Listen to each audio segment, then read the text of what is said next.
Where did Genshin Impact go? Oh, there it is.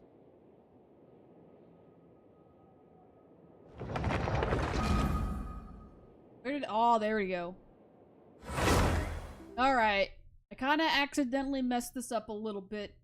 I went to go and get points in the new part of the region, and then I got stuck. And one of the characters, like world quest, will not let me be. So we are partially going to see that. And then we're going to get into the story. It was an accident. I did not try to do this. Where could they be? This is turning into a major headache. Oh, hey, at least my controller is set up for... Yeah, I know. What now, boss? I don't get the... Forget our brothers and sisters over at the lighthouse waiting to get to work. If we don't have enough fuel, it's lights out for the entire camp. Yeah. Yeah.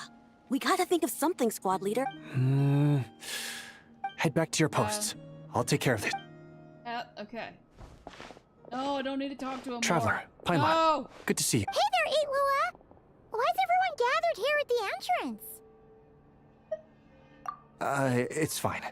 Just a minor issue, really. And I'm already on the case. Come on, Lua. You're always trying to fix things by yourself on the down low. No way. I just don't want everyone in town, but since you're both part of... Still, this isn't exact... Okay, am I set free? I'm free! And I went with the wrong thing, I think. Yes, okay. Here we go. I did everything wrong. Okay. Go to the whatever it's called. Okay. Did that incorrectly. That was my fault. Now we can start the story stuff. Which, by the way, if you didn't know, I was lucky and I actually got... Where'd they go? I did actually end up getting enough of. I was really lucky on that. And then I actually also got... She's back here somewhere. Wait, I went past her. I think. Yep, I did. And I got Columbina. However, they're not exactly in the best state to come out, but I will try to let them both out during the quest since this is, like, Columbina's story. Boring. By the way, I kind of not always the greatest at this, but I guess I should do a quick introduction. So I am Kiwi. I am the imaginary friend VTuber.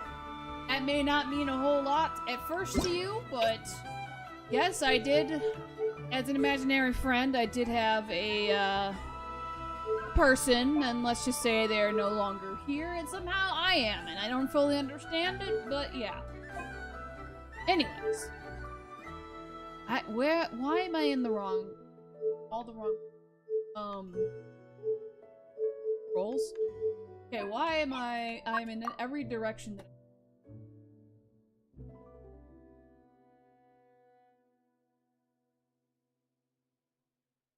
Ah, okay. There we go. I should have fixed it. Back to controller. Alright. Anything else more interesting We gotta go do? find the gang. They're over this way. Here we go. Come on, up. Yeah, let's just go.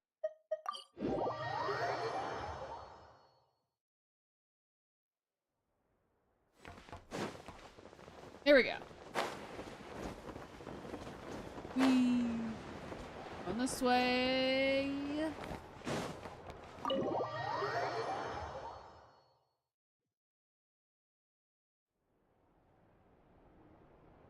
Ooh. Lizard. Look at that lizard. And the kitty.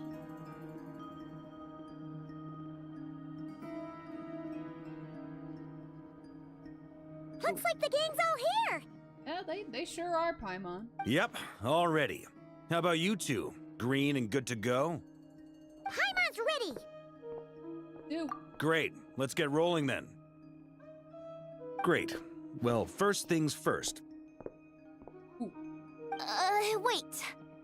Alright, what do you got, Yehoda? Someone's here. We heard your footsteps. You've been here for a while now. I take it you followed the Come on. Ooh, you.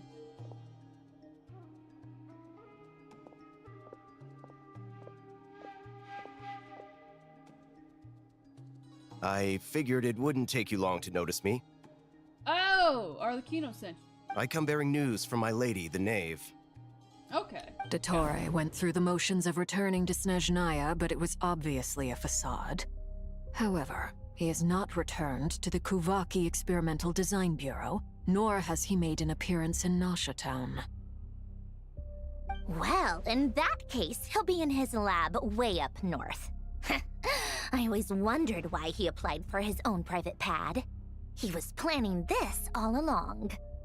Tell them that Sandrone and I will go on ahead. If they still intend to pursue this matter, they should meet us at the research center in the northern tip of Nodcry.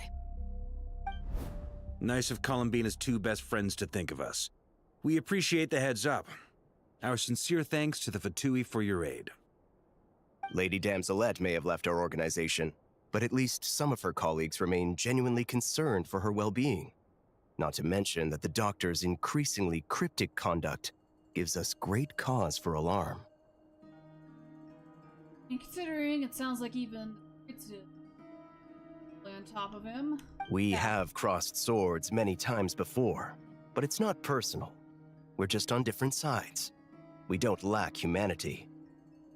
And so, as fellow friends of Lady Damselette, it's only right that you should be in the know about this.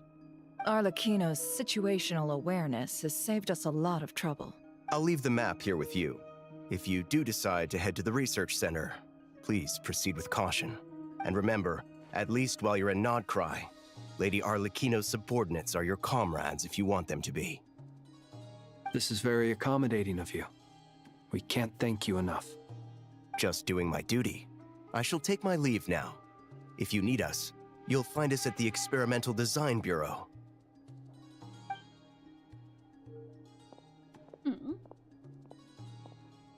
So, the doctors left the Experimental Design Bureau and headed to some research center up north. Marionette seems to think he's been planning this for a long time. But when did it start? Before he even arrived in Nodcry? That honestly sounds about right. It seems his loyalty to the Tsaritsa is lip service at most. Behind the scenes, he may even be working against her. Also wouldn't surprise me. Whatever his motives, we know that he's decisive and incredibly ruthless. Facing him unprepared would be a recipe for disaster. At this stage, it's difficult to predict his next steps. I suggest we split into two groups. We need some people to stay behind and guard Nasha Town. Well, as much as I'd love to help, infiltrating research labs isn't really my area of expertise. But at least take Cool Your Jet's Ducky with you. It should be some help during the battle. Oh my gosh, I love her inventions. And as for Miss Inefa, I suppose you will stay to protect Miss Aino? Detecting operational logic. Protect Aino. Priority. High. Just in case, Servarka, I think it would be best if you stayed behind as well. You can leave the research center to us. I mean, I would have said the Knight of Berea should probably be out on the front line, but okay, fine. Leave Nasha Town to me. Be careful out there, okay? If things get out of hand, fall back right away. Yehoda will be on hand to assist you. In my absence, she can handle any intel gathering work. You got it, boss. You guys make sure to get back here in one piece, all right? We will. I love Yehoda. I've actually heard, I actually don't have Yehoda as a character, but I heard that she certainly has apparently some words for the certain people in Nasha Town if you do have her. She's a little chaotic, I guess. Things are moving fast. We'd better head off soon if we hope to keep pace. This is gonna be a very dangerous mission. So, it's infiltrate a secret research facility, or... Alright, Paimon will help out here instead. Sounds like it's gonna be a pretty intense fight. We all have to bring our A game here. So, anything you need to wrap up before we leave? Not really. Oh! Special phase. Experience next part of story when you... Okay. Alright. Not going to bed until this is done. Alright, I'm good to go. Then you'd better get going. Very well.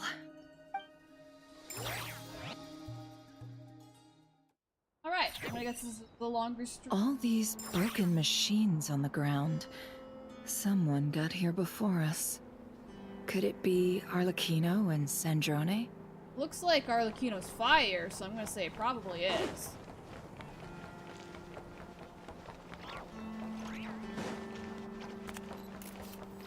Alright, gotta go.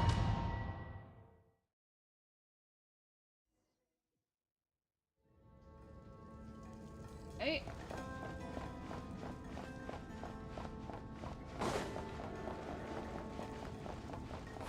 Way.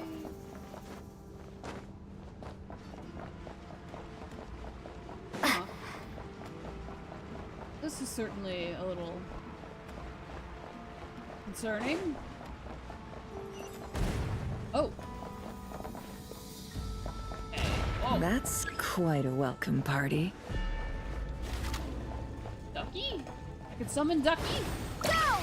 Where's Ducky? Ducky! Forest, protect us by the frost moon of old. Observe. Ducky. I love Ducky. I bet. Aw, Ducky's gone. And I could probably redesign that and actually create a 3D print of it. That doesn't look good either. Okay. Ducky, ducky, ducky. Ducky. Be silent. You poor lost lamb. Oh, still alive. The long sleep beckons. Oh, I never noticed that about, I think those are Nephers. Those are pretty cool looking too. Anyway, story. Story. Get back! I said get back! Do you hear me? Wait, why are those here? Why isn't it working? No! Don't come any closer! Don't! Alright, there's some seriously not good stuff happening here.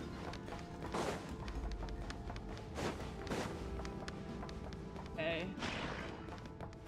Guys, I can deal with you if I need to. I don't care, it's all good. Or? Can't hide the truth. Oh, wrong way. Oh, hello.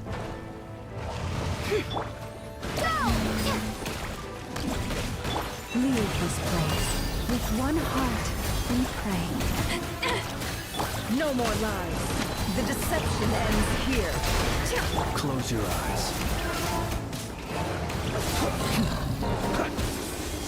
I know, I'm sorry, I gotta knock you out. Oh, there's no way. Be silent. Me poor souls. May your spirits find peace. Grab that key on the ground. We'll probably need it at some point.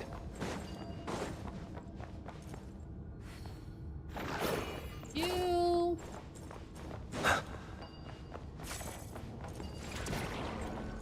Go, here we go. That's not good.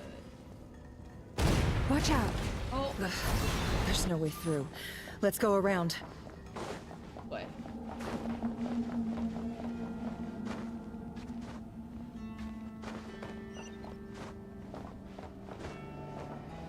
Come on. Up the ladder. Thank you.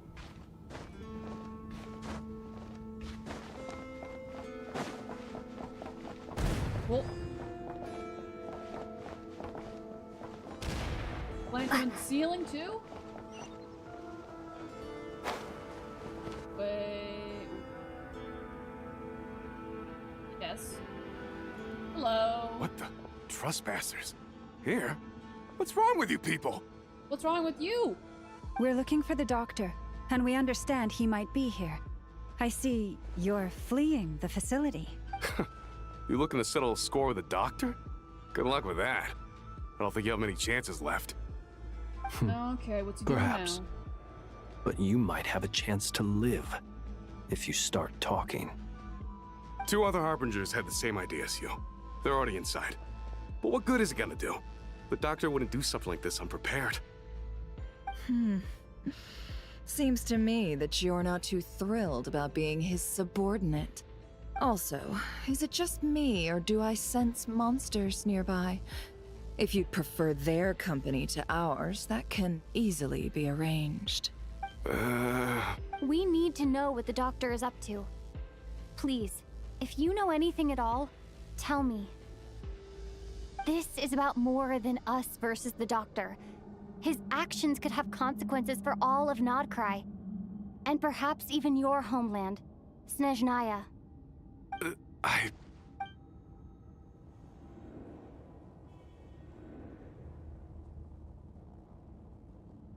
He's building something. Ambitious doesn't even begin to describe it. Feels like this could be the big one. God knows how long he's been planning it. A while back, he told us he'd be returning to Snezhnaya. We weren't expecting him back so soon. This time he brought some gemstones with him, or something. 2 of them. The Moon Marrow Spheres. He stole them from their rightful owner, Columbina. Oh, Lady Damselat?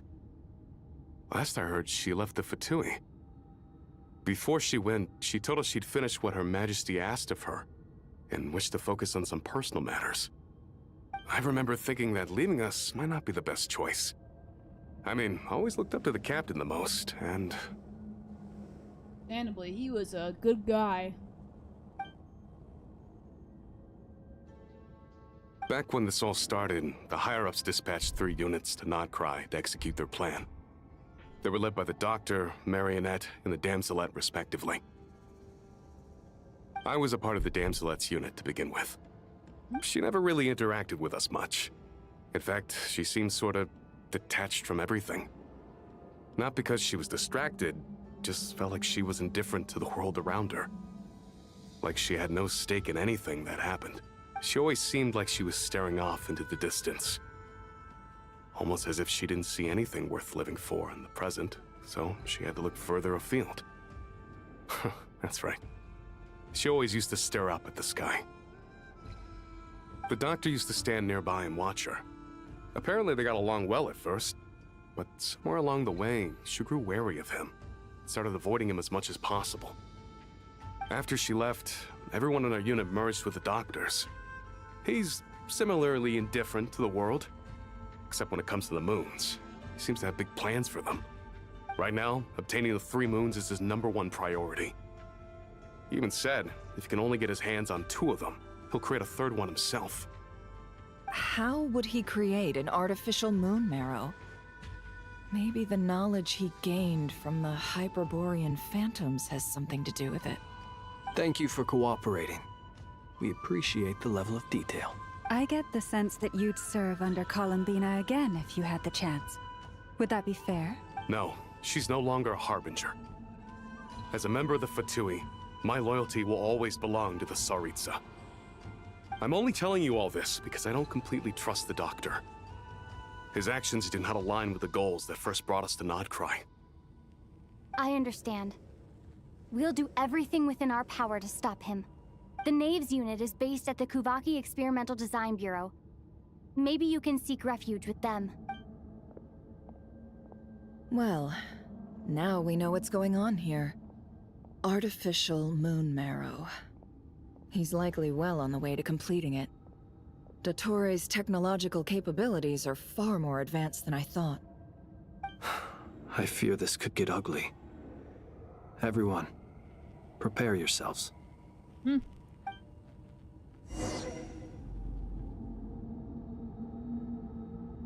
Alright.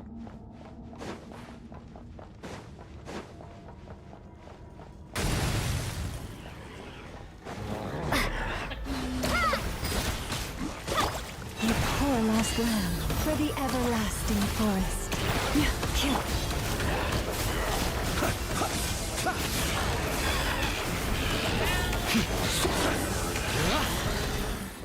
Everyone down, everyone down.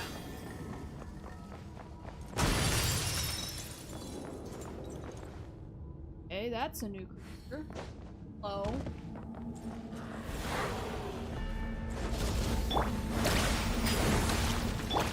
Forest, protect us. It all adds up. The mystery unravels. With one heart, we pray. Observe. Beware the creatures of the night.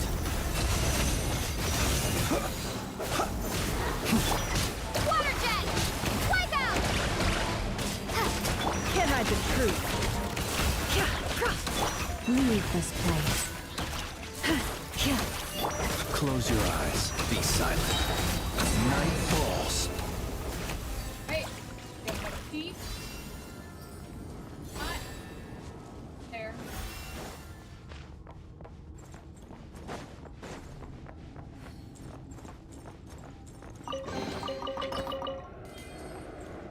That's concerning.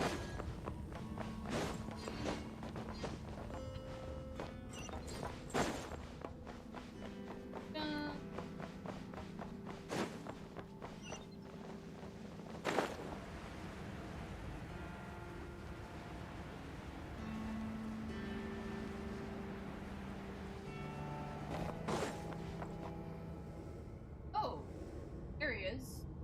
Welcome, one and all. I've been expecting you.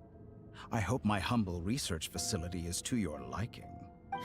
Yeah, we really appreciated fighting our way in through a horde of monsters. The gall. You expect us to believe you've just been patiently waiting for us? Of course I have. Should I be worried about something?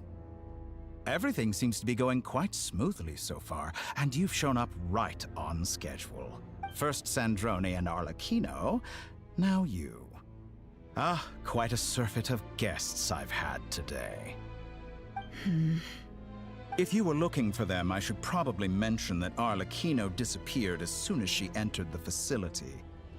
As for Sandrone, why, she stood right here only moments ago demanding answers from me at the top of her voice. Hardly out of character. She never was one for basic courtesy. But I have to admit, I was a little surprised to see her showing concern for someone besides herself. Does everyone you associate with undergo such a change in temperament?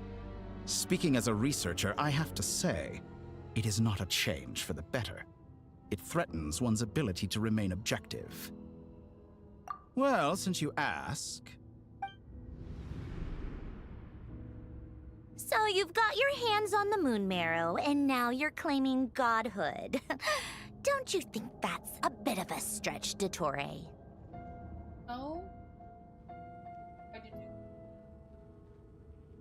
I must protest what you are insinuating with that phrase, claiming godhood. I am not claiming anything. I am stating a fact. You're a researcher. I'm sure you appreciate the distinction between the two. Huh? Wait, you really think you're all that? You'll excuse me if I'm not being a polite little lady for you. We're colleagues. We both know what kind of person you are. By the same token, I knew you'd respond along those lines. You and I both understand that facts speak louder than words. To that end, I've had my people send you a small gift. It should go some way toward helping you understand my present position. What gift?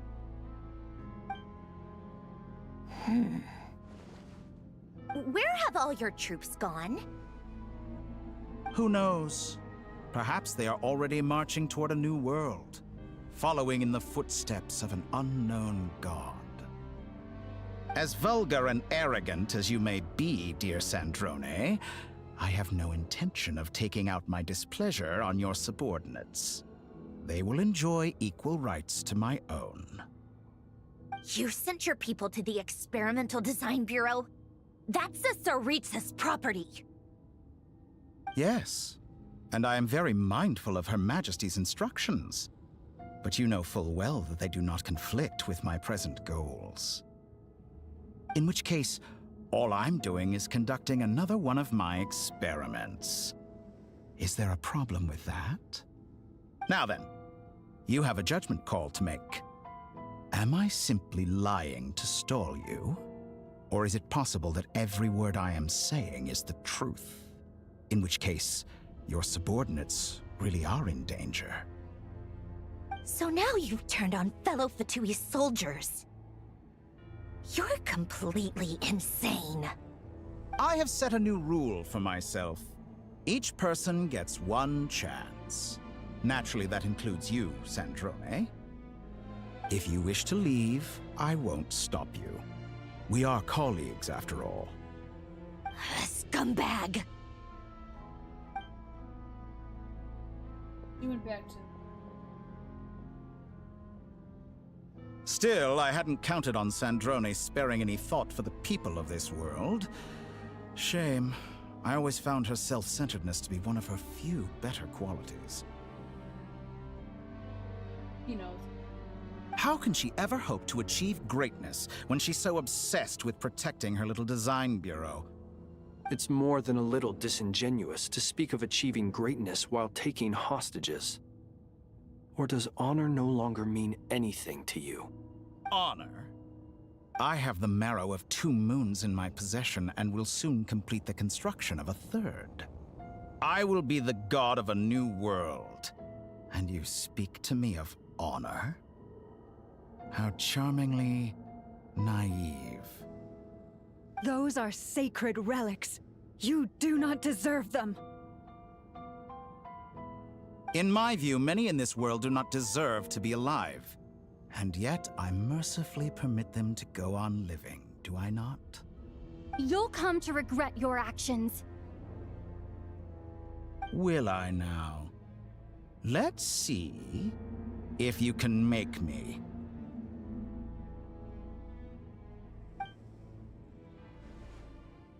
Is a boss.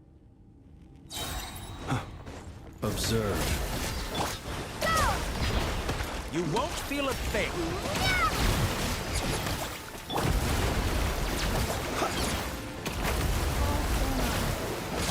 An exact practice. Forest, protect us by the frost moon of old. Oh my god. Okay. Keep your distance. Like a light sugar. The long sleep beckons. The deception ends here. Oh my god. Close your eyes. Leave this place. No more lies. There you are! Thanks for the assistance. Arlecchino. They see you as an ally. What a farce.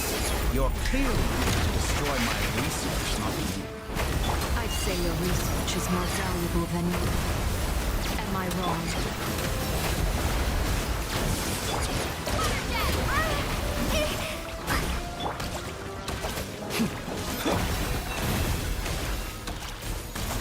No more lies.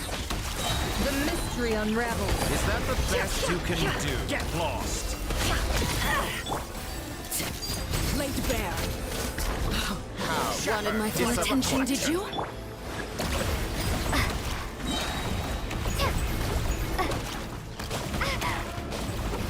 Be silent. You Your poor lost actions lamb. betray your fear of me. For the everlasting forest.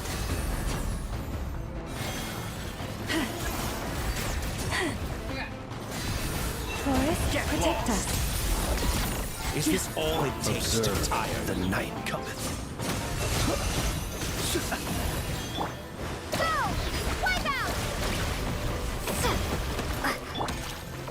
You poor lost lamb. With one heart, we pray. Target acquired. Transfixed. This is where you fall.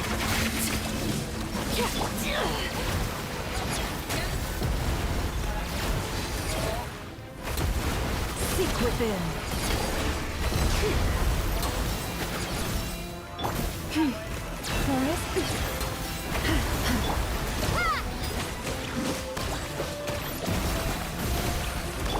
Tori is too powerful with the artificial moon arrow in his arsenal. Fighting him is futile. Quickly!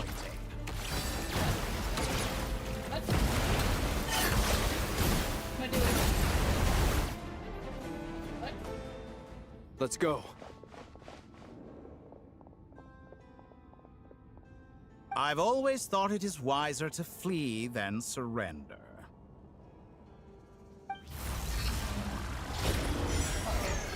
Watch out! What the? Of course. Forget about me! You should... Where's the Traveler? At least I have the dock!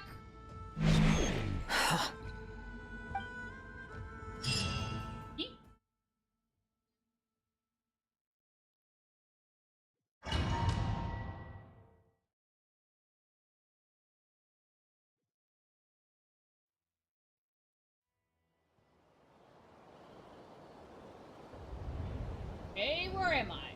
Oh, hello.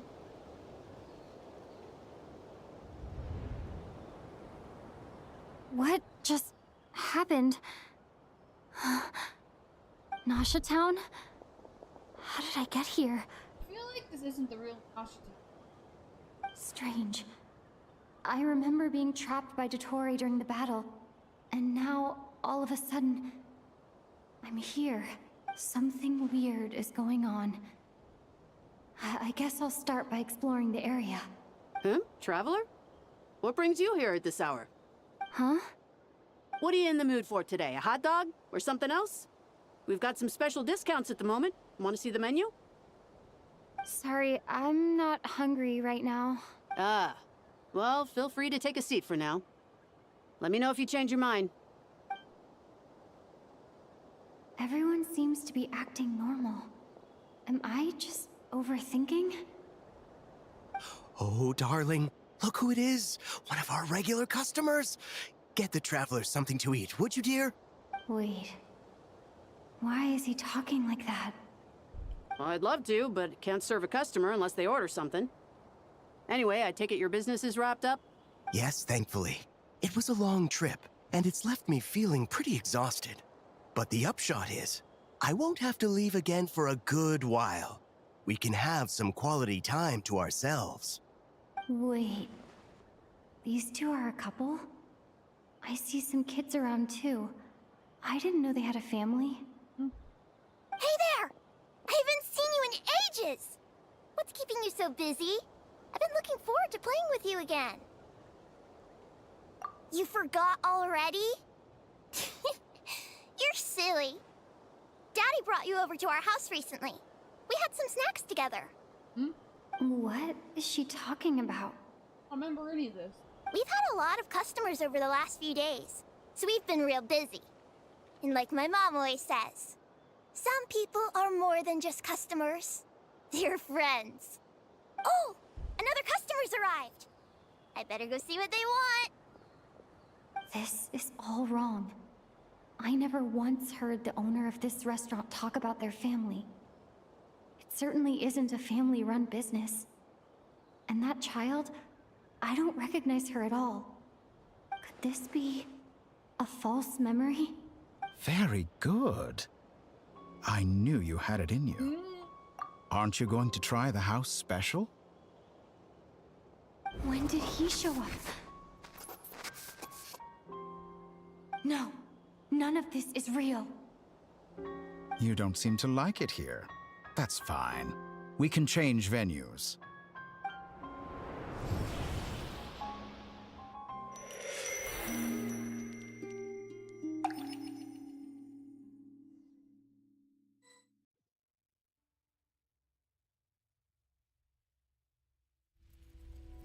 Oh, Columbina! I'm still alive. Where is this place? It took all my strength to open the moon gate, and then I leapt into it. So this is... The moon's reflection? The mysterious realm beyond the gate?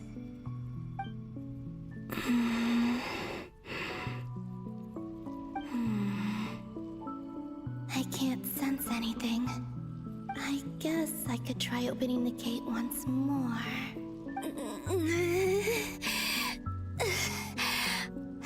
No response. Maybe this space can't be opened from inside. If this was the space that killed both Revier and his lover, then why am I unscathed? Or... no, I'm not unscathed. Even the air here feels... frozen in place. There is nothing here with which I can restore my power. I should conserve my strength and proceed with caution. I don't believe Dotori's scheming will stop just because I escaped. If there is any chance that I can get back to the others, any chance at all, I must return.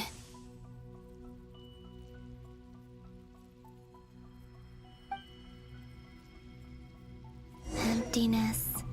Silence. What is this place? Or maybe the real question is, what is it for? What's this? Looks like it responds to my power.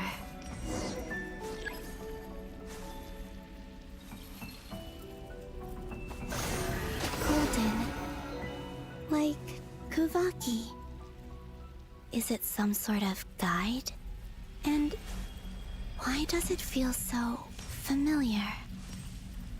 I might as well follow it.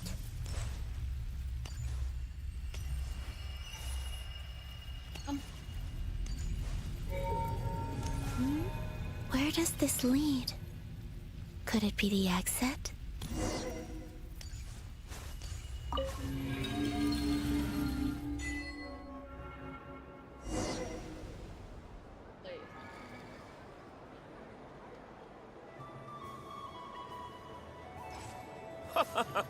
Welcome home, Moon Goddess.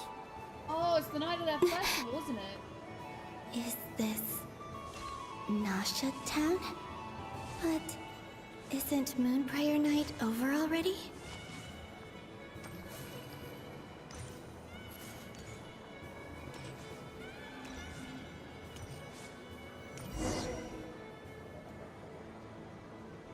Goodbye for now, Columbina. I hope you have a wonderful night. I will. Llama, everyone else, and... me? Memories. Are these... my memories?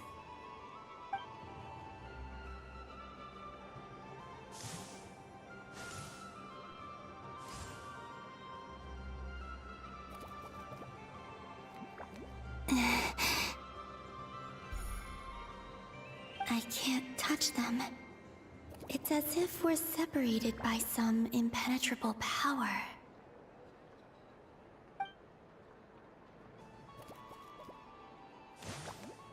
Over here! Over here!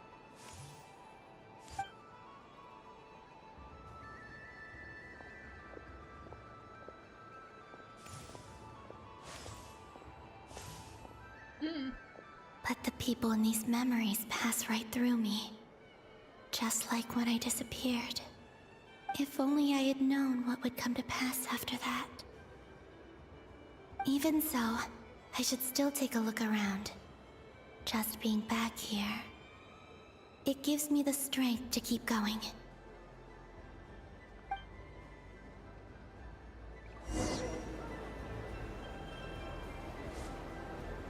Welcome home, Moon Goddess. Oh, you're the genuine article. Alice was right. This Moon Prayer Night was worth watching after all. Oh? Yes. That was the fortune-telling stall run by Barbeloth from the Hexen Circle.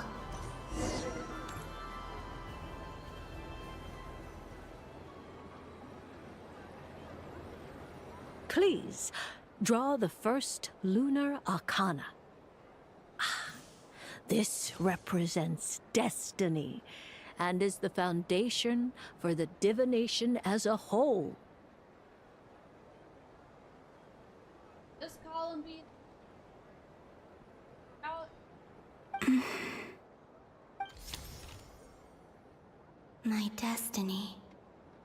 I believe the card I drew was the moon.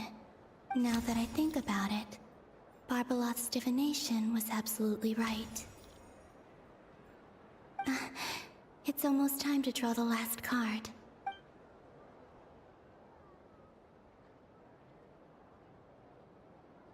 That was the card that popped out on its own. From here, I think.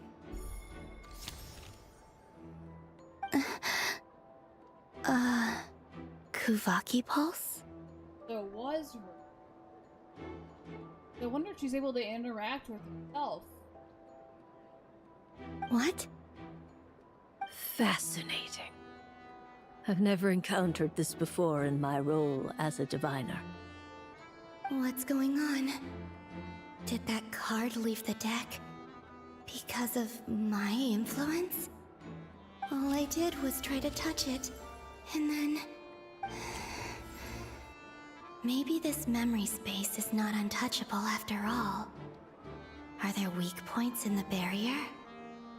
Or is it possible that there's more to this space than my memories alone? This card is death. I need to get to the bottom of this. I'll try touching something else.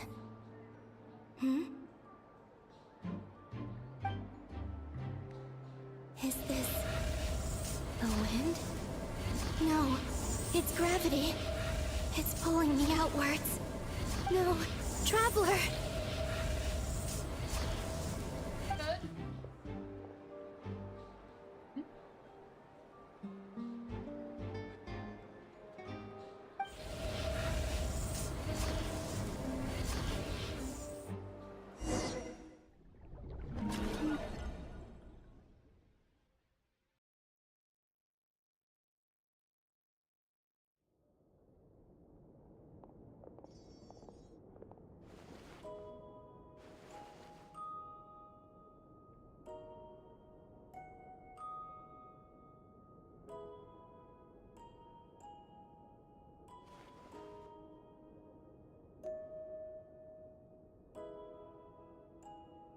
Haimon, listen to me.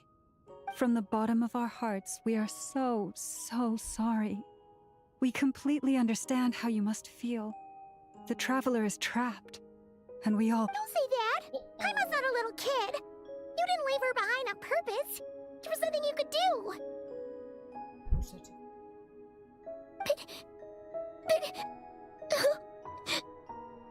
She's all alone in there! What if something happens to her?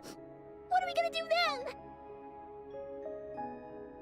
We've barely spent any time apart since we met. Is she gonna die? We must find a way to rescue her. We were all involved in the operation where she was captured, and we do not abandon our comrades. That being said, it won't be easy. Through conversation with the others on our return, we've arrived at a basic idea of what we're up against. Dottore's lab has clearly been in operation for a lot longer than we realized. We found many monster samples stored there. In all likelihood, they were materials he used to research his latest technology. We also know that through his contact with the phantoms of Hyperborea, he gained knowledge about the moons and certain Hyperborean technologies.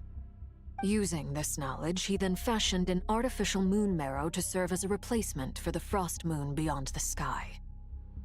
Unlike Columbina, Dottore is not being rejected by Teyvat. And even with 2 of the 3 moon marrows, his power far exceeds all of ours combined. Once his 3rd moon marrow is complete, Dottore will have completely seized the authority of the 3 moons. Teyvat's most primordial powers will then be in his grasp. Does that mean— I'm afraid so. No one could have predicted this level of insanity. Not even from Dottore. And unfortunately, His insanity is coupled with an intellect and ambition that not even his peers in the Fatui can match. This is dire. Sounds like the world is done for. The Three Moons' authority can influence the very fabric of time and space. I dare not imagine what a monster like him would do with that kind of power. The trouble's already begun, I'm afraid. On our way back, we discovered that part of Nodcry is being enveloped by an unknown energy. We cannot ascertain what is happening inside. Maybe that's where the Traveler...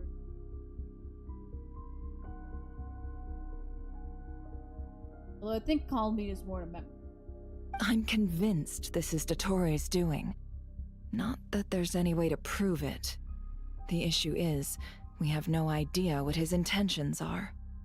The only thing more frustrating than facing down evil is knowing that it will surely come, but not knowing when. The Doctor is guilty of numerous crimes at Mondstadt as well.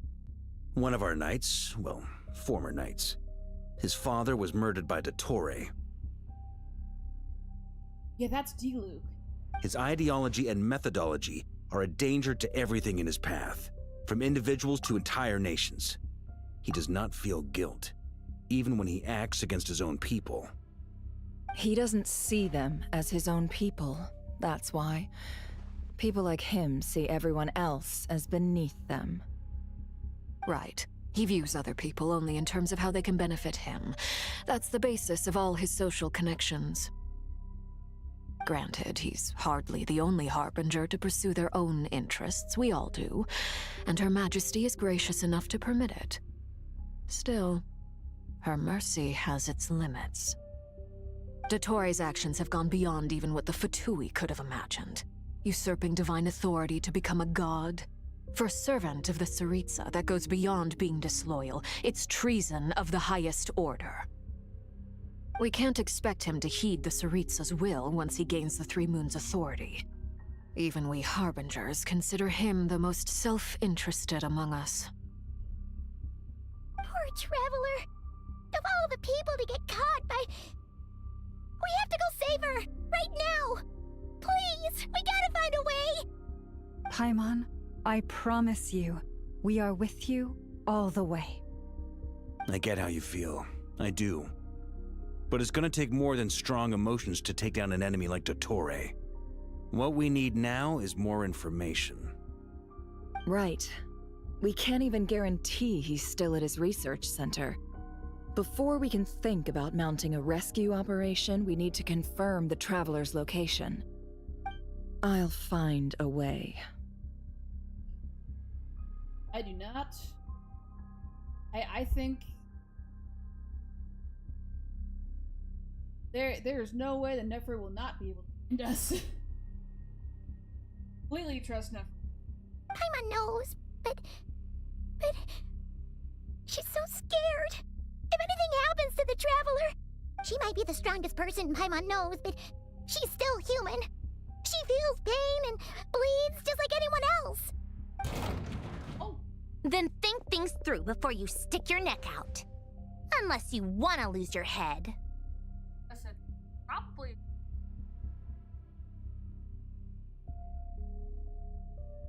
Okay. Sandrone. Miss Sandrone, you're okay? Put the stuff over there. And be gentle with it. Right, she means business. Am I okay? As you can see, I've had to move my whole livelihood out of the Experimental Design Bureau. It's been swallowed up by Dottore's energy field. If I'd left it any longer, I probably would have gotten stuck there. Ugh, Dottore always goes a little loco when he finds a shiny new toy. Not that he'd ever admit that. But this time, he's gone full psycho.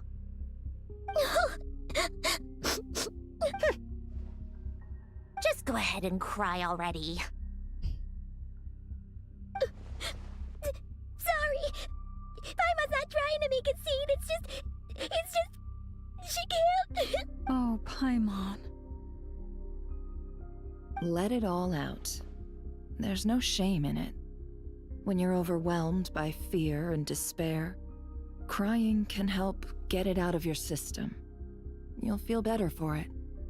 Okay then, while the baby of the group is having a moment, how about the grown-ups get to work? Give me your hand.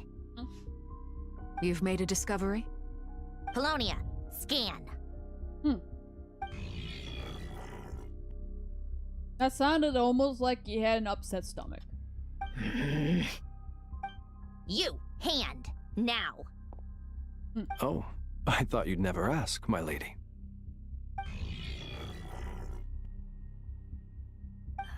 Curses! You're next, then you. Why? Dottore, you son of a... He's done something to us! Everyone who entered his research center has been implanted with some sort of curse. Okay. But we do have Team 2. I don't feel anything unusual at the moment. Does that mean it hasn't activated yet? Is there a way to figure out its purpose and what might trigger it? My best guess is Dottore created it using the Moon Goddess's powers. 1 second, analyzing. Ugh! That friggin' maniac! So, what twisted game is he playing this time? The moment I analyzed the energy composition, some encrypted text appeared in my mind's eye. And when I deciphered it according to the Fatui standard encryption protocol, I got the following message.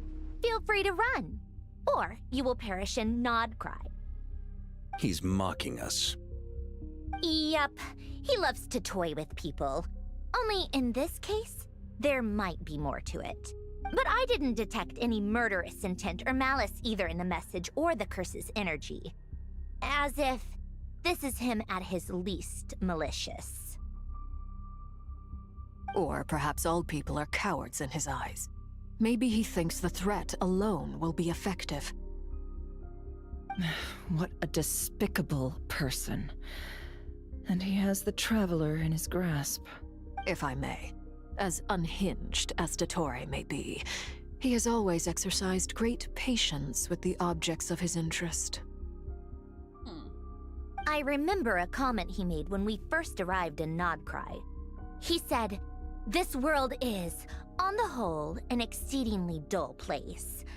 But at least there are a few intriguing features, such as the gods, or the Traveler. Presumably, they interest him because they're unknown quantities. He wants to understand as much as he can about them." Agreed. The Traveler is Tevat's 4th descender. All Harbingers are aware of this. Since Dottore took such pains to capture the Traveler, he is unlikely to kill her right away. Okay, but we still have to do that rescue operation. Of course. I also think we need to read between the lines with Dottore's message. If he's encouraging us to run, that means we mustn't leave Nodcry under any circumstances. My guess is, his curse will only trigger if we leave. Oh! Okay. Oh, another friend? Oh, Durin! We've discovered multiple energy fields. Albedo is still attempting to analyze their structure. He told me to report back first. Each field is slowly growing, swallowing up more of the surrounding area in the process. And the pace of their expansion has increased since we first examined them. He's probably trying to swallow Nodcry whole. His nefarious ambition knows no bounds. If this continues, the whole of Tevat will be in trouble, not just Nodcry. The loss of Columbina could not have come at a worse time. Do we think she's truly gone for good? She entered the space beyond the Moon Gate, knowing what became of Rerir and Thalindus. I'm sorry, but I fear the odds aren't good. Don't be ridiculous. If I know her, she's busy finding a way back as we speak just so she can annoy me. She isn't dead. Whatever has become of her, the fact remains that we are 2 comrades short on the eve of a decisive battle. We need to find out the Traveler's location. but there is also other work to be done. Agreed. Whatever Dottore planning, we have to get the local populace somewhere safe. So, as well as a rescue mission, we have to organize a mass evacuation at the same time. It would be best if someone could approach leaders of neighboring nations and negotiate emergency asylum for Nodkrai's inhabitants. Can anyone handle that? Snezhnaya is one option. I'll see what I can do. This would be so much easier if the Traveler was here. No! Stop thinking like that, Paimon. Paimon will join you. She's pretty well connected thanks to the Traveler. Either way, that's what the Traveler would do if she was here.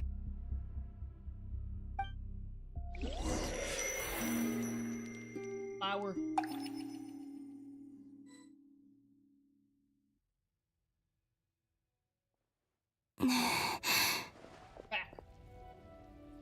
Back here again. That gravitational force that pulled me back. Is this where it came from?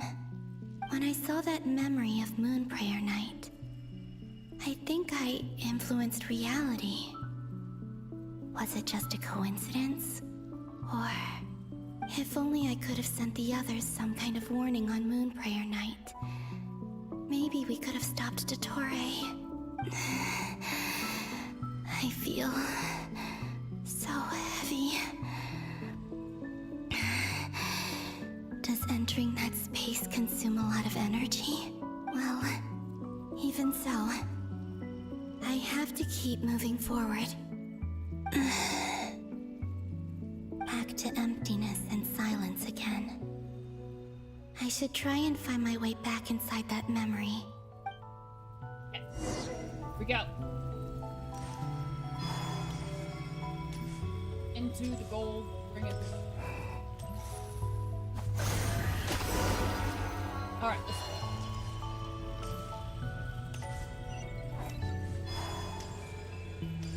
The entrance from last time isn't showing up. What am I? Looks like I need to gather these scattered fragments.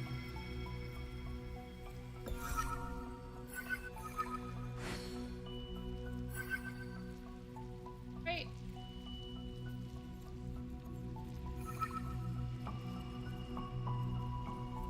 I'm doing it right. Oh.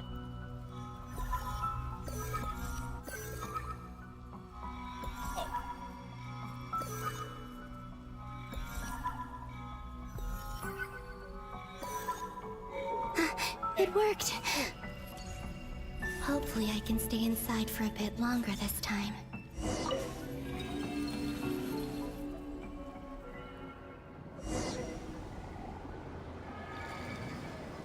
Hey. Oh, it's not the festival. Wait, Ad Astra Abyssosk. Welcome to the Adventurers Guild. What? This doesn't look like Moon Prayer Night. Talking to me. Extra, extra! Latest issue of the Nasha Express! I don't think I've ever been here. Maybe this space isn't comprised of my memories after all. There aren't any festive decorations around. Is this Nasha Town after Moon Prayer Night ended? Did Dottore's plan not affect the town? Or is no one aware of what happened because he used the Three Moons' authority? Let me see if I can influence anyone else. Food? So, what do we do next? Wait, that voice. Paimon? The most important thing right now is to find that mage. Oh, we're back in that memory when... Lauma the Traveler and Mr. Varga are here too. I'd better go pay the Fatui a visit. Traveler!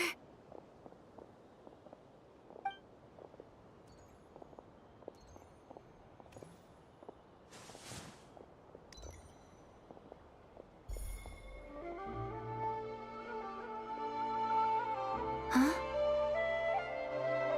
Columbina? I made contact. It's me, Columbina. Huh?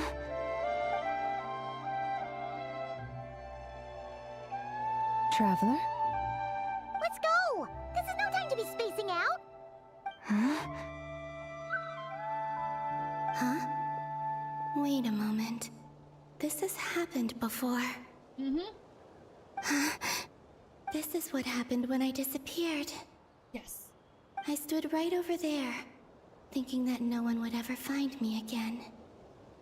It was only when she called my name that I decided to follow them. Yes. Correct. But did she turn around because she sensed my touch just now? Is it really possible that from in here, I can change the past? If I keep following them, maybe it's that gravity again.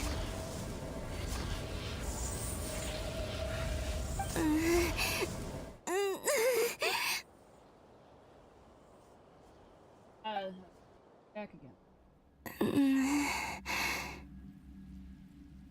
Every time I influence reality within that space, this force intervenes and pulls me back. It's as if it's trying to stop me from leaving. I'm getting weaker and weaker. I'll just have to try another approach next time. Come on, Columbina. Keep going. You have to tell everyone what happened. Okay. I will. Oh, hide.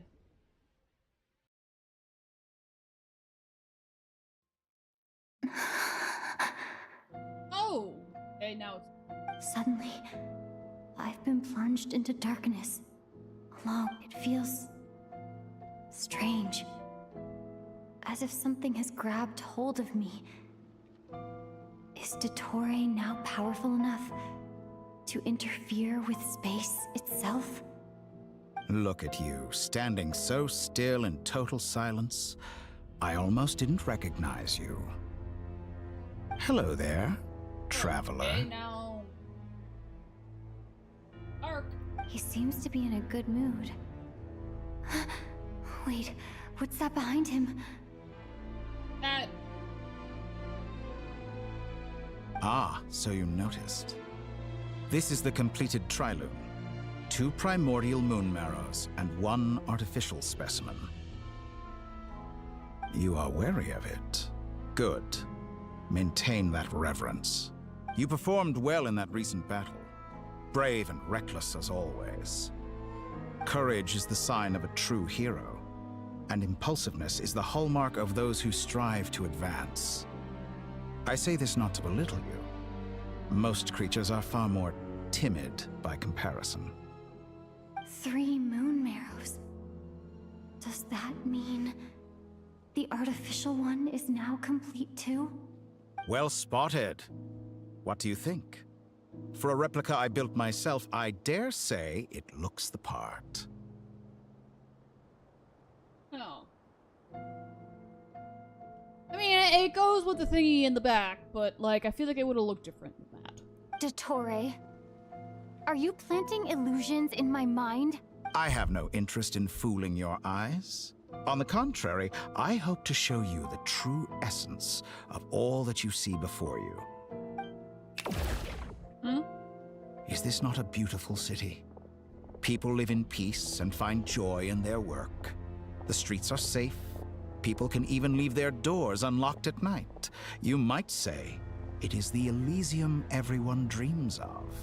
All available data indicates your values and worldview conform with the mainstream. This kind of society should be quite to your taste. False beauty is deceitful. Lies are to no one's taste. I wonder, is it your moral standards that are too high? Or your expectations of reality? Answer me this.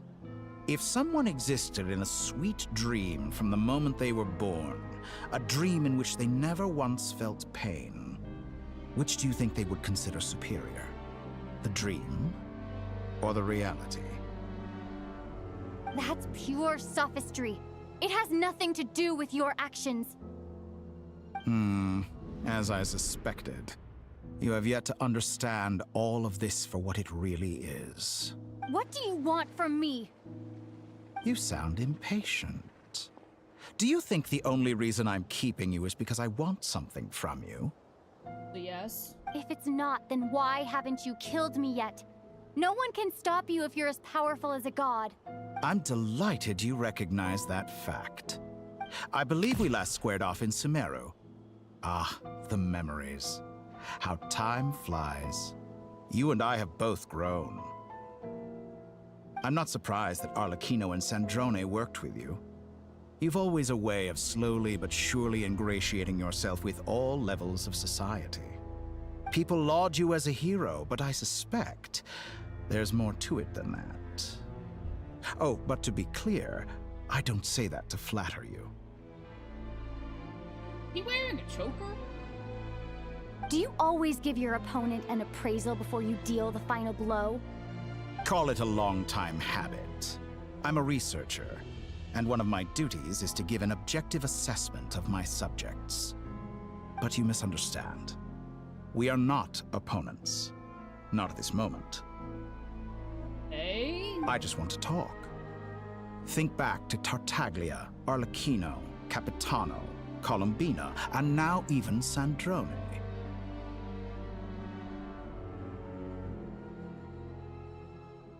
About it. You've worked with each of them in the past. I believe you can work with me as well. Got Wander. Considering what he did, I can remember that. What makes you so sure? Well, why not? Should the good associate only with the good and the bad befriend only the bad? I like to think we could have a more mature relationship than that. Surely you don't think all your relationships are grounded in friendship or shared ideals? People come together because it benefits them to do so. If you think of the people you admire, you must surely admit that they have provided some benefit to you. Sir, the important thing is I am looking for my sibling. I haven't found said sibling, and nor has any of the gods tried to help me find said sibling unless you have a way to do that. But I still don't trust your ways. Morality, ambition, dreams. People have plenty of words to embellish the nature of their relationships. But once you break free from those ethical frameworks, you will see that the only thing connecting the two of you is mutual benefit. Forgot, Nahida did try to look. And that is what I'd like to talk to you about.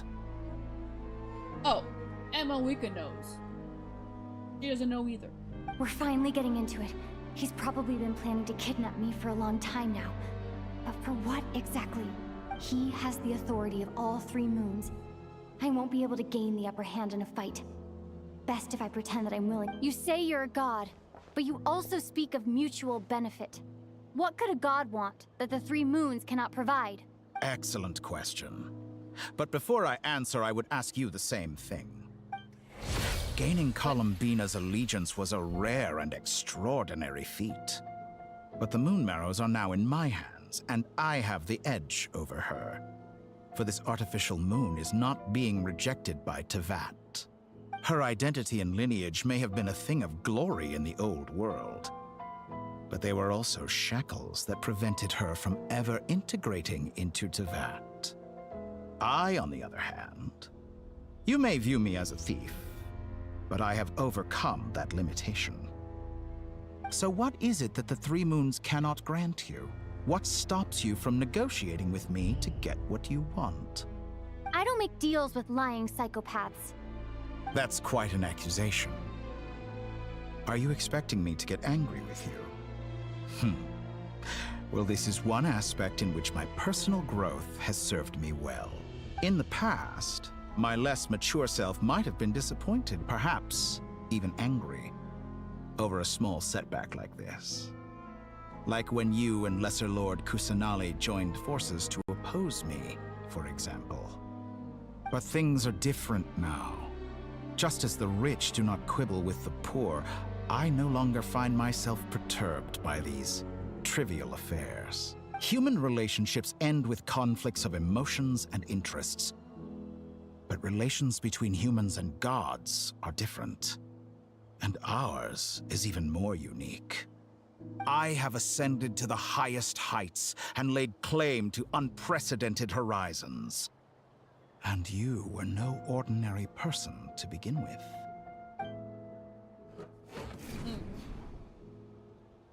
Allow me to show you the world, Descender.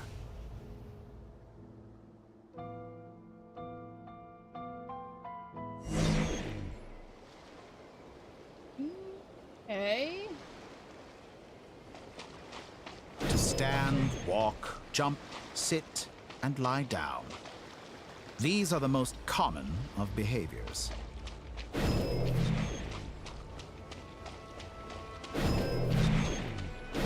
Have you ever wondered why we were born following such laws?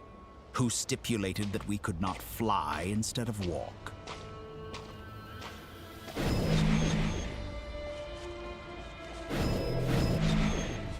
Okay.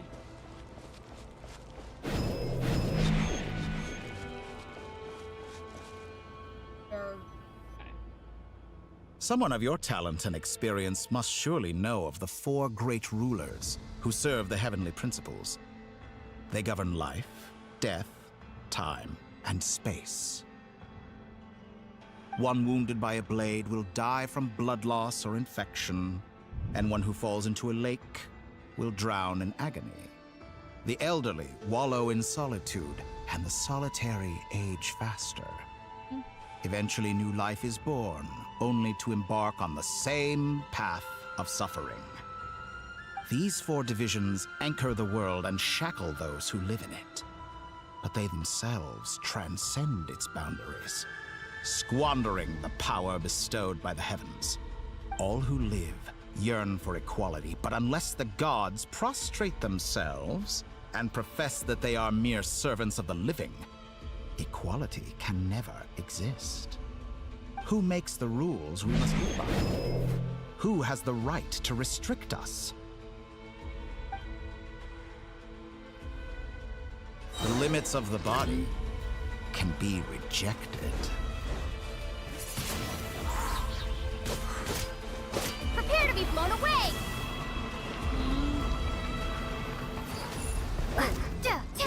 Oh, he just got deleted.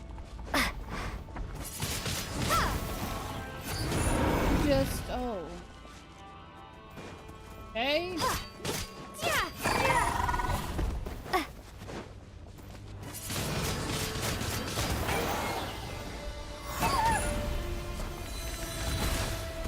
Oh, man.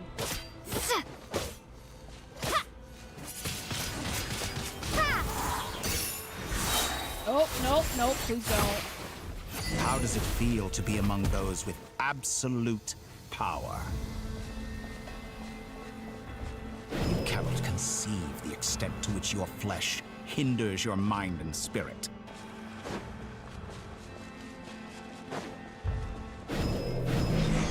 Oh, whoa, okay, here we go. Only by discarding our useless, primitive eyes can we perceive a new world. How narrow-minded we all were in the past. Why should the final answer of the world not be the power that predates those of life, death, time, and space? The power of the Trilune. Through it, I have glimpsed new experimental possibilities. Nature suppressed, authority exiled, souls controlled.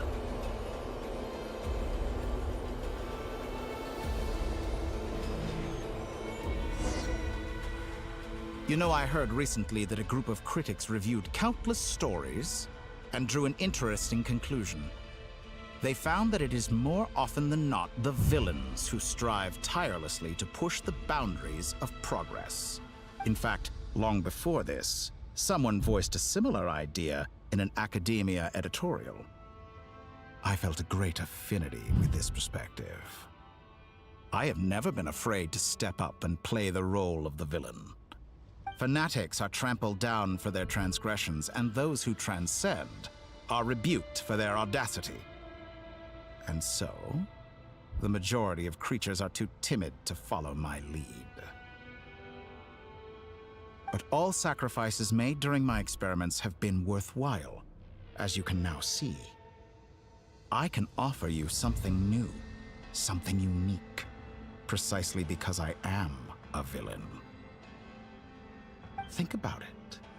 We are eternally bound through mutual interest. Can you truly say you would never turn to malice if it could give you the life you dream of? After all, what value do perfection and purity really have? They are fragile and feeble things, utterly tedious. I say, better to be governed by a flawed humanity than a gnosis. The true seeker of knowledge is the villain who undergoes countless tribulations in pursuit of their goal. I'm sure many people have told you that you're different. Because I'm a descender? Exactly. Very clever. But what has that got to do with you? I do not conceal my wicked deeds, my selfish desires, or my greed. A true researcher must act as I do if they are to understand and speak of the truth. And yet, a knowledge seeker like myself will inevitably grow tired of studying Tevat beyond a point. You have traveled to all corners of the world and met many people. Along the way, there have been moments when you were misunderstood or even became a wanted criminal. And all the while, you have spent your days doing some of the most mundane jobs in the world. You fight and toil, claim minuscule rewards from my friend Pantalone, then you fight some more, winning some battles and losing others as your search goes on. And this cycle continues, with no end in sight.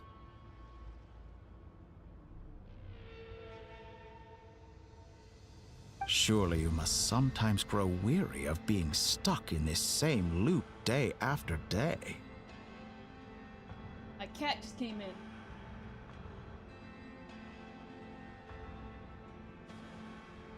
We're completely different. I embrace everything that life throws at me. I am engaged in every step of my journey. How does that make us different? I too embrace what life brings, researching everything that interests me. Think of all the novel things I've managed to create, like the artificial moon marrow. Don't you see? As unique a specimen as she was, even Columbina is not irreplaceable. Take that back. She's gone because of your actions. I didn't say that to anger you. Though admittedly, I don't see what there is to be angry about. Anything Columbina could do for you, I can do better. I know what your ultimate goal is. You wish to walk the path your brother walked and seek answers from him at the end of that journey, don't you? Someone like you could never understand what it feels like to care about another person the way I care about him. That's a typo. That is a typo. Perhaps not. But that doesn't mean I can't help. I could find your brother right now, bring him before you, and make him give you the answers you seek. Don't be so presumptuous. You'll never begin to understand the situation between us. Oh, no. This is no presumption. I'm only offering what I know is possible with the power of the Trilune. But it seems like you would sooner continue with your journey through this world. Why? Do you truly desire this journey? Or is it simply a necessary process from which you cannot escape? Think of all the time and energy you have spent, everything you've had to endure just to make it this far. Is this really what you want? Or has your hand been forced by the promise of that final answer? Yes, you have made many friends. But do they ever spare a thought for the void in your heart and what it yearns for? What you want is not friends. It is family. But do they know this? I, on the other hand, am far more considerate. Join my experiment, and in return, I will bring your meaningless journey and all its struggles to an end.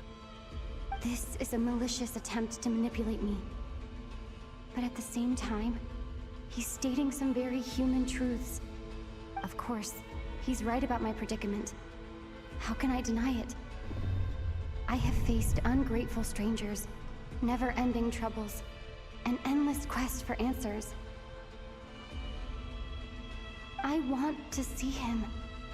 After everything I've been through, words can't describe how much I miss him, how much I want to be reunited with him.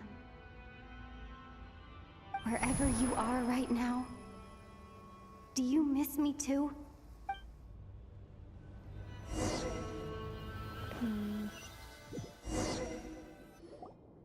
All right, everyone.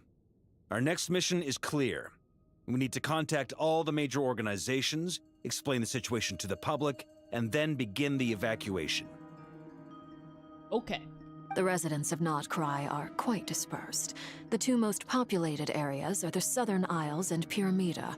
Miss Lauma, I will leave Hisi Island and Nasha Town in your hands. I will liaise with the Fatui and Pyramida. Agreed. We will reach out to Natlan and Snezhnaya. Anyone found north of the Experimental Design Bureau should follow the Fatui to Snezhnaya. As for those dwelling south of that line, I will ask the Voynich Guild to help persuade them to leave. Then I, Mr. Varka, and the Frostmoon Scions will escort them to Natlan. The Voynich Guild has dealings with the Curatorium of Secrets. I will send them a letter vouching for your credibility. Yehoda, you should help Lauma. This is too big of a task for one person. My wish has come true. You're willingly lending me your most capable employee for the day. Well, good for you if all this only takes a day. Of course, if it takes any longer, I'll be charging a fee. Boss, wait! Don't I get a say in this? Oh, I'm sorry. Something to add, Yehoda? Well, no one's more important to me than you, boss. And remember how Lauma healed your eyes after that big battle?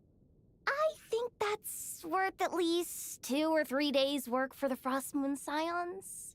Are you completely incapable of acting in your own self-interest? Or do you simply devalue your own labor?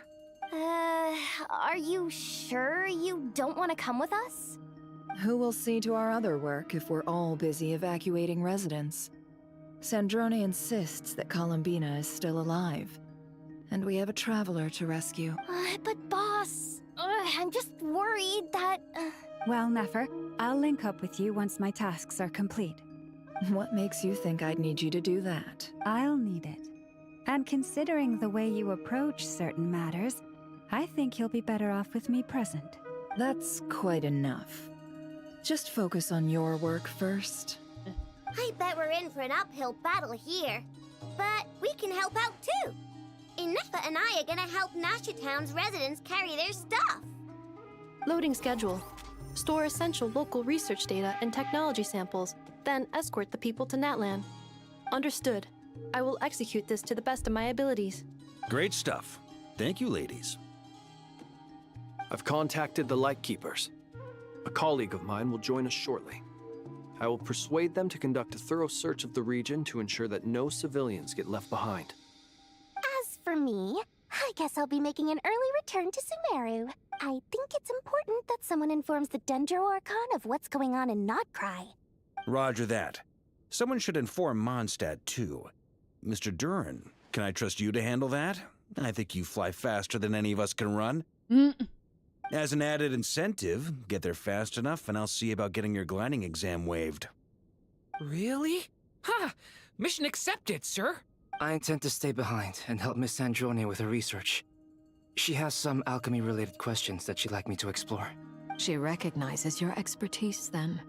I wish you a fruitful collaboration. Thank you. In truth, I was surprised to hear her express an interest in subject matter outside of machines. I believe she has been investigating some Fontanian technology recently.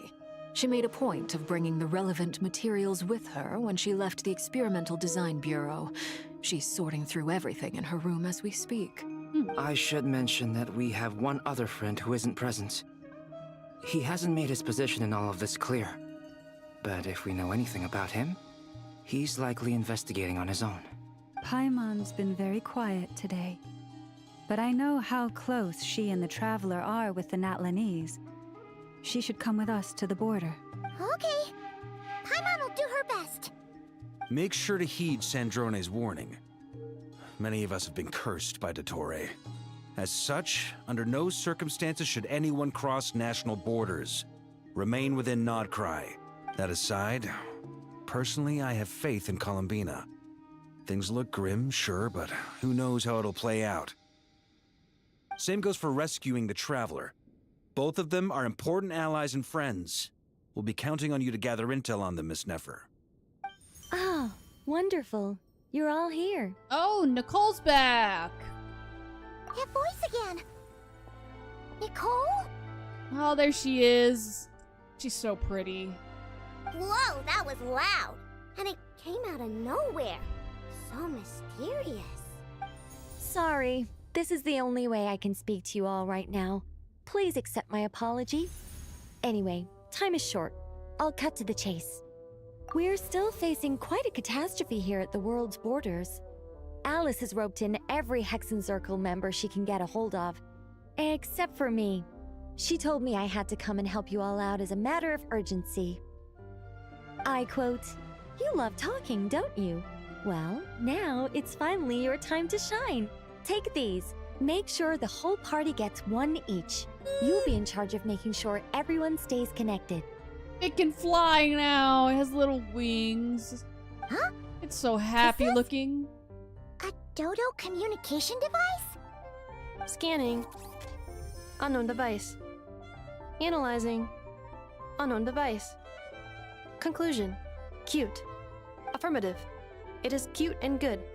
I believe that I quite like it. I think I know would like it too. This is no ordinary Dodo communication device. It's my very own special modified version, specifically... sorry. I almost went off on another tangent there. Anyway, help yourselves. It will allow us to communicate over long distances within Nodcry. No more worrying about shuttling messages back and forth. What astounding technology. Am I right in assuming that it relies on your personal abilities to function, Miss Nicole? Yes, exactly. Right on cue, Albedo. I'd love to brag to you all about how it all works. But no, next time. Anyway, I'll be right with you all, serving as a communication hub. That's all from me. Head off as soon as you're ready. I'll be staying here to keep watch, and I'll be sending you my blessings. Ooh, alright. We're starting here. Gotta grab some. Okay, hold on. I gotta grab some water. I'll be right back.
snack too.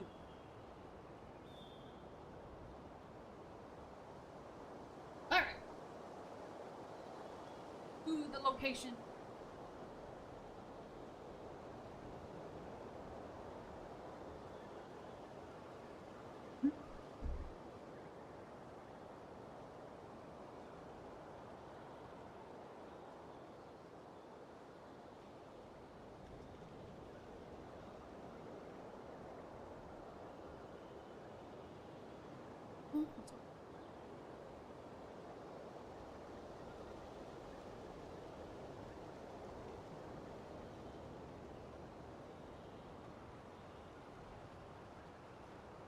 On.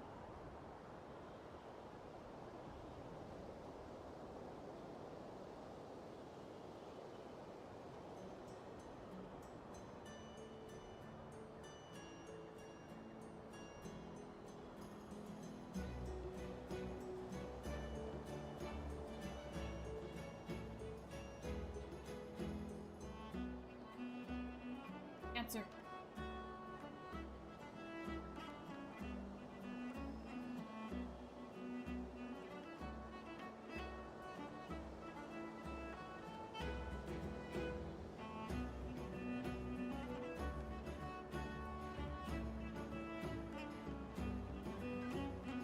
Okay, here we go.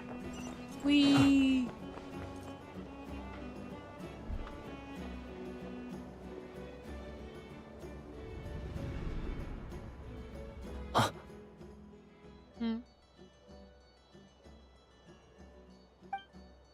Ah, Sir Flint. Perfect timing. I just arrived myself.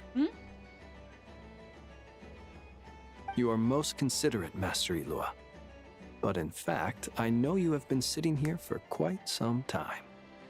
If you saw me, why didn't you say something? I was curious to see how long you could sit still for. Also, shouldn't you have managed to sense me approaching? That would be a first. You always seem to appear out of thin air without making a peep. Also, how many times do I have to tell you not to address me as master? I don't qualify. Sure you do. I beg to differ. Why should a young man so well versed in social graces as yourself not be worthy of that title? Please, Lord Flint's... Sir Flint's. I'm begging you, don't flatter me into complacency like you do with everyone else. You understand me better than most. My newest acquaintances tell me I love complimenting others. What do you think?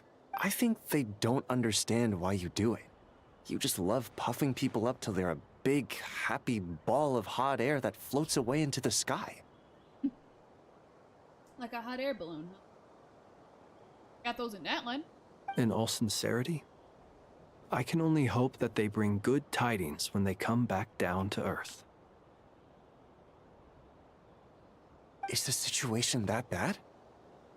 We just held a strategy meeting. Let me fill you in.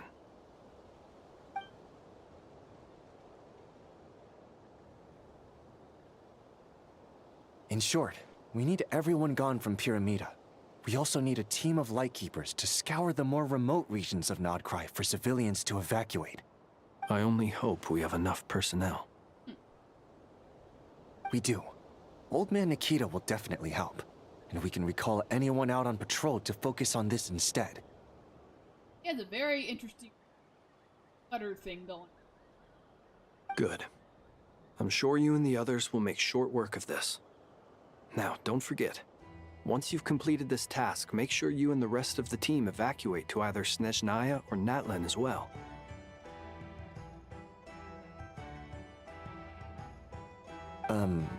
Flint?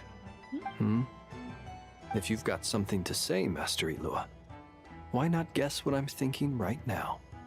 You mentioned that you have something else to deal with later. How difficult is it going to be? I doubt it will be easy. I know you're a Lightkeeper, and it's your duty to protect others in times of crisis. But I have a feeling that you'll be walking into grave danger. However bad things have gotten in the past, Nodcry has never faced a mass evacuation before. But from the sounds of it, you don't intend to come with us. Yeah. I don't mean to pry, and it's probably none of my business. But whatever it is you're intending, you don't have to go through with it, you know. I've been afflicted with some sort of curse, and I'm told it may well trigger if I set foot outside of Nodcry. As such, I cannot leave. I have to act, if for no other reason than to fight this curse. What? No. Why? Why would anyone want to curse you? There are plenty of people out there willing to trample over others in pursuit of their own goals. I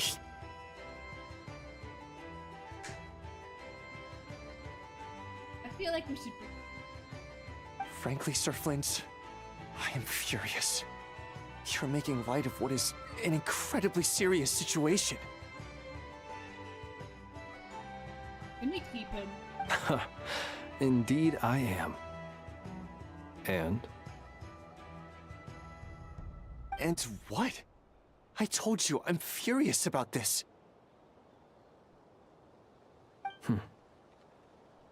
Nothing I can do about it, I'm afraid.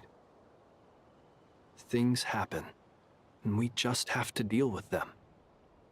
If you find yourself feeling angry, perhaps start by drinking a big glass of water. Hey, you mean you're completely unmoved by my anger? I'm devastated. Then allow me to express my sincerest regret. Come by the lighthouse sometime. We'll catch ourselves a few fish, have a little barbecue, play some cards, and bask in the sun. Maybe I need to spell this out. Lean in a little, Flint. Oh my, this doesn't bode well. Word is that you were caught up in a real horror show recently. People were amazed that you returned safe and sound. They've been debating whether you're even human. I've returned safe and sound from plenty of crises. When you say people, do you mean other people? Or do you just mean you? Fine. I'll be frank. You're not human, are you? Heavens. Now that's a horrifying thought. You know what? Forget it. We'll revisit this once it's all over. A sound plan.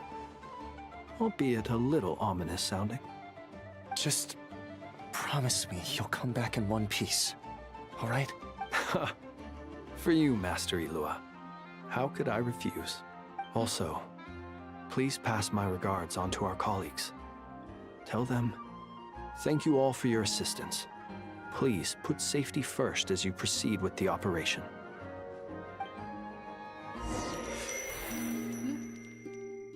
Flower. Right next.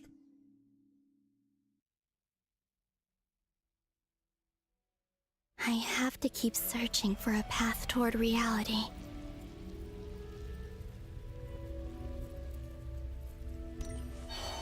Huh? Nope.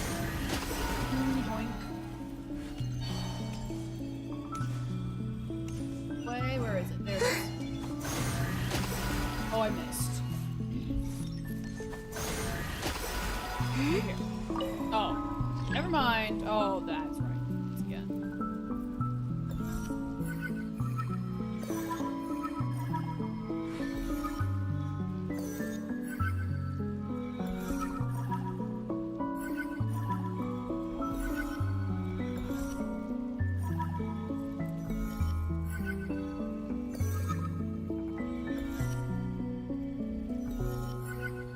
This should do it. The last 2 times I tried to influence reality in this space, it consumed a lot of Kuvaki. I'll try and be more careful this time. I need to leave key clues behind using less power. I hope everyone still remembers what I said on Moon Prayer Night.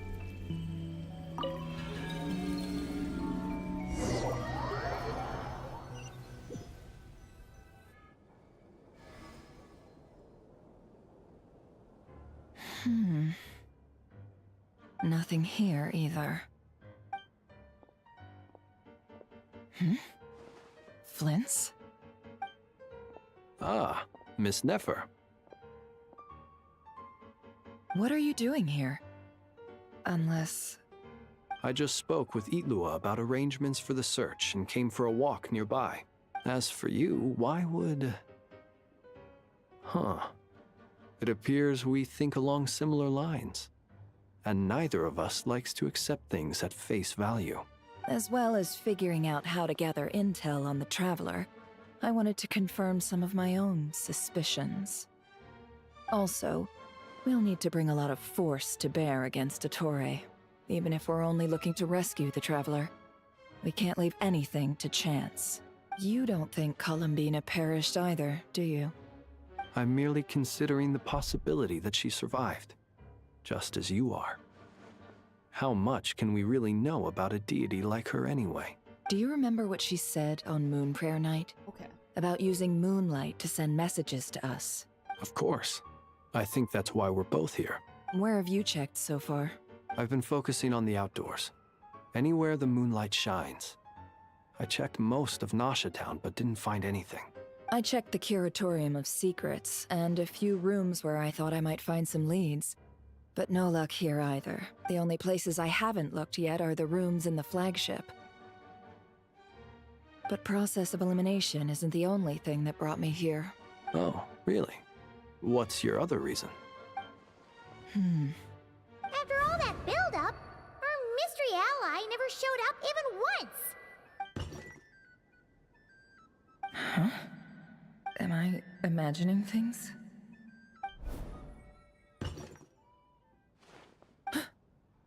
Come on, let's see what's going on.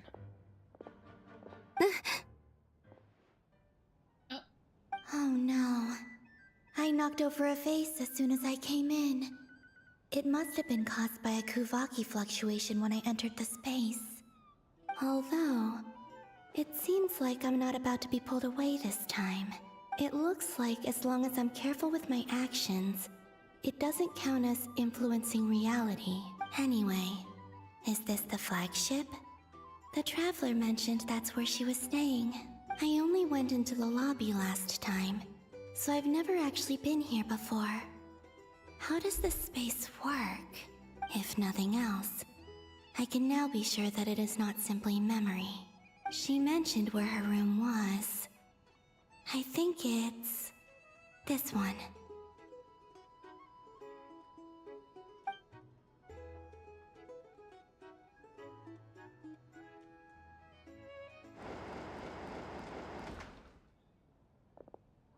Find the vein. The door is closed. But if this is anything like when I disappeared, then maybe...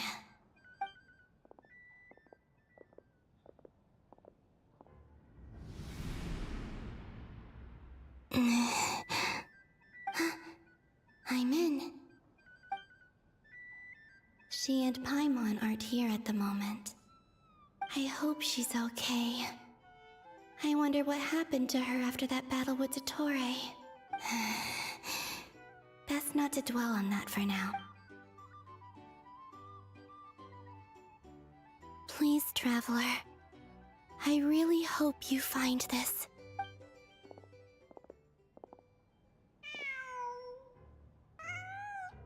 Huh. Just a cat. Nothing else here strikes me as noteworthy. Didn't you stay here for a couple of nights once? Before Rarir showed himself, yes. It's also where the Traveler and I first met. Did you notice anything unusual during your stay? I remember thinking how much noisier the flagship is at night compared to the graveyard. Other than that, no. The Traveler and Paimon were most congenial neighbors. This is where they've been staying, yes? Over here? That's right. I wouldn't usually condone breaking and entering. Focus now. I have to write a message on the wall. You simply open your windows on nights when the moon shines bright, and the moonlight will naturally flow towards the words I have written. Here goes. I'll need to carefully control my strength. Hey.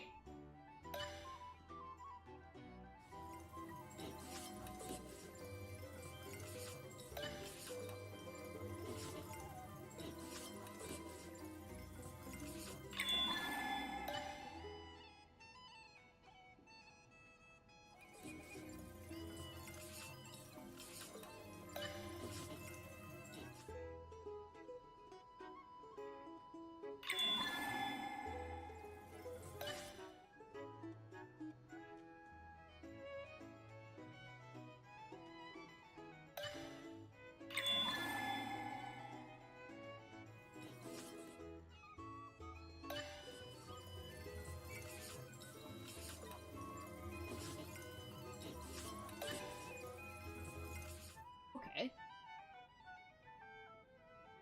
At the words.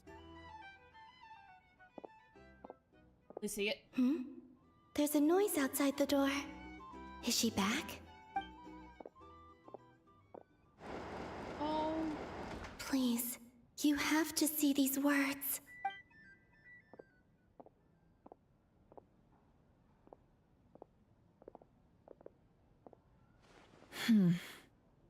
Well, do you sense anything? Unfortunately, no. And this place was our last chance. Not necessarily. We've only looked in Nasha Town so far. Miss Columbina said she would leave messages at her friends' dwellings. It's still worth checking where Miss Lauma lives and where I live. Let's try and make some time to look into those then. Wait. What are you waiting for? Oh, Paimon might have overeaten slightly. What's that look for? This is a victory feast. It's normal to eat a little more than usual. The Traveler in Paimon. It's really you. They don't. But why are they talking about a victory feast? Huh. You worried Paimon sick while you were out there fighting Rare. So this is your chance to make it up to her, alright? Wait. So this is the night after the battle against Rare. How did I end up here? That's quite a long time ago now. Wait. Time. That's it. Every time I've entered reality within this space, it's been at an earlier point in time. Every one of those points has been before I fell into the moon's reflection. And everything I've done to affect reality really did happen in the past. Does this mean that within the moon's reflection, time flows backwards? Starting from the moment I fell in? Not long till Moon Prayer Night now. It's gonna be even livelier than tonight. Although, it's gonna be sad saying goodbye to the damselette. She seems like a really nice person. Paimon.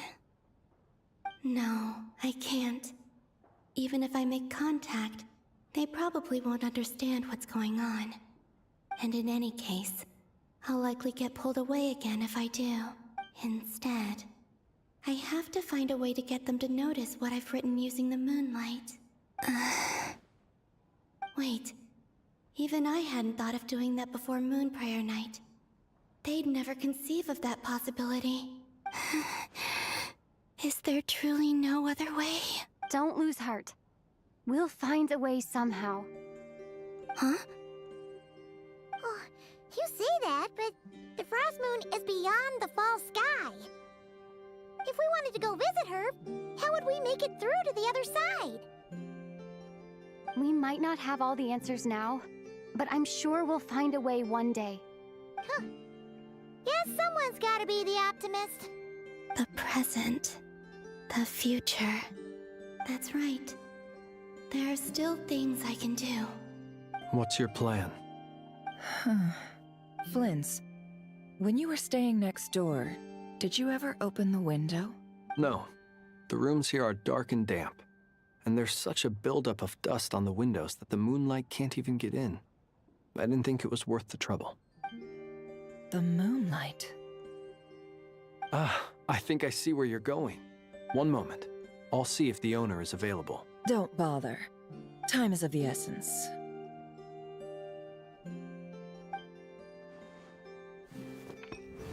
Time. Even if no one sees what I've written at this moment, maybe someone will remember what I said after Moon Prayer Night. I need to write down as much information as I can. And maybe one day...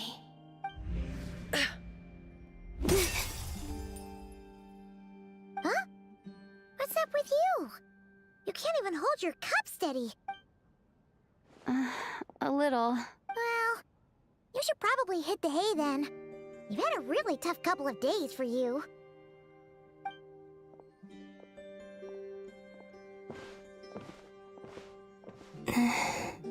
You truly have.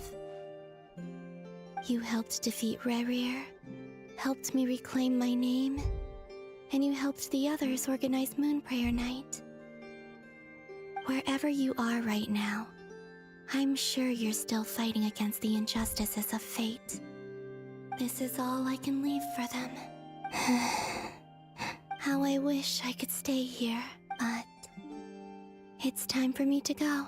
I hope to see you again in the next time, and if the opportunity presents itself. I will surely return to your side. Huh. Columbina. She's alive. Not only that, but she's left us an entire wall's worth of clues. She even wrote down what would happen on Moon Prayer Night. It's just a shame we found it too late. I am here. Time in this place flows backwards. I am constantly moving forward. It sounds like she's found a way to influence the past using Kuvaki. But her future is our past. So, these words have been here ever since we defeated the Ray Hero Solnari. We just never discovered them. Which came first, the chicken or the egg? Do you ever mull over questions like that? Only when I'm in a good mood, and at leisure. Well, I never do. Everything that has happened already belongs to the realm of fact. As a business person, and especially an intel broker, what I do is extrapolate from those facts to try and read the future. An admirable philosophy. It's a means of survival. Let's go. We have a wall's worth of clues to share with the others.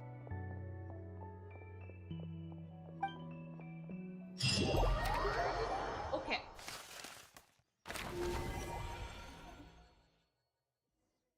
Here we go. Oh. It appears that the doctor's energy signature has changed to something similar to Kuvaki, but not like the Kuvaki we're used to.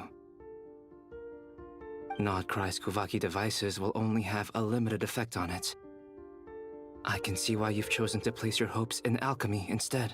Also, I must say these books are rather profound.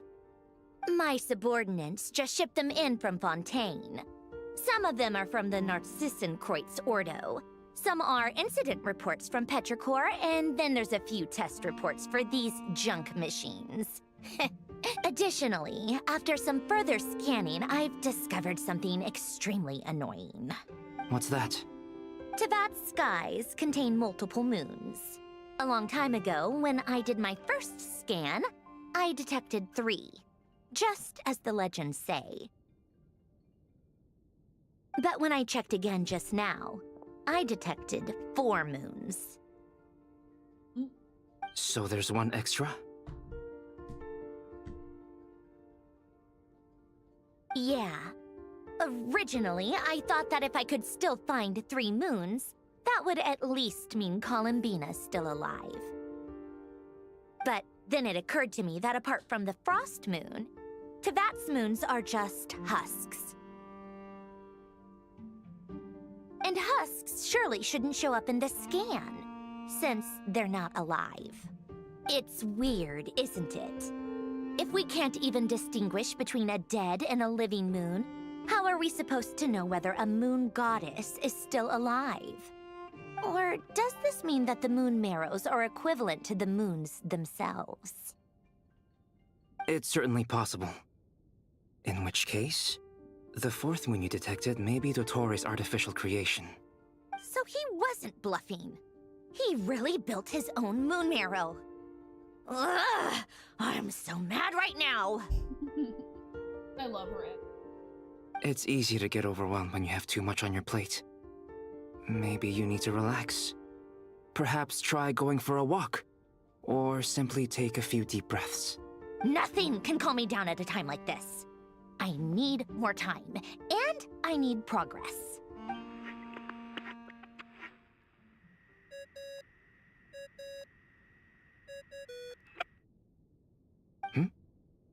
It's Mr. Flynn's. I really hate that ringing tone. Ugh. First the four orthants of the Narcissenkreuz, then moon marrows. Now what? Oh, sorry if we're disturbing you. Might I ask what's troubling you? What do you want? We're busy. Are you still at the Curatorium of Secrets? Yeah. Look, everyone else is still out, so there's no hurry. Plus, I'm busy, so I would appreciate if— Even though we have crucial intel to share? Fine. I'm listening. Do you intend to share it via the Dodo communication device? Ordinarily, I would, but this is a unique situation. I think it's best that we discuss it in person. See you at the Curatorium. Yar. All right, then. So, what's the situation? The rest of the team is still out working on their missions and evacuations. But we've decided to fill you in on the most crucial information first. Sandrone, you were right. Columbina is most likely still alive. That's the best news we've received in a while. By a long way.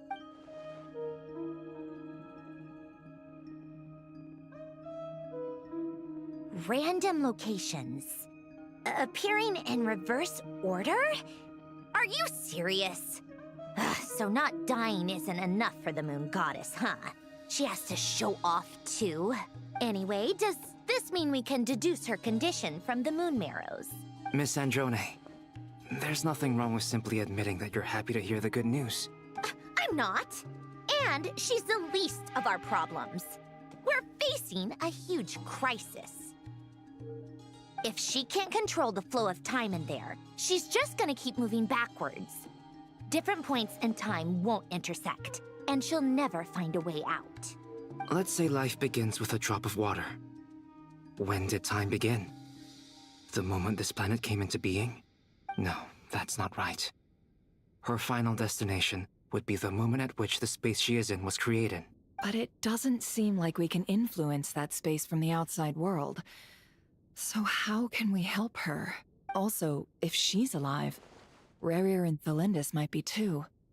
But as far as we know, neither of them have come back out. That space may not have an exit at all. I'm afraid I must concur with Miss Nefer in this. Can't exactly argue with that. Let's leave it there for now. I've taken notes on everything you said. Will it help with your research? I doubt it's gonna help with breaking Dottore's energy fields. But who knows when it might come in handy. Better to have it all written down than try to remember everything when I need it. All right, I need to get back to my research. Mr. Albedo has made a lot of suggestions that will require my undivided attention. Sure, I'll stay here. I have things to work on.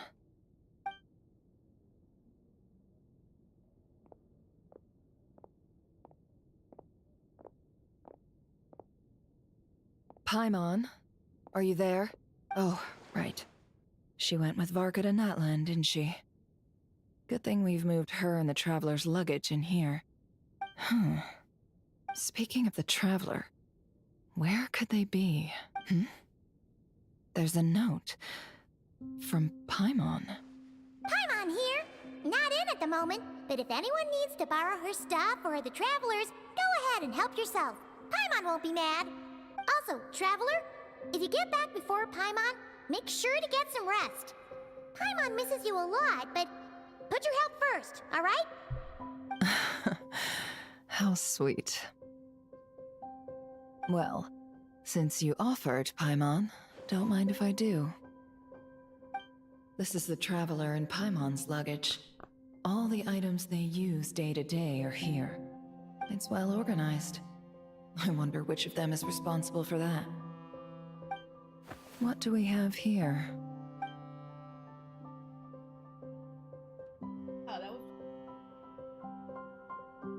The camera captured a special moment that can only occur between people who are close to one another.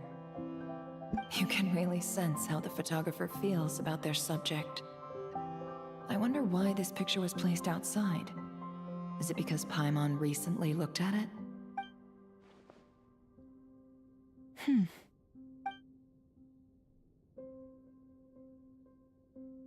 This must belong to the Traveler. Perfect. I'll use this. Hang in there. We'll find you.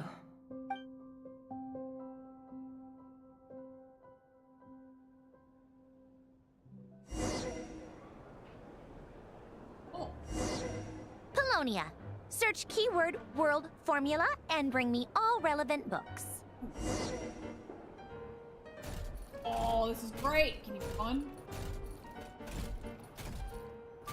Can't jump.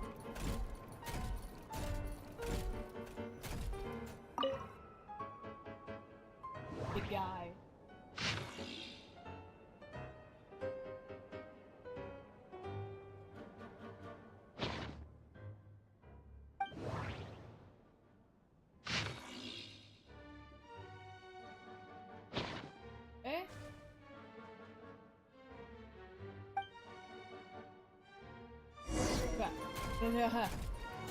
Here you go.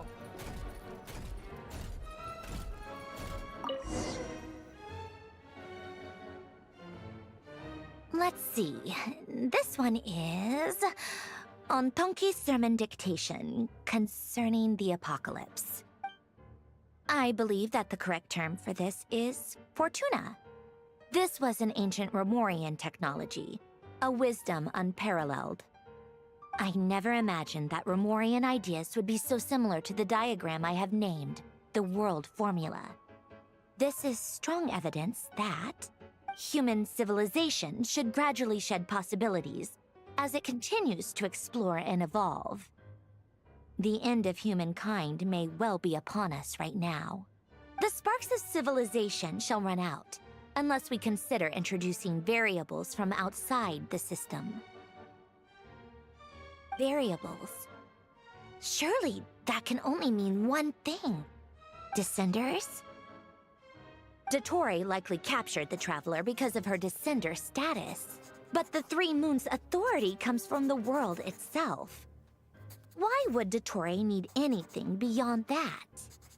Where does this variable factor in? The world formula calculates the fate of an entire world. Introducing a variable would therefore give us...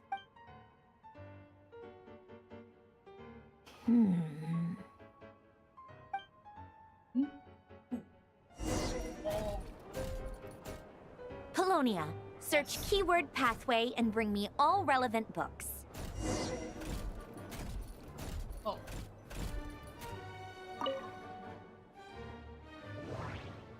Alright.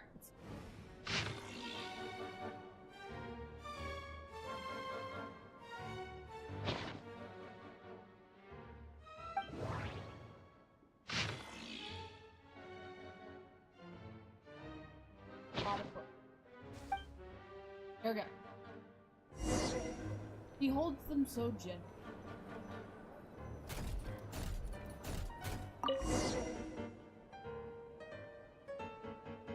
Otonki sermon dictation. Explications on the chemical marriage. These titles are pretty esoteric. Observe and compute the pathway displayed in the guidance diagram. Deconstructing and reversing its effects could generate potential ideas. So, it's one of Renee's draft lectures. Deconstructing the pathway. I suppose that could lead to a breakthrough. Okay.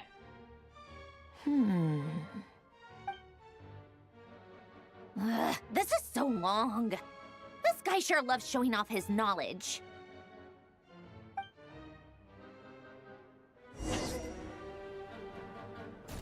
Polonia. Search keyword tree model and bring me all relevant books. I wonder how heavy actually.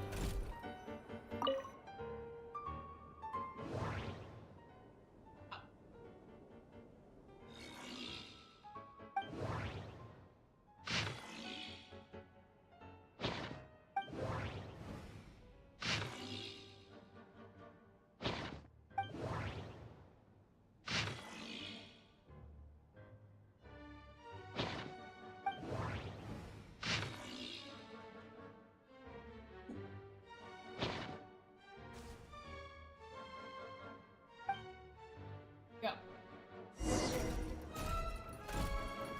That one. Ow.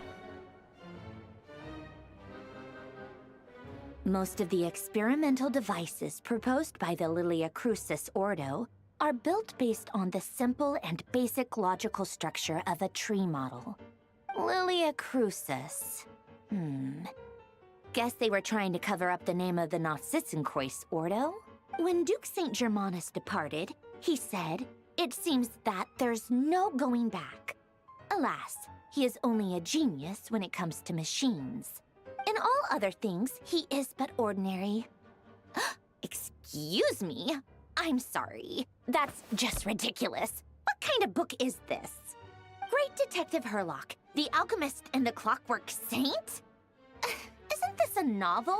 Come on. Still, the author swears that they knew Renee well. Whatever. I guess it's not beyond the realms of possibility that Renee would say nonsense like that on occasion. Memory, wishes, souls, and persona. Frankly, this sounds more like occultism, but if Albedo vouches for it, I suppose there must be some alchemical basis to these techniques. The way Alain Guillotin saw it, the world was comprised of machines. The universe needed machines, and thus his technologies were created. That's why I was born. René, his full name was René de Petrichor, if I recall correctly. Sounds like he and the town must be intricately connected. That place was also the source of most of our information regarding Remurian civilization. Seems like some of his projects were based on their technology. The cutting of souls and storing them in vessels. These seemingly unrelated techniques underpinned René's research.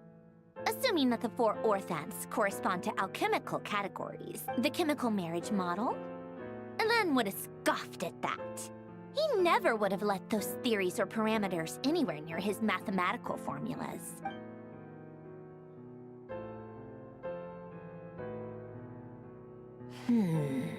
What was Alain's view on René?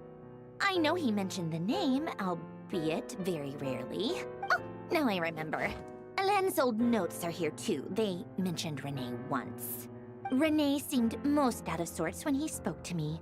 A lack of sweet foods has dulled his mind, I should think. Either way, his words are not to be believed. Yep, that sounds like Alain. My subordinates actually did a half-decent job digging out all these materials. Makes a change. Good for them. Some of Alain's old files are completely consistent with these records. He must have gotten them from the Tower of Gestalt. I never knew he got his hands on René's records that early. He may have kept them, but he never even attempted to use them. Didn't believe a word they said. Come to think of it, René's world formula was filled with calculations of constants. That shows he believed that the fate of the world to be predetermined. As for Alain... it's been too long. I forget what he said. What would he have said? A guy like him, fervent believer in machines, but not headstrong enough. The world can be changed. It is worth persevering. Yes, that's how he used to think at least. He created that procedure to save this world. Yet the scale of the world's fate proved too enormous. The result was beyond his ability to calculate.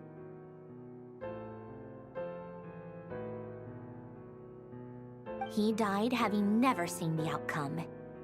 And there I was, left behind in the ashes of his dreams. Did you really never take a close look at Renee's research? Or did you read it but deem his philosophy incompatible with your model?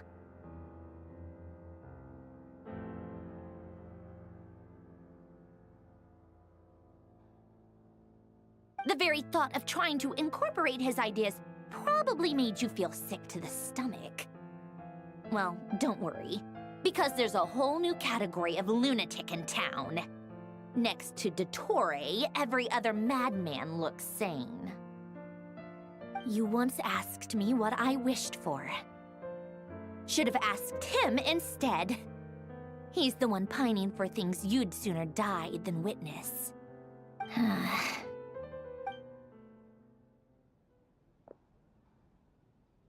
Even the tiniest variable can make big waves in the present. Now then, allow me to put these incompatible fragments together in your stead. First, establish and verify the existence of the Great Circle. Absolute nihil on one end, absolute reality on the other. Now, search between these two extremes. Then, the construction criteria. Variables.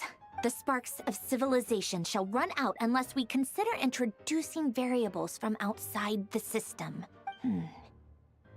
Input variables. Traverse the world, space-time, and civilization. Then extract the essential nodes from the records to determine which variables they point to. The primordial power that differentiated itself from the void. The power of light. Yes, light. Records. Hyperborea. This is so horrendously complicated. After all that, I'm still missing a few variables. I need to think this through again.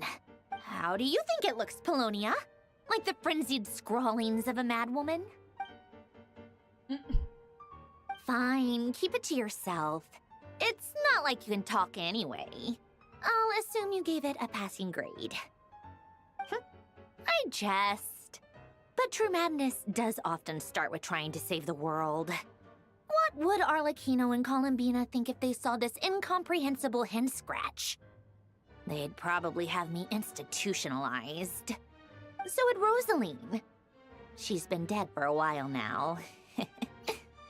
When I close my eyes and think back, I can still see her face. And that enormous dress she used to wear. Such a bizarre choice. What possessed her? Oh, and the clack-clack of those heels used to drive me insane. No one's asking me, obviously, but I hope you all know that I never wanted to save the world. I'm not crazy. I don't have delusional ambitions, and that's a clinical fact. The world needs a solution, but I don't need the world's validation. It's the world begging me for answers, not the other way around.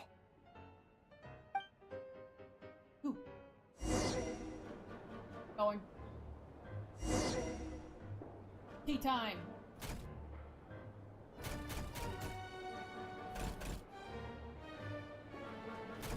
Very much.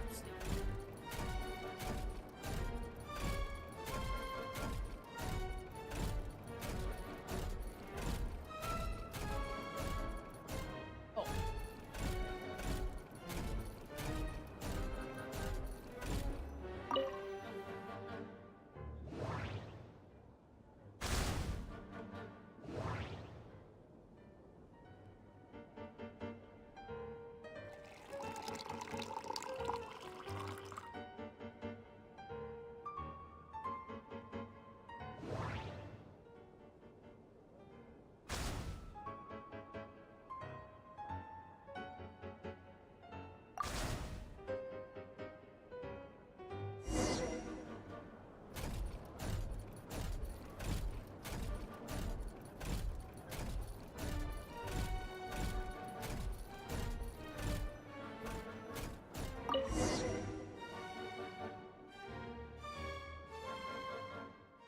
Oh, cookies to go with the tea.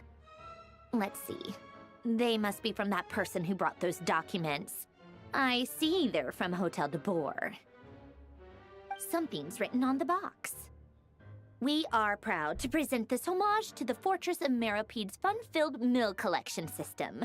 Fortune cookies. Have a lucky start to your day. Sounds like a dumb gimmick to me. Be early to bed and early to rise. Get plenty of sun and drink plenty of water. Then things will surely go well for you. What? Are you kidding me? Somehow I doubt that an early night and a glass of water is magically gonna save a world on the brink of existential peril.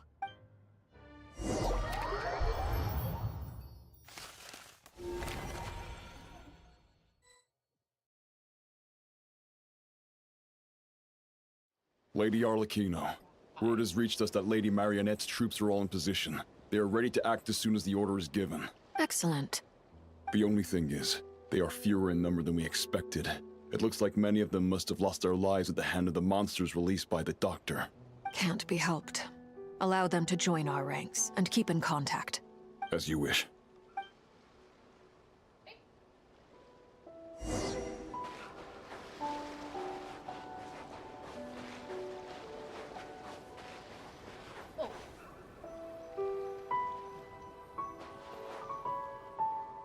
It's been a while, Arlecchino. You look well. Oh, Mr. Worldwide. Did Dottore really have to build his lab right on the sole path between Snezhnaya and Nodcry? Had to go on a huge detour to stay out of its line of sight. Sounds like an arduous journey. I assume you've brought word from Her Majesty? Of course, all part of the job. Firstly, the Tsaritsa has authorized Fatui Internal Affairs to review Dottore's case. They will reach a formal verdict on whether he has turned traitor and whether he poses a threat to Snezhnaya. While they're working on that, I've been ordered to come and receive the refugees from Nodcry. They are nearby. My team will escort you to them shortly. Great. Aside from that, Her Majesty has a message for you and Sandrone personally. Huh? Where is Sandrone? She stayed behind to work since I was making the trip anyway. It seemed sensible to have one person on standby at base while the other came out to meet you. All right, guess that's just how she rolls. In that case, tell her that the Tsaritsa's decree this time is pretty awesome sounding. I think she'll like this one. Still, I wonder what... Wait, what's that? Did one of our troops turn into a monster? Oh! Take him out.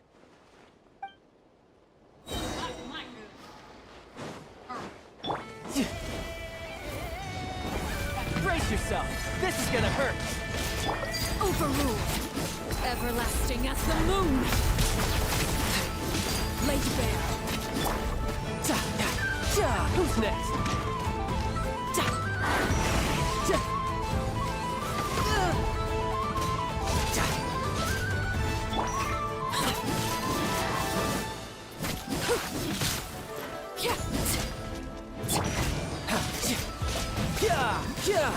You've gotten stronger, Arlecchino. Nice. Stop that right now. I appreciate the praise, but I am not fighting you today. I knew it. Overruled! Commendable.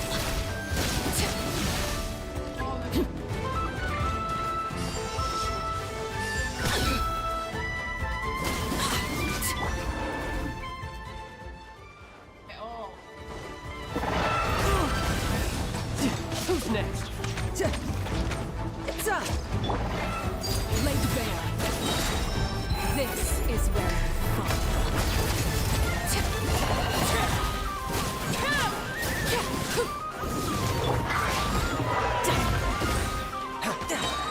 You can run, but you can't hide.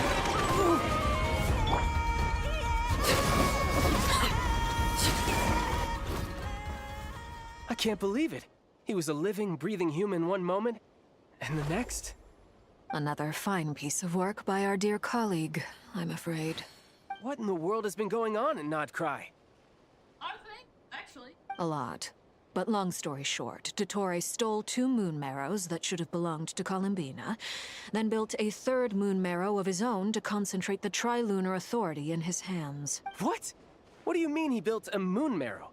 People build roads and houses, not moon marrows. What's his next DIY project? He's gonna build a god? You could stand to be less surprised. We are harbingers. The work we are engaged in makes the creation of gods seem mundane by comparison. I tell everyone who asks that you once crossed swords with Rex Lapis while serving as a key supporter for Rosaline's plan.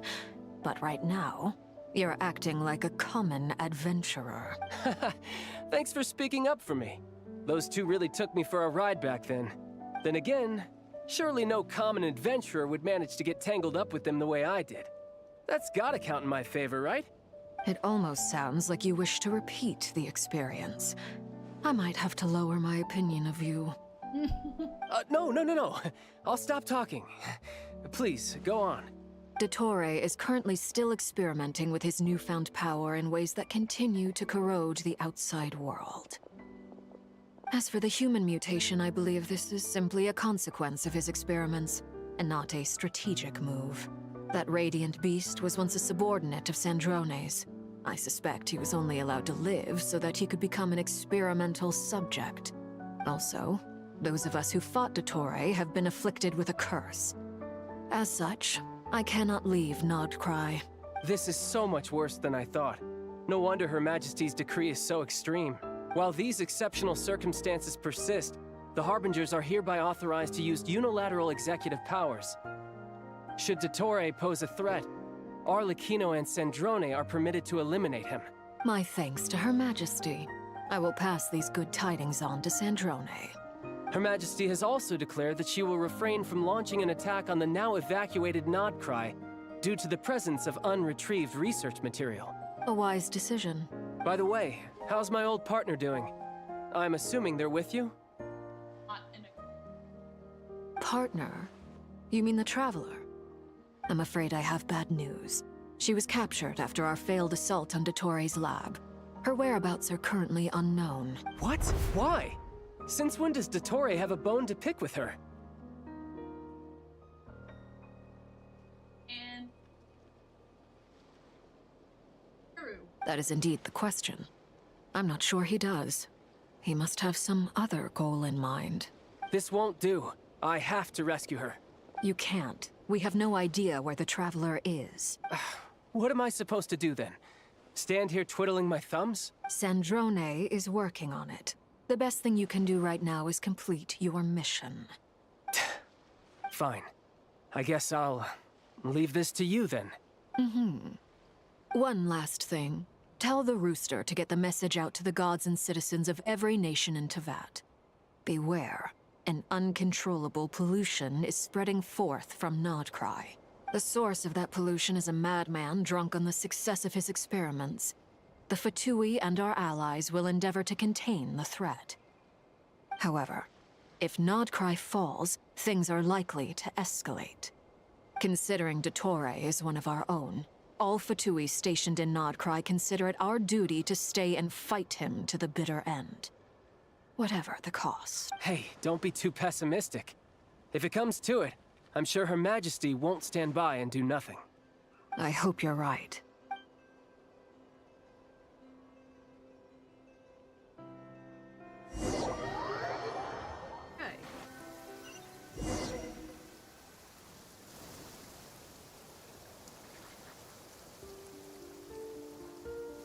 You're right on time. Thanks. Hey, do you think I'll get that gliding exam exemption? I made sure I was on my best behavior in Mondstadt. I landed well outside the city and walked... I'll help you apply, don't worry. For now, let's see what we have here. What are the doctor's energy fields even made from? The usual attract and repel principles that govern Kuvaki don't seem to apply to them. They are very mysterious, but ultimately, they appear to be comprised of energies from the 3 realms. Thanks to research by Master and the Hexen Circle, we know that Teyvat's 7 elements are derived from the more primordial power of the Light Realm, which is antagonistic with the power of the Void Realm. Since you have the power of the Dragon Durin within you, I'm sure you can already tell that this energy field contains no abyssal energy. That's true. It's not abyssal energy. It's something pure, wild, and untamed. I've been thinking about something. Do you still remember the device that Dory supplied from the Academia when you and Miss Columbina fought Raria? That was one of the most marvelous feats of ingenuity I've ever seen. The design, the craftsmanship, the material selection. I couldn't fault any of it. Not to mention the operating principles. Surely the most ingenious feature of all. Dory didn't go into detail on how it functions, but I have a working theory. The clue was that Miss Columbina was somehow able to use the pyro energy that you provided, despite the fact that, as a moon goddess, she should only be able to use light realm energy in principle. Now, all elemental energy is, of course, derived from light realm energy to begin with.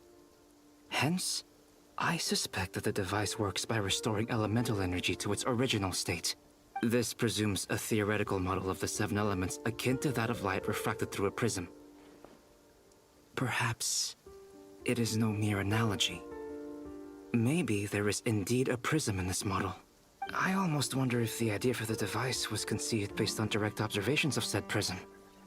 It would explain how such an ironclad design concept was achieved.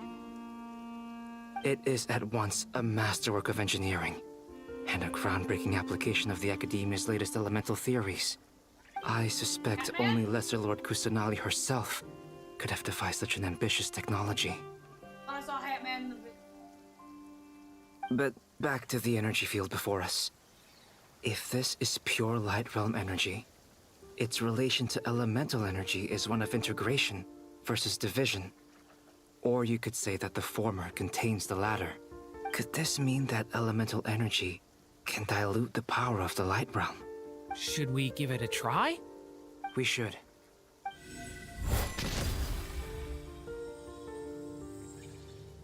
Ha! It works!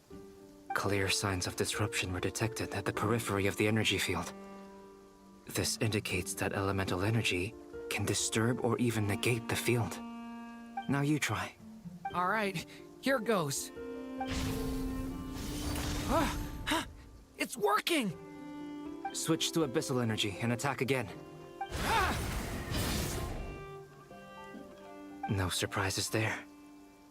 Abyssal power drains the energy field to a significantly greater extent. I now feel confident in asserting that the energy field is indeed pure light realm energy, and that elemental energy can dilute it. But the energy field is huge. How much elemental energy will it take to neutralize it? We don't have to neutralize it completely. We can try other approaches. That's all for theory. Would you like to continue watching? So you knew I was here. Hatman. Huh? When did you get here? He's been here. A while ago. But Albedo sounded like he was working on his thesis defense back there. Back in Sumeru. You can end a person's whole career by interrupting them mid-speech. Very thoughtful of you. I'm truly touched. Could I ask you to lend me a hand? With what? A little test. Try using Anima to unleash a concentrated assault with circular blades, with the goal of breaking through at a singular point. Nice! This time it tore through the field. Tremendous. This is a major breakthrough. Should we go through? We probably shouldn't risk having mutually antagonistic energies in such close proximity. Durin, you stay here and watch the entrance. Hat Guy and I will go in to investigate. Sounds sensible to me. Keep your eyes peeled, Durin. Don't worry, I got this. You two be careful in there. Just give me the signal if you need help, and I'll dive right in. What do you mean, signal? It's based on a new alchemical concoction I developed last month. When 2 bottles of it are smashed on the ground together, they emit a blinding burst of light. If it comes to that, remember to shield your eyes with your hat. Glad I asked. Thanks for the heads up.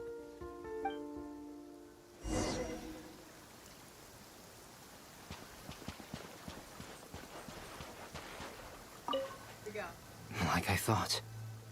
Beyond a certain distance, we can't see the opening where we came in. Maybe that's to prevent people from escaping. Sounds like Dottore style to me. Not much has changed. Things are basically the same here as they were before the energy field appeared.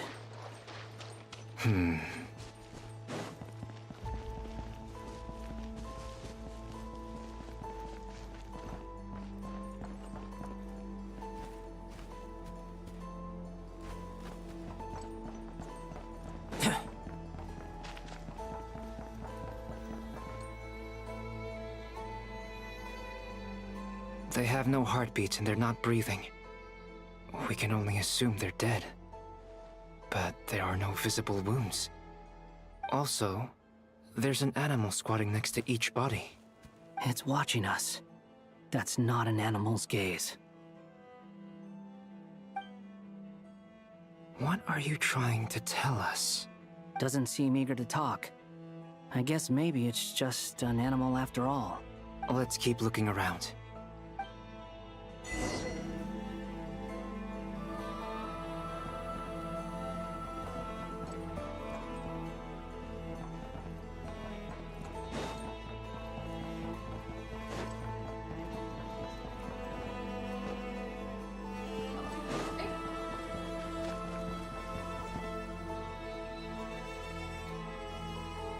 Same situation everywhere. Not a living soul in sight. Just countless bodies with animals standing watch over them. Well, I think we can safely rule out the possibility that they're all pets. Is skirting around the topic your way of showing consideration for other people's feelings?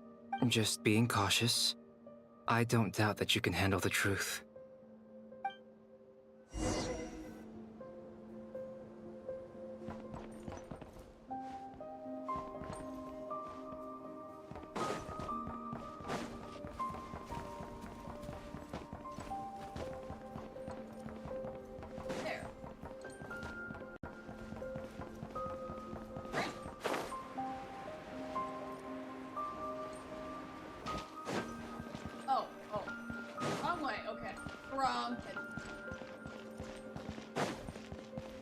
Got in.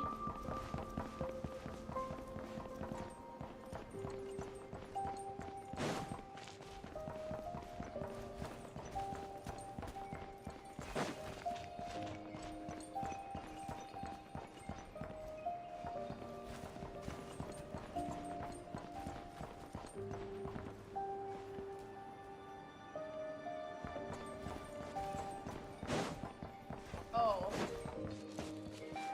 Careful. Please. Help us. Please. Over there. I hear a voice. Swallow Fury!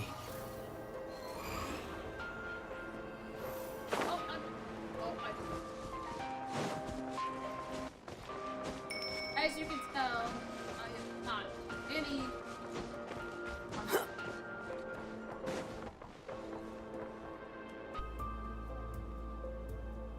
Please. Help us. Please. What happened here? I don't know. Suddenly, everyone collapsed. Then my line of sight got lower. I still have some of my senses left. I gotta get out of here.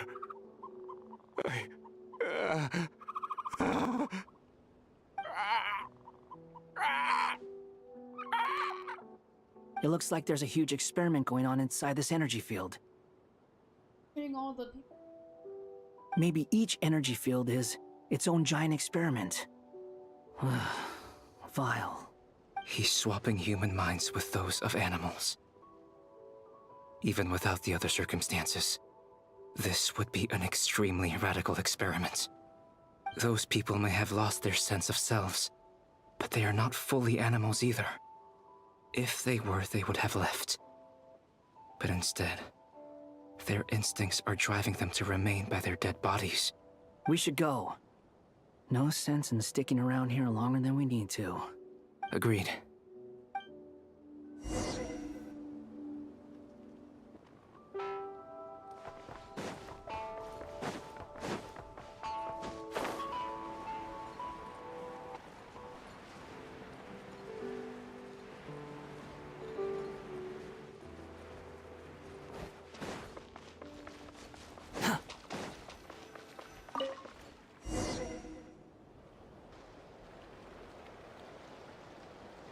You're back!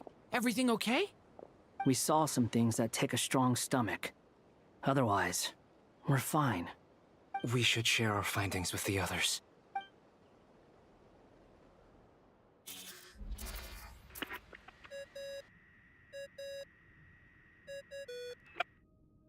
Yes?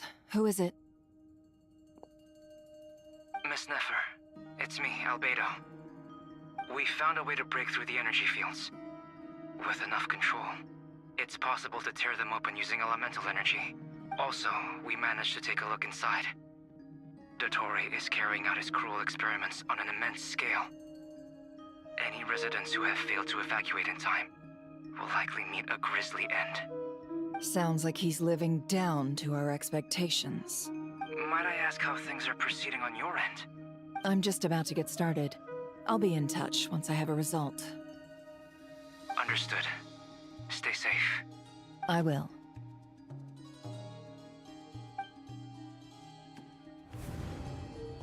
Well, Nefer, I'll link up with you once my tasks are complete. What makes you think I'd need you to do that? I'll need it. And considering the way you approach certain matters, I think you'll be better off with me present.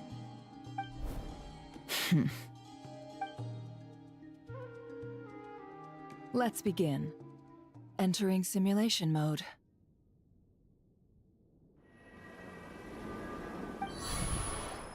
A vast wasteland. Is this the Traveler's inner world?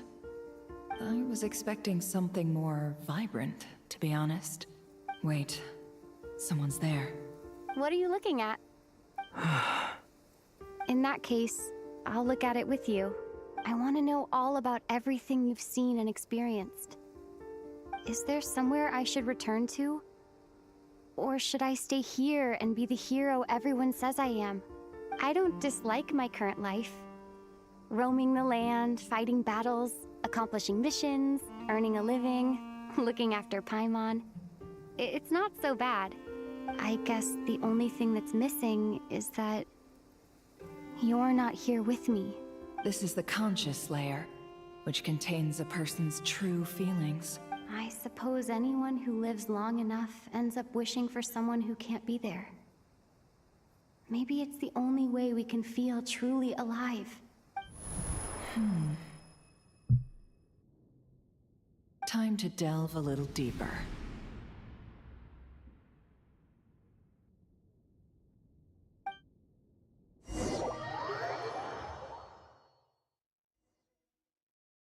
Nasha Town is hardly the optimal choice for a place to live, but it has character and a reasonable population density.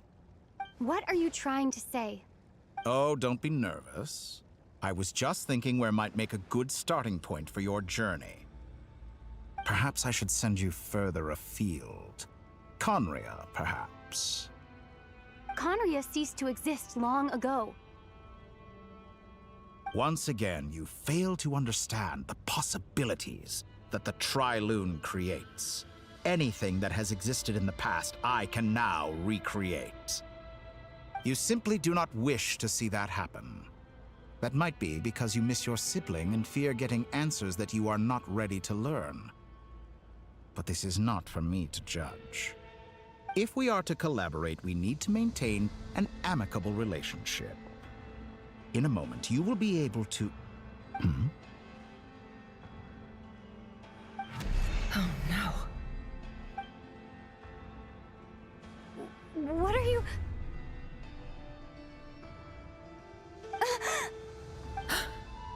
What are you gonna do? Don't move. Something unwanted has crept into... Oh? gone as quickly as it came.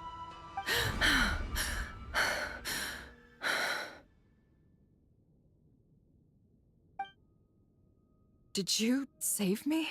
If I hadn't cut the connection, Dottore might have caught you from the other side and destroyed you. This was a good idea, but once is plenty. You were exceptionally brave.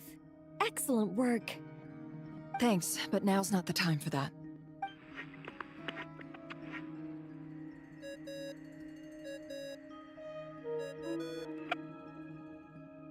Albedo speaking. I think I know where she is. What is this endless darkness? I can't see anything, even though my eyes are wide open. What happened? Ah, sorry about that. I take it you didn't notice. Just now, a friend of yours took a little peek into your mind. Could it be Nefer?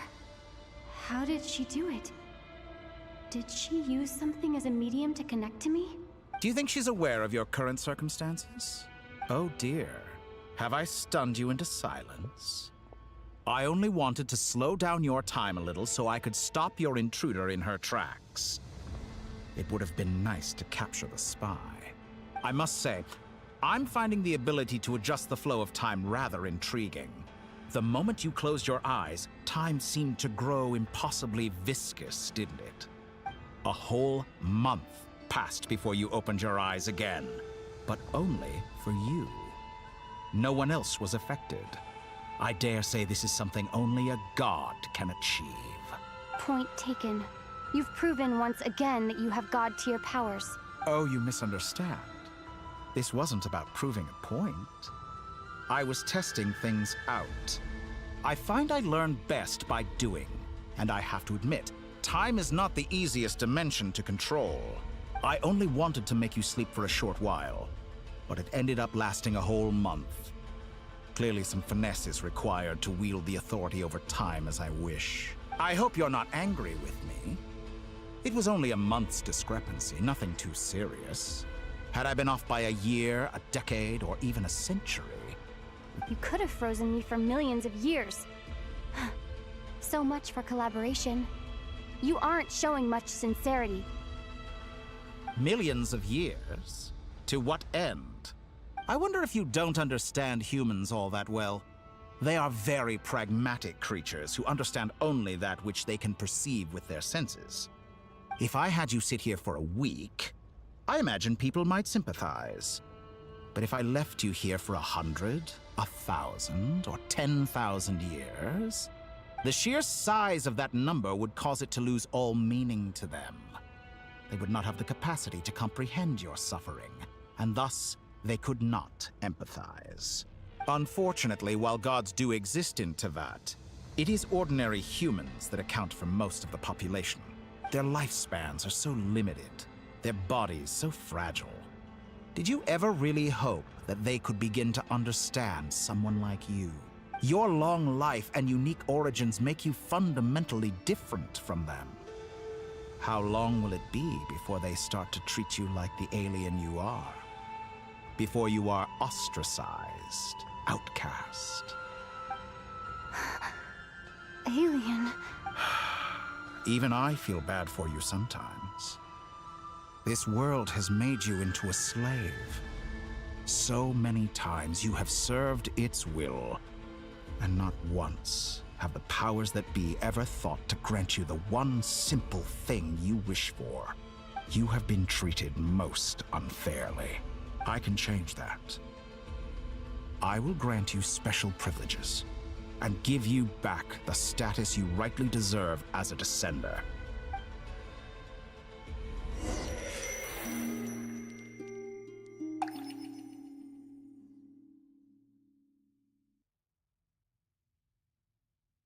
I've entered the past 3 times at this point, but I still have so many questions. For instance, beyond each point being further back in time than the last, what determines the specific locations at which I can make entry? So far, the common thread linking all 3 scenarios is that the Traveler has been present. But it's more than that. I know I sensed something familiar around her. What was it? I'll keep this question in mind as I carry on. Next one.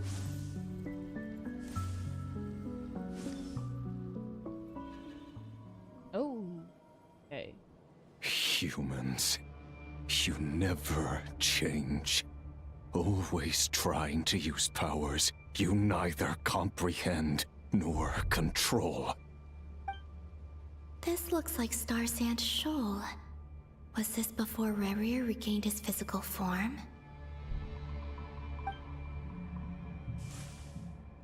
You've messed with the cannon again, huh? Sorry, but this round's not gonna go your way. The cannon. That's right. I was at Silver Moon Hall and I sensed an abnormal Kuvaki fluctuation coming from Nasha Town. And right after that, came an ominous power emanating from Star Sand Shoal. My body was once torn into countless pieces and hurled into the swirling chaos of time itself. But even so, my life and will were not extinguished. I wonder if I could try to prevent his resurrection. Will it take too much energy? But how would I do it? What can I do, here and now? Traveler! Behind you! Look at that light! No, I won't make it in time.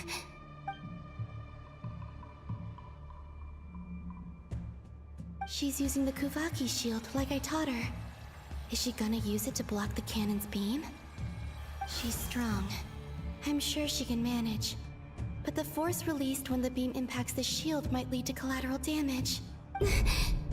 Easy Island. The Frost Moon Scions will be exposed to lethal levels of Kuvaki. A question, if I may. Kind Miss Columbina. When the cannon's Kuvaki beam was deflected earlier, I saw several bolts of energy streak toward Hisi Island, only to be blocked. Did you also have a hand in that? Maybe that really was me after all. Well, future me. Sigi sato pasa sax, niti ipotuvtos. There's no time. Osestikos paratin tirantur risuiku, topir to aithion feraton. I have to make it. Oh, Frost Moon. Oh, great land. Oh, slumbering moonlight of Nodcry. If you can hear me, if you can sense my call, then please, heed me once more! Oh, here she goes. Being magical.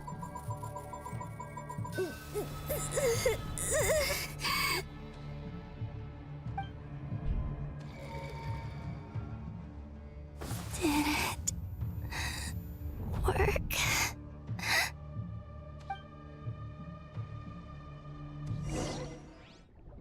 Oh no, the flowers!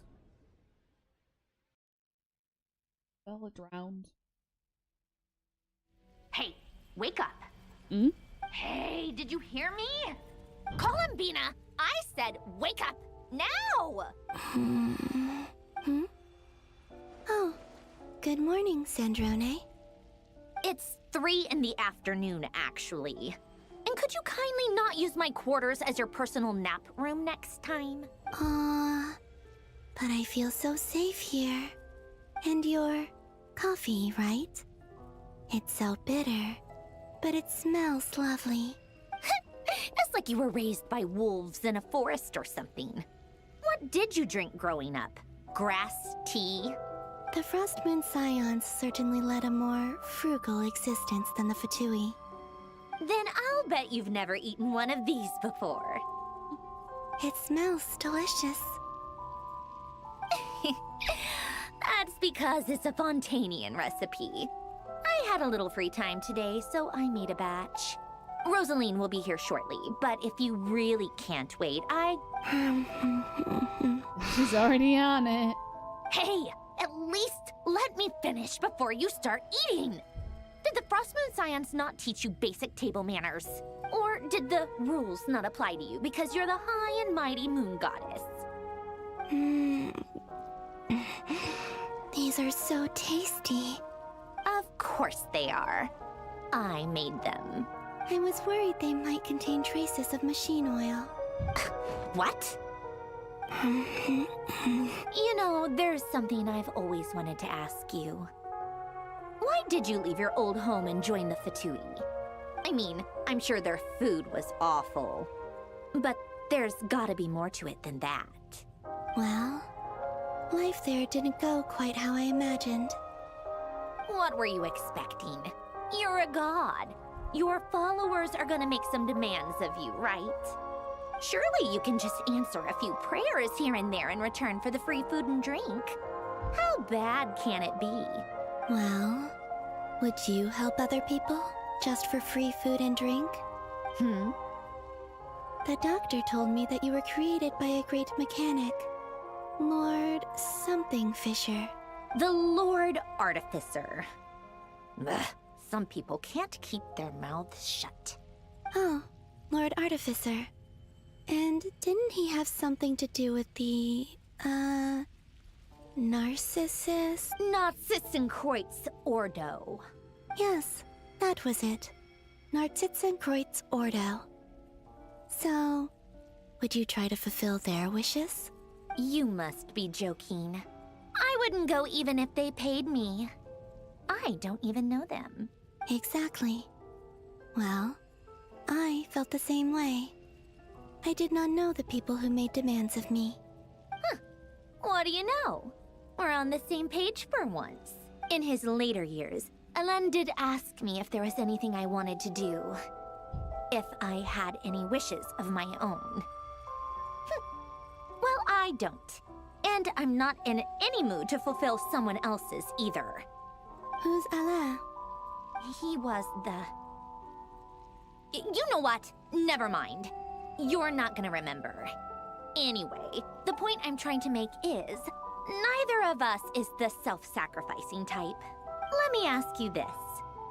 What sort of place would you like to live in, if you could choose?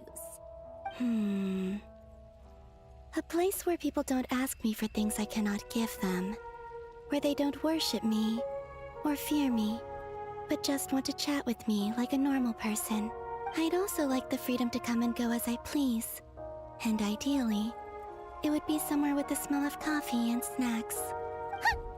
Not to burst your bubble, but no such place exists in the world. Now, take your snacks and scram.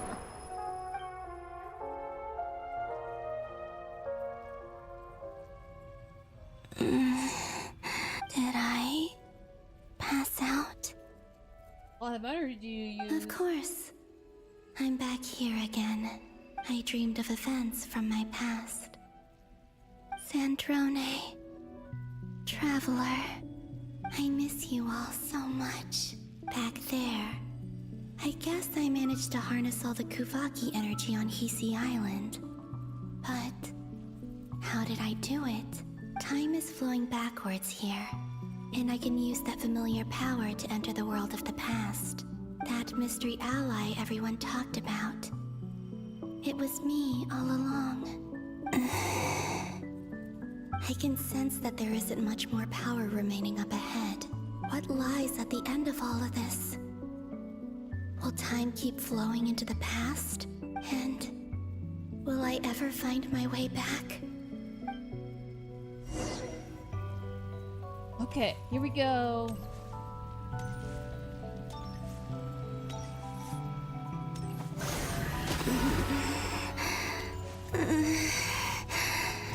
It's getting harder and harder to use my power.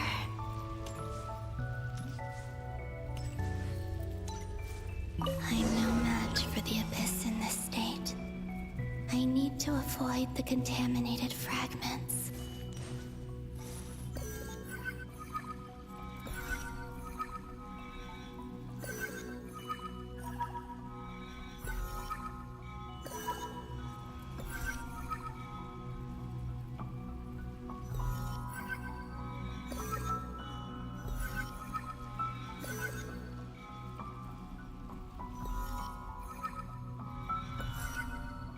Go.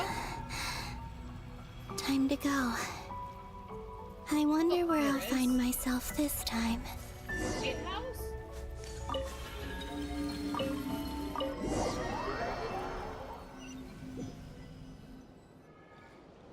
The Final Night Cemetery. This is where Flint's is based. Or not! How are we supposed to read through this many files? Difficult, yes, but it is also our most efficient option. Seems like they're searching for information. Oh, was this my doing too? To expose the true intentions of this Rarir, we need to dive into Notcry's history. Are my actions changing the past? Or are they simply completing a process? Is all of this inevitable? Or if I choose not to help them now, will it change how things turn out? Hope we don't land on our heads then. They're my friends. I can't not help them.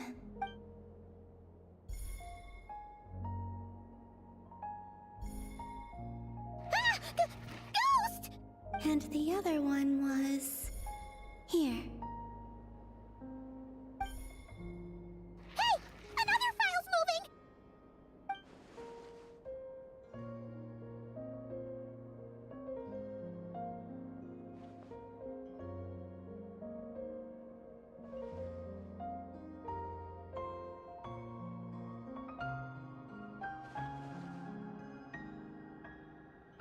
That should do it.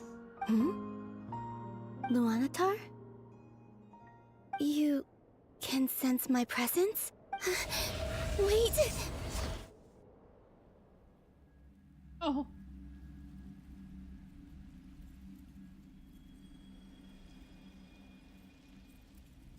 Luanatar. So she's that familiar presence I've been sensing all along. She's always been by the Traveler's side. That explains why the trap, but why Luanatar? Is it because she has a connection to me as the Moon Goddess's familiar? That's...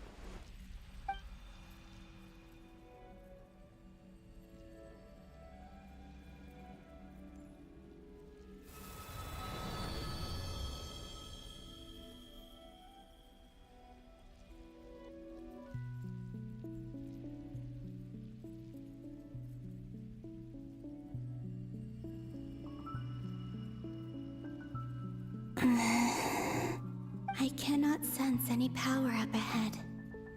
Just a void, stretching out into infinity. This is likely my final chance to enter the past. It's now or never. I have to find a way back.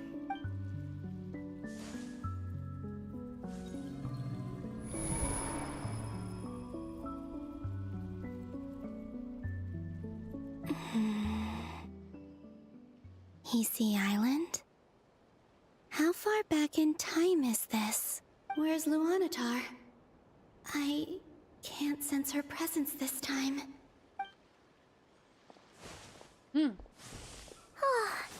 Anafa and Aino reunited like that sure was heartwarming. Oh, isn't this the first time? Traveler, Paimon. No, stay calm. I think, Columbina. How do I find a way back? A way back... to where? Do I go back to Moon Prayer Night? Or to the future that followed? And if I return in my current state, what will become of me then? Dotori's actions that day proved that he'd been planning that for a long time. He had already seized the power of 2 Moon Marrows before capturing me. Even if I manage to get back, how can I fight against him when he wields the Tri-Lune Authority? I can't. If I go back like this, I'll be playing right into his hands. I have to find some way of rivaling the power he has usurped. Wait. Time flowing backwards. The Tri-Lune Authority. Does that mean... I think I know what the final destination of this lunar reflection might be. I know what I must do. Speaking of homes, we must already be close to where the Frost Moon Scions live. The vibe here feels different, just like the scenery. But how do I communicate my plan to my friends? Should I write it down here? No. Someone else will see it. I need something with a close connection to me. Something I can use as a medium to tell them what's happened to me in here. Now it makes sense. Flowers?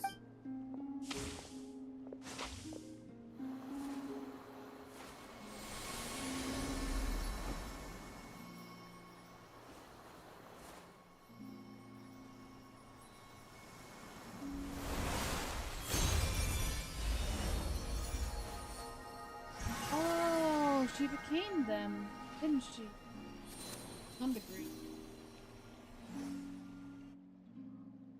Hey, what was that? I feel like some sort of breeze blew by, and then the petals suddenly turned into... Huh? It was I who brought Luanatar into being. I gave up a piece of my own soul to create her. That's why I could sense a familiar power from the moment I entered this space. It also explains why she's been present in every past location that I've entered. Because we have a deep connection. Hey there! What's your name? And the reason why there are no more gates to the past after this point is that Luanatar hadn't been born then. No wonder I sensed the trace of a blessing when we first met. But I still didn't recognize the soul hidden within you. Back then, I was just a little lost dove. I had yet to become Columbina Hyposelenia. Go on now. We've got stuff to do. Best you find someone else to hang out with. Nope, she's coming with. Hey, you scared it off. I'll be counting on you. Remember to stay by the traveler's side, guide her, and help her in my stead. Oh, and bring her to the garden where the moon prayer blossoms grow. There's a little lost dove there who will need her help. Go on.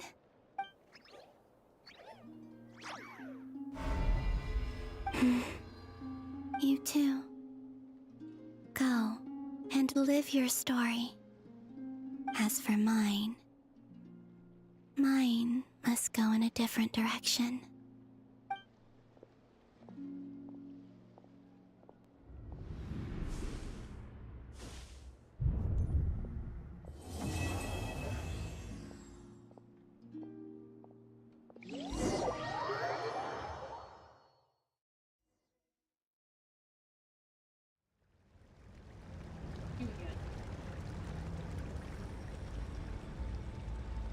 How would you like to experience the thrill of never being held accountable for your actions? You could crush people like ants without consequence, or tear off their heads or limbs as you please. Believe me, such a life is but one small step away. What point is he trying to make? Freedom? But the freedom to kill? To do evil and get away with it? Why would you offer me that? The creation of a world is the ultimate scientific experiment. I have taken my research to the highest level, where I shall be not just a god, but also a servant to many sacred spirits. I shall heed the truth and perform holy deeds.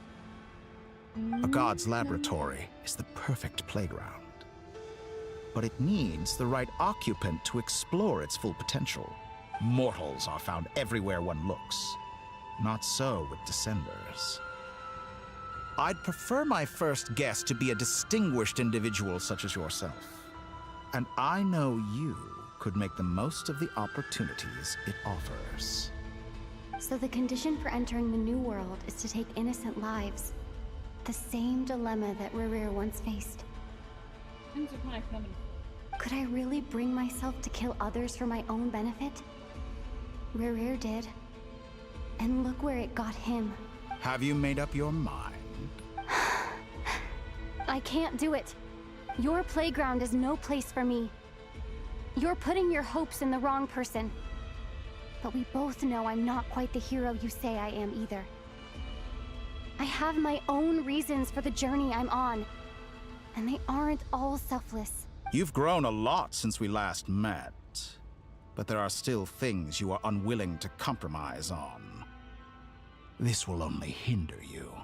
Why don't I lower my requirements a little as a gesture of goodwill?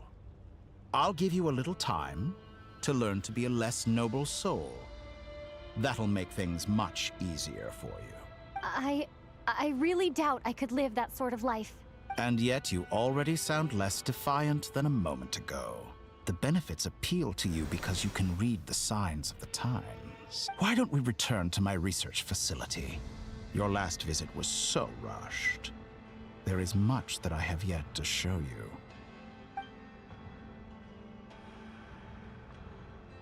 I do not trust this guy. Now to that question,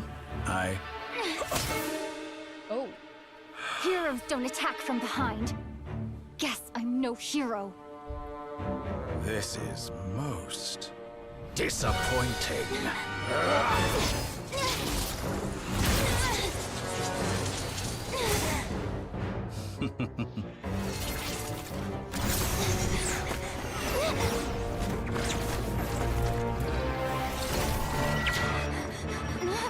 Not good.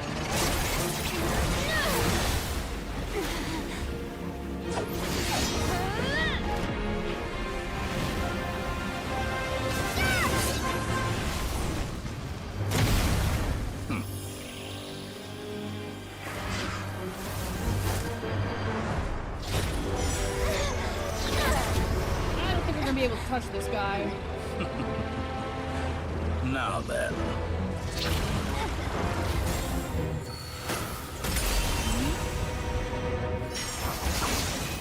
Batman!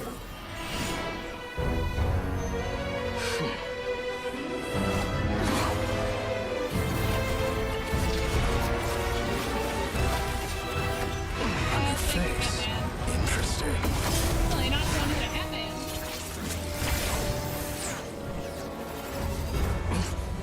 Come on, Hatman, you can do it. Oh, there it goes.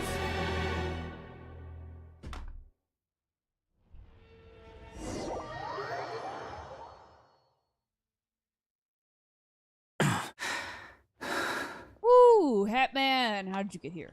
You're still gonna call me Hat Guy after that, huh? You came all this way just to save me. I didn't see anyone else in there who needed saving. Oh, thank you so much. Mate, are you injured? It's nothing. I'll be fine. It doesn't sound like it. Why are you looking at me like that? Is it that shocking that I'd come to your rescue? I'm just surprised you got the doctor off guard. I owed you a favor back in Sumeru. Now we're even. Distracting Dotori was tough. I won't lie. He's not gonna fall for the same trick twice. That was my one shot. I'd hoped to use it to take him out. Ugh. I never wanted to obliterate someone more than I do right now. Dotori doesn't recognize me. But his segments were originally made based on an analysis of my operational principles. I expect it's only a matter of time before he figures out what I am. So Dotori doesn't recognize Wanderer because he deleted himself from Irminsul. Mm-hmm. Did he really miss his only chance for revenge by saving me? Why the long face? Hey, I'm not blaming you, okay? And I'm not complaining either. Rescuing you and killing Dotori are equally important goals. Everyone would be pretty stuck without you. It's best you live to fight another day. How are you holding up? Are you all right? Hat Guy said to put safety first, so we agreed to run as far away as we could after leaving the energy field, and only meet up once it was safe. You don't look injured. It seems that Dotori didn't do anything to you. Yeah, I'm fine, guys. Thanks. All right. Rescue operation complete. Let's head back. There's a lot more work to be done before this is over.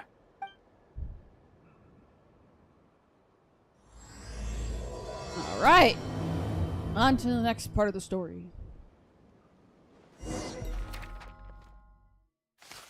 Alright. Go.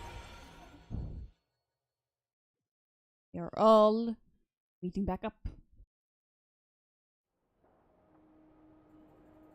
Understood. I will bear the Tsaritsa's degree in mind. I don't see what's so awesome about it, though. Does he really think everyone else is as immature as him? I'm not stooping to Tartaglia's level. Worldwide. I thought you might say that. How's your progress? Quite promising, actually. That alchemist Albedo gave me a few ideas. Remember how I asked you to look up some files for me? That stuff on the Nazi-Kreuz Institute. René de Petrichor and Jakob Ingold. Alain Guillotin despised René's theories and methods, but he never managed to come up with better alternatives either. So I adopted some of René's ideas. I thought Alain was like a father to you. He and René were mortal enemies, were they not? And what would you say if Lenny and his friends one day learned something useful from someone you utterly detested? I would applaud them for it. That would mean that they have surpassed me. For all we know, Alain Guillotin might have thought the same thing. Not that it matters, though. He's dead, and I'm alive. So it's my call to make. Once you die, it doesn't matter how great you were in life. Only the living get to decide what happens next. Hey, come on out. They're back. Huh?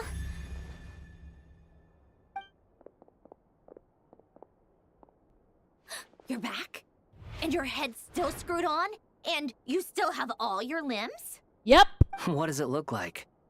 Way to keep your composure, madam. Excuse you. I am perfectly composed. Hey everyone, I'm back.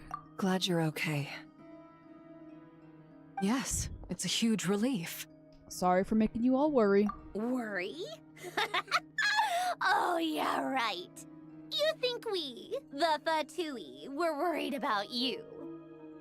We were worried sick. Yes. Hey! The Traveler and I were already friends.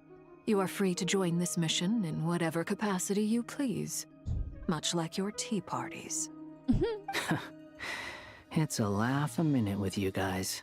I must say, I was quite surprised when Mr. Albedo told me he would need no additional aid. We discussed this on our way back as well. I am rarely so unequivocal, but in this case, we had full confidence in Hat Guy. He said he knew what he was doing. Albedo and I pretty much had to just wait outside on standby. Meanwhile, Hat Guy broke into the energy field and rescued the Traveler solo. You didn't have to mention that. Well, I'm thoroughly impressed. You are a force to be reckoned with, Hat Guy. Is she back? Is she really back? Hi, Paimon. Traveler! It's really you! It's really me, Paimon. I'm back. Oh, thank goodness! Paimon missed you so much! You can finally breathe easy, Paimon. It's great to have you back in one piece! Oh, Paimon's been having nightmares the whole time you were gone! Look at them. You know, once you reach my age, there's nothing better than watching a misty-eyed reunion between friends. It's nothing. Same goes when you get to my age, too. I bet Ino and Anefa would be tearing up as well if they were here. Varka, I'm not sure Anefa can cry. Oh, yeah, good point. Hey, your eyes are looking a little red and puffy. Come here. Let's hug it out. What?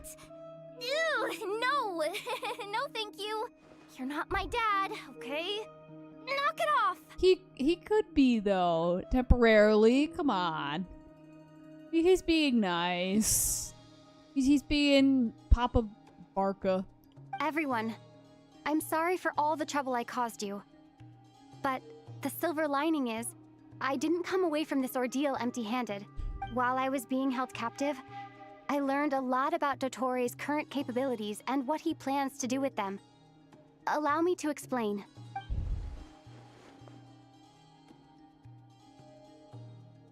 The three moon goddesses were even more powerful than we imagined.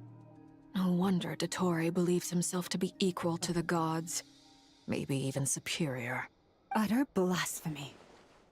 While everyone was gone, Nefer and I made an interesting discovery, and I believe Miss Sandrone has something to share too. Ma'am, perhaps you could do the honors? Yes. Columbina alive. Called it. Getting rid of a pesky troublemaker like her is like trying to clean up after a crumbly cake. It always comes back to haunt you. But Columbina's alive. Our next step is to find a way to bring her back. A place where time flows backwards, with no destination in sight. Surely it must have been created for a specific purpose. But I fear the answers are buried deep in Tevat's history, held by great powers beyond our reach. It sounds like she's on a specific path through time, just traveling in the opposite direction to us. The question is, where does that path lead? Or will it keep going to infinity? We considered that question as well. Strictly speaking, time is not infinite. Indeed not. Every road has an end. Nicole! You sure love quietly sneaking in mid-conversation. I do, in fact. It's something I've always done at our mages' tea parties. Quiet, mysterious, and persuasive. You wonder what lies at the end of her road. Well, just as the world has a beginning and an end, so too does time. And so, the end of the road is the moment that Tevat was born.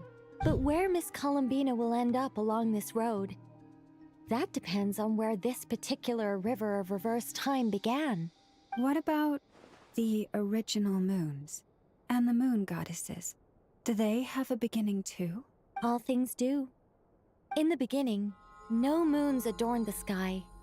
It was the Dragon King Nibelung who raised the 3 moons into the heavens, and thus were the moon goddesses born. They were shadows of the planet, born to wield Nibelung's authority and oversee the world on his behalf. They were extensions of his will, manifestations of his majesty. But then one day, they disappeared just as suddenly as they had once been brought into being. Nobody knew where they had gone. Oh, flowers. Again. Yes. The flowers. Like I thought. No more paths back to reality have emerged since. But how can I be sure that I'm going the right way without scenes from reality to keep me on track? I can't even be sure of how long I've been walking for. The further I travel, the less stable this space becomes. There are even moments where I can sense something that feels like abyssal energy. They can just materialize out of thin air. I have to keep my wits about me. Okay. Oh. Okay. There's another one. This is the anomaly? Oh! Leaky. Is that Leaky man? Here of Solnari? Leaky Weaky. I can't believe he survived. Hi, Leaky Weaky. You are the moon goddess. But how? Please, there's no need. I'm not interested in fighting anymore. I find that a little difficult to believe. Did he shrink? He used to be really tall. Yeah. Honestly, so do I. The way you used my own power against me was... It was a brilliant strategy. And then, in the final moment before I was thrown into this space, I got to see an old friend. Mr. Dainsleif. Right. It was so long ago now. But we were friends once. And when I first got here, I was filled with hatred, remorse, and rage. How I cursed and devoured. I tore everything here apart. I was consumed by the desire to leave this place and have my vengeance. But to no avail. This is a place with no exit. This is the second time I've entered this space. Though I have no memory of the first. I was torn to shreds the moment I entered. But this time I survived. It must be partly because of this new body, and partly because of all the Kuvaki I absorbed in Nodcry. Are you the source of the abyssal power in here? Not all of it. Some is from when I first arrived here and tried to destroy everything. But there was already a degree of abyssal power here before I entered. And like a venomous snake baking in the merciless sun, it tried to slither into my shadow. Tried to? So, you rejected it? Yes. Because after that, the world suddenly became silent for a moment. What do you mean? The voices in my head, they were gone. And then I saw her. Thalindis? Her? Thalindis. My former lover. Never mentioned that she saw a memory of Thalindis leaping into the moon's reflection. More precisely, I saw her afterimage. I'm sure the real her is long gone. She was just an ordinary Conrian. She couldn't have survived here for very long. Anyway, why have you come here? Didn't you know it was a dead end? If I hadn't escaped through the moon gate, my friends would have been in far greater danger. No. I see. Because of your power. The power of a moon goddess. What? You'd like to know how I know, wouldn't you? The one who resurrected me said so. I could hear a deep lust for power in his voice. Oh, Dottore? Do you mean... Dottore? Dottore. So that's what he's called. He'd been collecting fragments of my body for a long time. All so that he could resurrect me at the moment of his choosing. I had no interest in his research. But being as corroded by the abyss as I was, we were aligned as far as hunting the moons and recovering my strength were concerned. So that's why the Wild Hunt suddenly became so active in Nodcry. When I left the Fatui in my weakened state, Dottore must have felt that his time had come. Moon Goddess? What? I know this is a lot to ask, especially from someone who tried to kill you. If you refuse, I won't fight it. But this is the only thing I desire now. Nothing else matters. What do you want? I'd like you to take a message to Thalindis for me. Thalindis? But... Yes, she's dead. But like I said, I saw her afterimage. I can sense that some part of her soul remains here. Far, far ahead. Why don't you go and speak to her yourself? I can't. I don't know why, but I can't move freely in this space as you can. All I can see is a glimpse of her, walking away. Just like the moment when I last saw her in life. In return, I will clear these abyssal obstacles for you. No, not in return. I'll clear them for you. Whether you want to help me or not. It feels like something I ought to do. Why? Yeah. Why, indeed. I've been asking myself that question a lot recently. Why did I do the things I did? I'm tired of it all. Tired of the person I became. People used me. And then I turned around and started using others. I hurt a lot of people. I think I grew tired of it long ago. But I wouldn't admit it to myself. And ultimately, that's how I ended up here. What do you wish to tell her? All of it. past, my mistakes, everything that happened after we were separated. Is it okay if I give her the abridged version? Yeah, I'm sure there's plenty you can skip over. Just tell her the important parts. Whatever you think that means.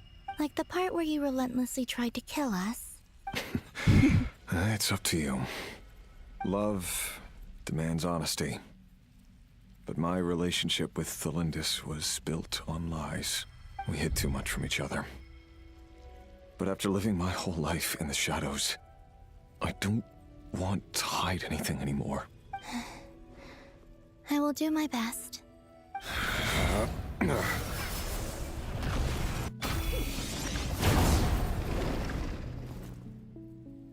Very nice. There. The Abyss will no longer stand in your way. Even though Mr. Dainsliff felt he had to fight you, I think he still regarded you as a friend. Dane? He said that you betrayed him, but he also felt great remorse at never having understood what you were truly going through. Why tell me this? Because if he'd known that someone could take a message to you, I believe that's what he would have said. Thank you. It means a lot. I know this will sound strange coming from me, but don't die, Moon Goddess. I can tell that you're determined to get out of here.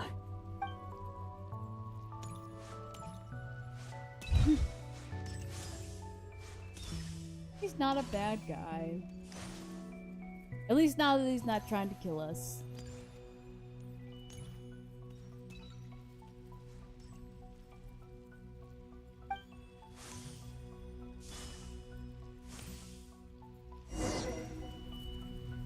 Okay, gotta keep going.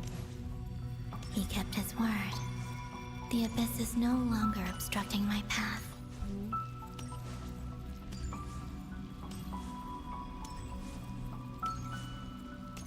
Lindis?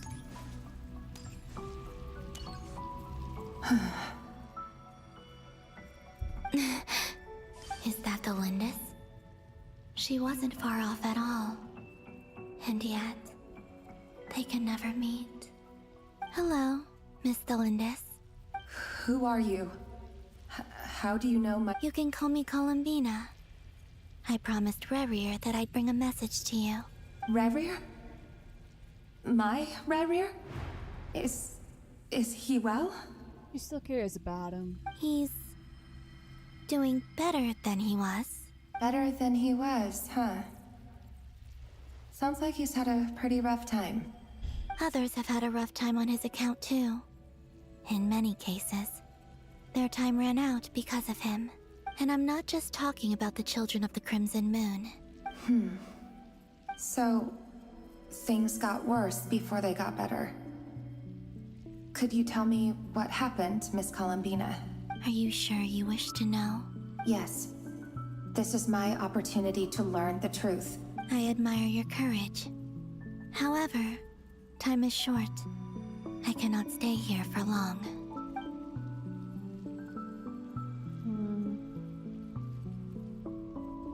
Rerir had seeds of hatred in his heart, and many people nursed them for their own ends. On some level, everything he did was to try and find a way to see you again. But in the end, he came to regret his mistakes. He wanted to apologize for hiding his past from you.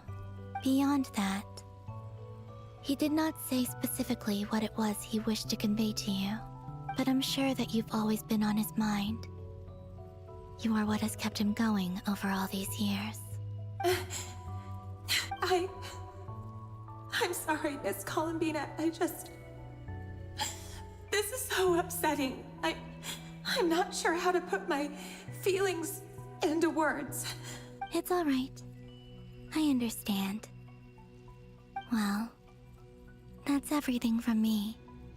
So, I guess I'll be... Wait. One moment. Time flows backwards here. The road ahead only leads further and further into the past. I know. I intend to reach the end of that road. Without a moon marrow, without the 3 moons' power, you won't make it far.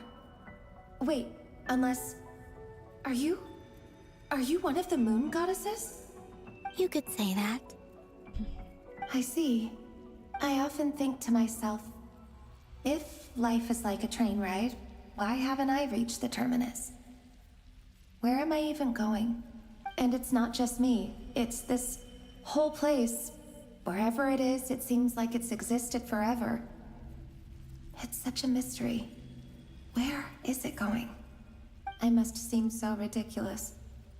I can't answer these basic questions, and yet I jumped right in here without hesitating, only to be torn apart the moment I entered by powerful energy currents. Only my soul remains now. Thinking back, I was suddenly overcome with fear and terror in that moment. Perhaps I too became bewitched by the abyss. I may have been the leverage it needed to control Rayrir. I used to be a researcher at the Universitas Magistrorum in Conria, researching the iridescent moon's marrow. Eventually, I came to the conclusion that time in here flows in reverse. Rayrir was one of the Venster King's retainers. With me, he was in an impossible position. It plagued him constantly. I wanted to help him escape his lot in life. I wanted him to be happy, so I thought I'd use this place to return to the past. At the time, I thought I could just go back to the day that the Venster King first found the prince. It was only after meeting the prince that the Venster King started going too far with his research into the abyss. That was the day all of our woes began. I thought I could stop the king from ever meeting him and solve everything. I couldn't kill the Venster King himself, so I had to find another way to save Rayrir.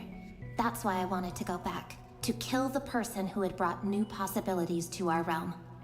I'm sure it was a futile endeavor, but the abyss probably enhances the basest human desires. So I naively hoped I could change everything. But I was simply too weak. Like a speck of dust against the whole universe. Look at me. I didn't even survive the journey here. Not physically, at least. I know I'm never getting out of here. But you're different. You can make it, and I want to help you. I owe you that much. How do you plan to help me? Have you noticed the golden energy that exists here? Based on my past research and my observations since coming here, I believe they carry you forward faster. I can share what I've learned, and help you understand the pattern in which this energy appears.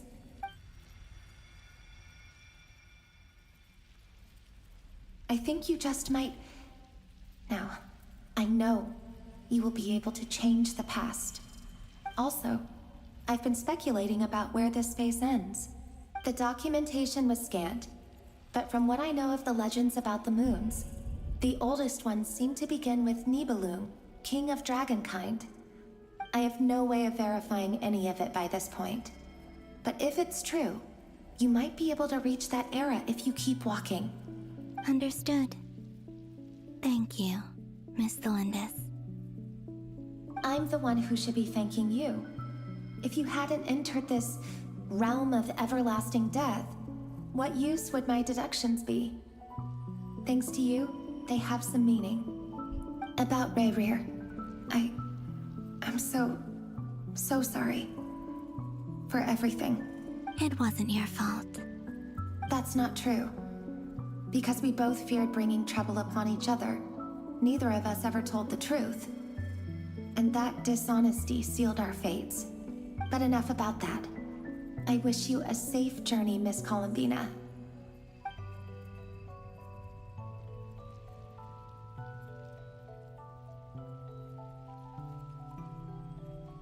And may the outside world never have to experience pain like this again.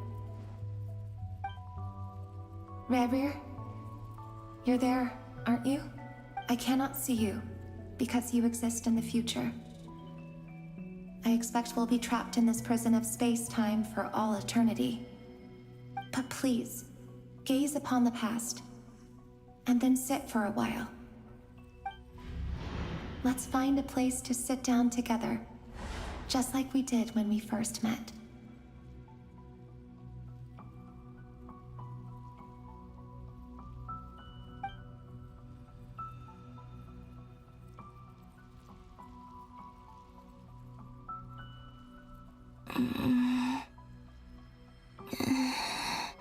How long have I been walking? How much further till I reach the end? Is there even an end to be found? Everything's getting blurry. And Columbina, I believe you.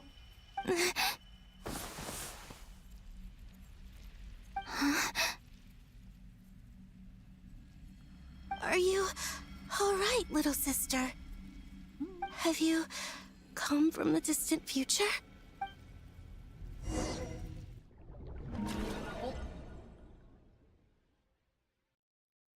So, how exactly did the moons just disappear?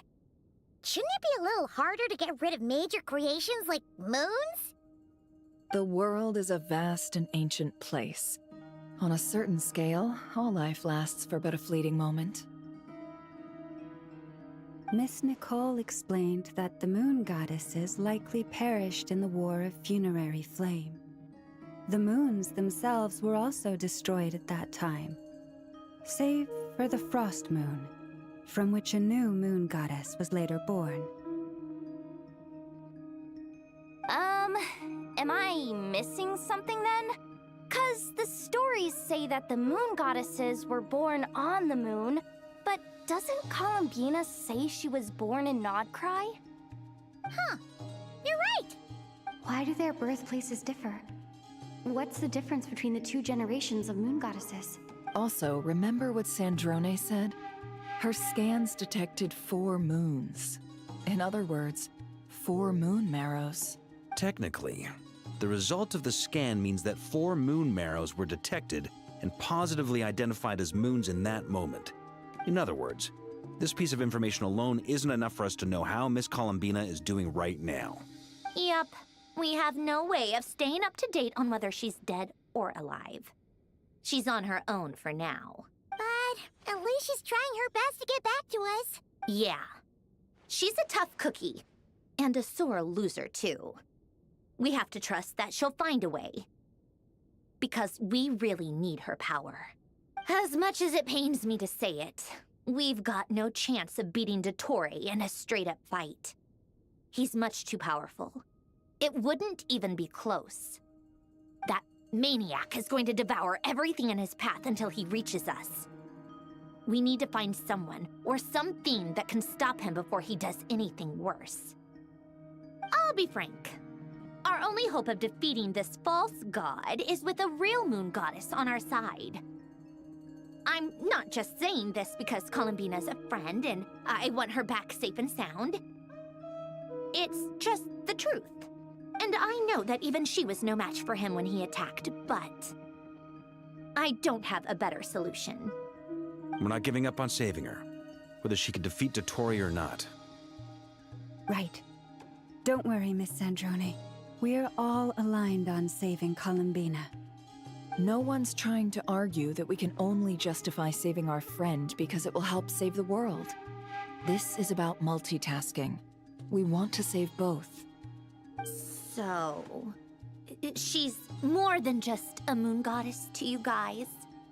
Absolutely. Duh! She's part of the gang!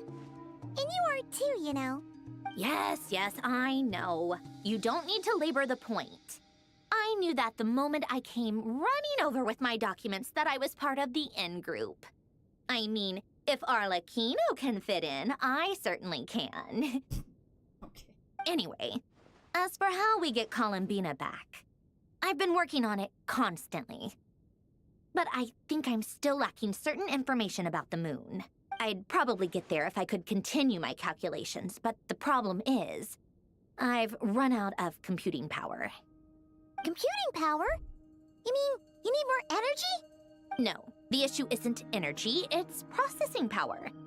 There's so much data to get through that the whole process has just ground to a halt. That's a tricky problem. René de Petrichor of the Nazissenkreuz Ordo once foretold the fate of the world. But I don't know how he did it. My guess is that he used the primordial sea's power. However, that won't work for me. His methodology was vastly different from my own. What's worse, they're incompatible. And, to top it all off, we can't even leave Nodcry. Think about it. I wonder if she would be affected by the primordial sea like all the other characters from Fontaine. Maybe not, because she technically a robot, I guess? Ugh, this is so annoying. If I'd known we'd run into a bottleneck like this. Well, no, the design bureau's a bust as well. Curse that Dottore! Couldn't have made this harder for me if he tried. Oh, what do we do then? How about we grab a bite to eat and take a break? Maybe something will come to mind after you've cleared your head. I don't think she... Considering she didn't take that answer. You don't get it, do you? I'm trying to calculate the fate of an entire world here. And I need accurate results, not big prophecies. Where the heck am I gonna find the computing power for that? Ahem. Anyway, time to shelve the discussion on technical difficulties. Being a killjoy isn't very ladylike, after all. Either way, we've done what we can. Rest well, everyone. Remember to let us know if anything new comes up.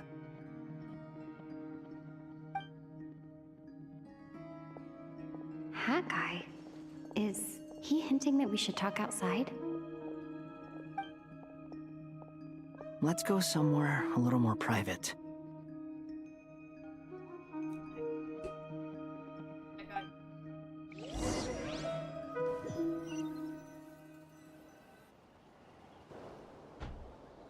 You know that Dory went back to Sumeru, right? Yes. Well, I wasn't there for that discussion, but yes. Yeah. She mentioned she was planning to head back. Things aren't looking good for Nodcry. She's gone to spread the word so that Sumeru has a chance to prepare for the worst. From what I know of Dottore, there are two possible reasons why he hasn't made a move yet.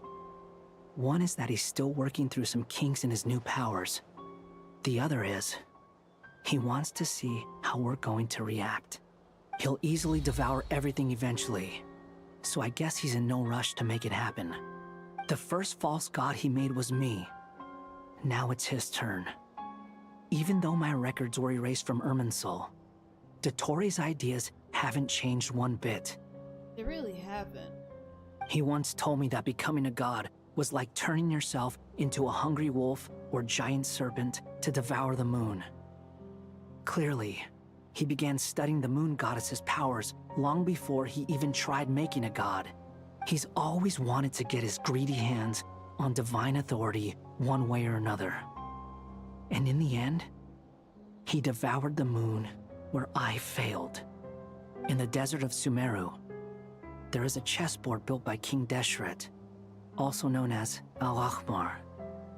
I don't know if it was a real game, or if he was just trying to challenge his servants and citizens in some way. But creating games and setting rules, gods do that as a matter of course. That's the kind of power Dottore craves. Now he has the Trilunar Authority.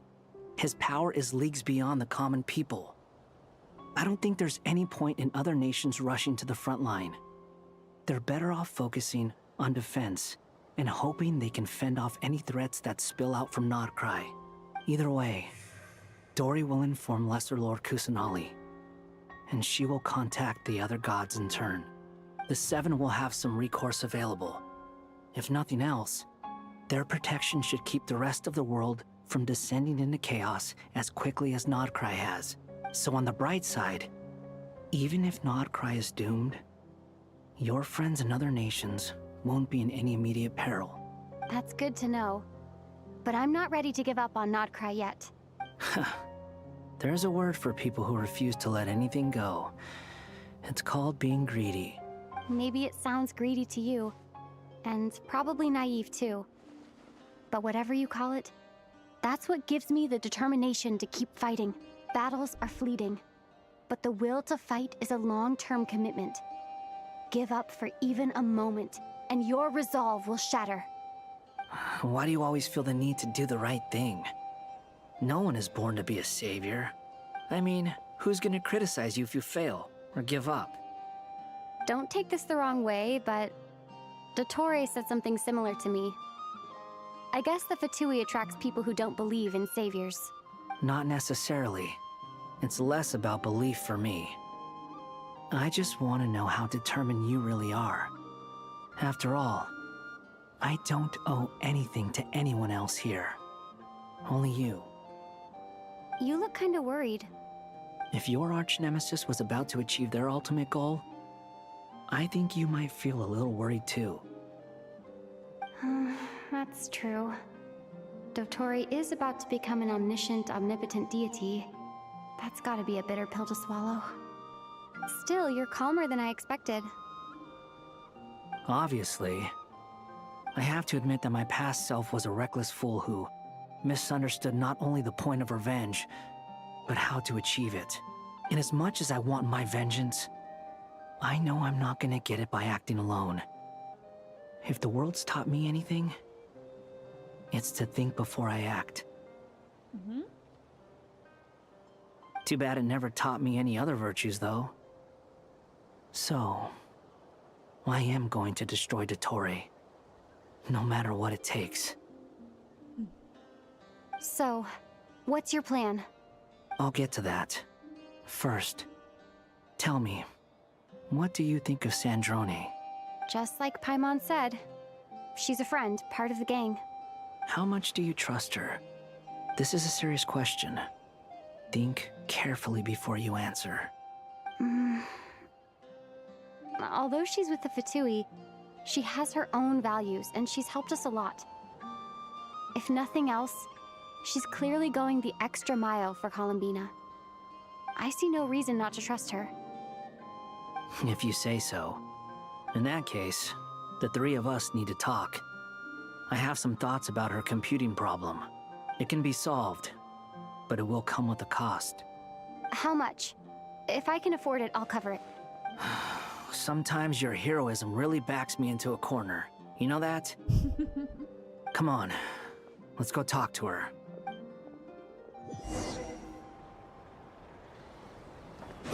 Right. We go. Wait.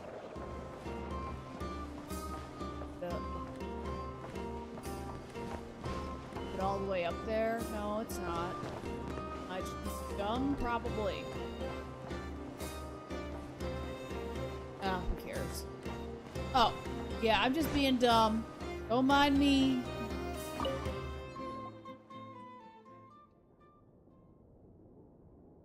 Miss Androne, Traveler.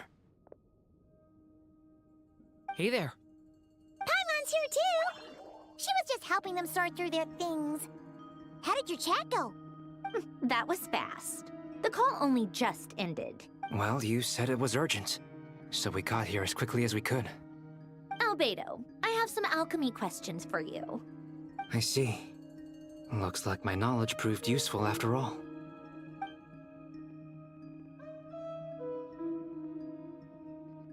If I might ask, what is the end goal for the modified formula you'll be using? I needed to predict the future of the entire world. But I've run into some teething issues since trying to implement Renee's theory of the 4 Orthants. I see.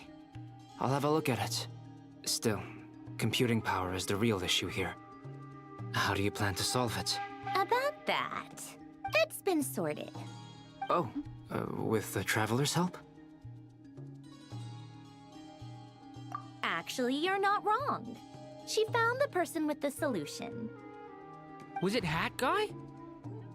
Yeah, it was him. Wow! Go Hat Guy! Seems like all that time studying at the academia is paying off big time. But where is he? Wasn't he the one who asked Albedo and I to come here? Come with me.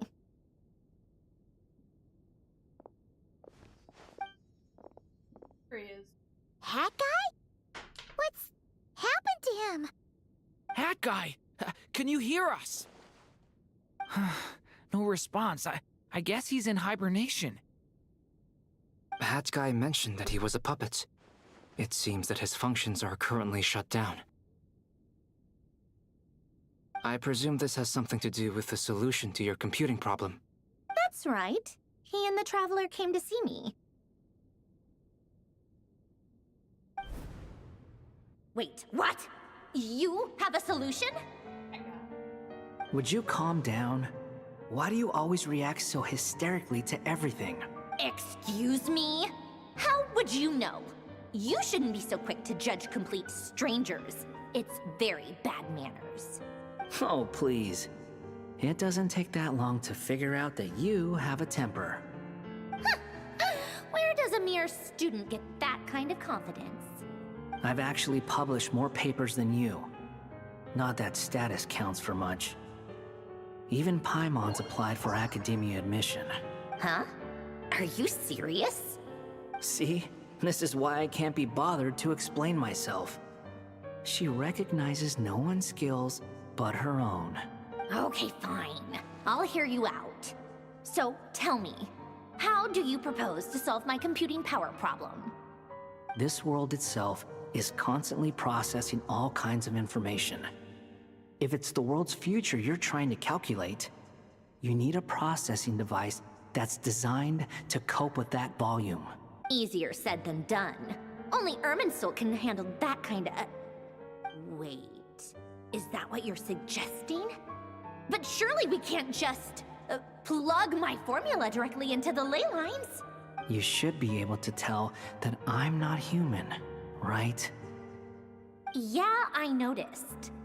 The technology, though, seems pretty ancient.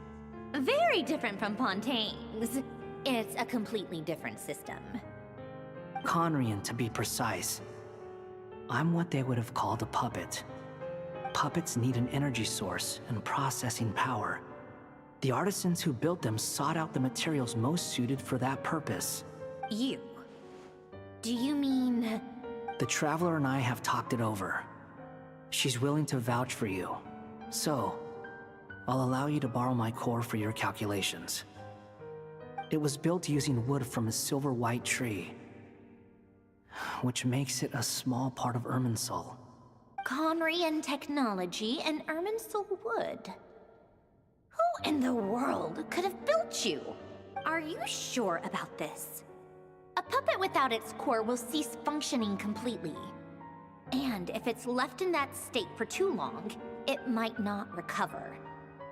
You could die if you do this. You do realize that, don't you? I can put two and two together, yes. No need to rub it in. I won't lie to you. This has never been done before. I cannot guarantee your safety. Doesn't matter. I'm prepared for the worst. Did you two actually talk this through? Is he... Are we really considering this? Yes, we discussed it. The bottom line is, he trusts me and I trust you. Let's give it a shot, shall we? Honestly, I have no clue where this kid even came from. But for whatever reason, he lent me his core to use in my formula. I'm very close to finishing my calculations now, and the core is currently in use. So I'm sorry, but I can only show you a sketch right now. This is what the core looks like. A silver white branch. It certainly matches the legends told about Irminsul. Is Hat Guy gonna be okay? He's not gonna die, right? In theory, he should be fine. As long as we put his core back in time. Beyond that, all I can say is that I'll try my best to avoid risk and make sure the core doesn't sustain any damage. I think I know why you called us here now. Someone needs to watch over his body. and make sure it's protected until the process completes. Correct.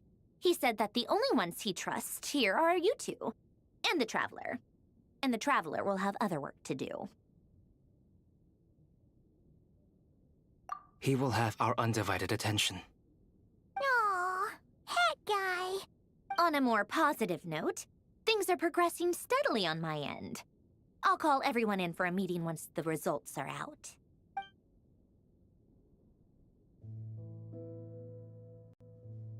Brennan, about the conversation.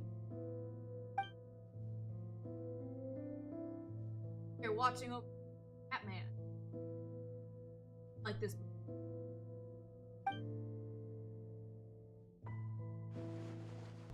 The worst case scenario with the core removal is either a system reset or a total loss of function. But I'm not afraid. A quiet death should have been my fate long ago. A core is completely different from a heart. It's like another vital organ entirely. I never believed it could be a true replacement for what I sought. But in the end, it turns out the core was more useful to me. Pretty funny when you think about it. It's like the punchline of my entire life. Do you think there's any difference between a puppet and a human? If not, then this would just be another samsara. I have already experienced both a past life and a next life. Part of me wonders whether I'm only capable of making this decision because I've become a real human. What's with that expression? Isn't this a good thing? Sandrone will succeed, won't she? She has to. She will. We all have to persevere until this is over. That's right. And I'll protect you all until a moment of victory arrives.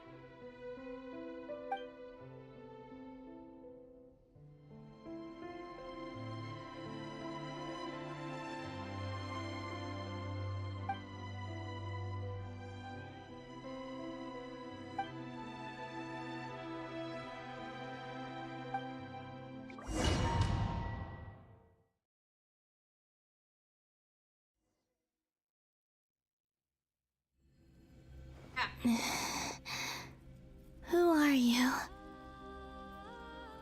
Call me Sonnet. You have the same power as Canon.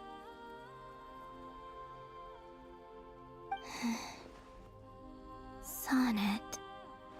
So, you're the goddess of the iridescent moon? Oh, goodness. You recognize me? Well then, what's your name? Columbina. Columbina Hyposelenia. Hyposelenia? What a lovely name. Did you choose it yourself? It was a joint effort between me and my friends. Friends? You mean your friends in the heavens? Huh? Oh, sorry. You must be exhausted. I apologize. Hang in there. Let me introduce you to my older sisters. Do you mean the other two moon goddesses? Arya and Canon? Wow, you sure know a lot. Hey, does that mean that our story goes on into the future? Oh, I guess that wasn't the best question to ask. It's all right. We were prepared for that possibility. You could say we were too prepared. I can't even remember how long my sisters and I have been here by this point. When did you get here? How long has it been? I can't say for sure, but it feels like it's been forever. I see. Are you feeling all right? You look a little unwell. I can hold out a while longer.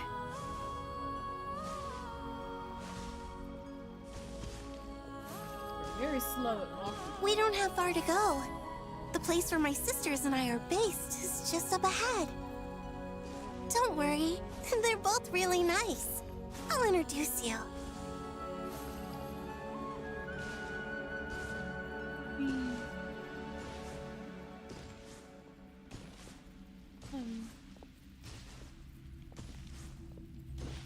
Oh.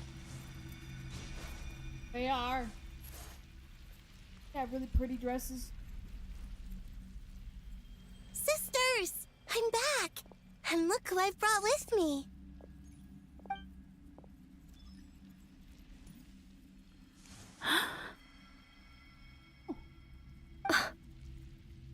Yeah. It's our lovely little sister, born in the far future. The pleasure is all mine. Allow me to introduce you to Columbina Hyposelenia. This is Arya, the goddess of the eternal moon. And this is Canon, goddess of the frost moon. Canon, don't you think Hyposelenia's power is similar to yours? Hello, Columbina. I apologize for our startled reaction just now. And please, forgive our little sister if she's been annoying you. She tends to talk a lot. It's fine. You seem shy. Don't worry, Columbina Hyposelenia. No one can hurt you here. Could you tell me where here is? Please. I must know. My dear sister, this is where Tevat's original ruler, the Dragon King Nibelung, imprisoned the moon goddesses. Oh. What? You're scaring her, Canon. No, I'm fine. Please, continue. Nibelung, our original master, created us in the distant past to maintain Tevat. But he left this world and traveled into the dark universe beyond, to explore worlds vaster still. Day and night, we fulfilled our duty in the heavens, until the day that the first Descender arrived. The great ruler of the firmament. The heavenly principles. Is that what later generations call them? I see. But we did not reject them at first, nor did they seem to harbor ill intent towards this world. We coexisted in peace. They were like a guest in our home. Slowly, however, we came to realize that our guest had a growing desire to change and dominate the world. And you didn't stop it? No. There was an order to the rules they set up that Nibelung never taught us. We wanted to know if this order would bode good or ill for Tevat. All right. Canon and I wanted to know. Sonnet was against it from the outset. Later, we discovered that this great ruler of the firmament bore an almost paranoid hostility toward the desire of certain life forms to seek power. Or perhaps they feared them. They would even cast down celestial nails as manifestations of their power, to punish the civilizations of the world below. Only this was far beyond mere punishment. Right. Their rules brought order, but the price people paid for merely testing the limits of those rules was far too great. I did everything in my power to help the punished escape catastrophe, but still, too many lives were lost. The ancestors of the Frost Moon Scions were some of the ones you helped. But just when we had decided to take countermeasures, the Dragon King, Nibelung, returned. And so began the War of Funerary Flame. So, that's the name the world gave that war in the future. Well, who won in the end? As far as I know, the Heavenly Principles won, although it came at a great cost. They remained in Tevat, where they continue to rule to this day. And the world's original master, the Dragon King Nibelung, was destroyed. And what of the moons? Are there still 3 moons in Tevat's skies? You can tell us the truth, Columbina. We know we are but remnants of a bygone age. We are prepared for the answer. Only the frost moon remains. But it has been cast beyond the false firmament by the heavenly principles. The eternal and iridescent moons were both shattered during the war. So death finally came for us in the end. Sonnet. But you're still here, aren't you? A moon goddess cannot live without her moon, Columbina. She's right. That's why I began to disappear. Because the frost moon is cut off by the false sky. How much worse it would have been if it were outright destroyed. Our souls may endure within this lunar palace, but if our moons are destroyed, then we shall disappear the moment we depart from it. I'm sorry. There's no need to apologize to us, dear sister. If anything, we owe the world an apology. If only we'd decided to act sooner, rather than arguing amongst ourselves. all the more reason not to spend this time in regret and repentance. Instead, we should focus our efforts on how we might help our future sister. Sorry? Don't you see, Columbina, your story is not yet over. Is that not why you are here?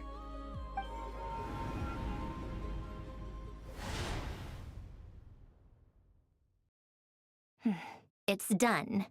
Initiate numerological array. Continue running primary process. Calculate the world's fate through extrapolation. And identify nodes of potential change. Secondary process, scan for moons. Still 4. The number of moon marrows hasn't changed. Wait, let me think. Is it possible that there's something I've been misunderstanding about the moons all along? Variables. Variables in the world. I know where potential variables within the world come from. So what about the moons? Are there any variables there? Like their life or death, for instance. What if being alive or dead makes no difference to a moon? But that's so strange. Even immortal gods can die. Why would the moons alone be... Wait! I've got it! If alive or dead is considered a variable, we might have had this wrong the whole time. No one ever said that a moon marrow equals a living moon. We just made that assumption ourselves. Initiate secondary process. Scan again, this time filtering out interfering perimeter, moon marrow. I don't care if they're natural or artificial. Get them out of my search results! Why? It says 3 moons still exist in Teyvat, even after excluding the moon marrows. But we know for a fact that 2 of them are dead. Redo the scan. Narrow the results to living moons and real moons. No, scrap that. Why? Why is it still 3? What is this, Columbina? Has the world lied to us? Or are you the one pulling the wool over our eyes?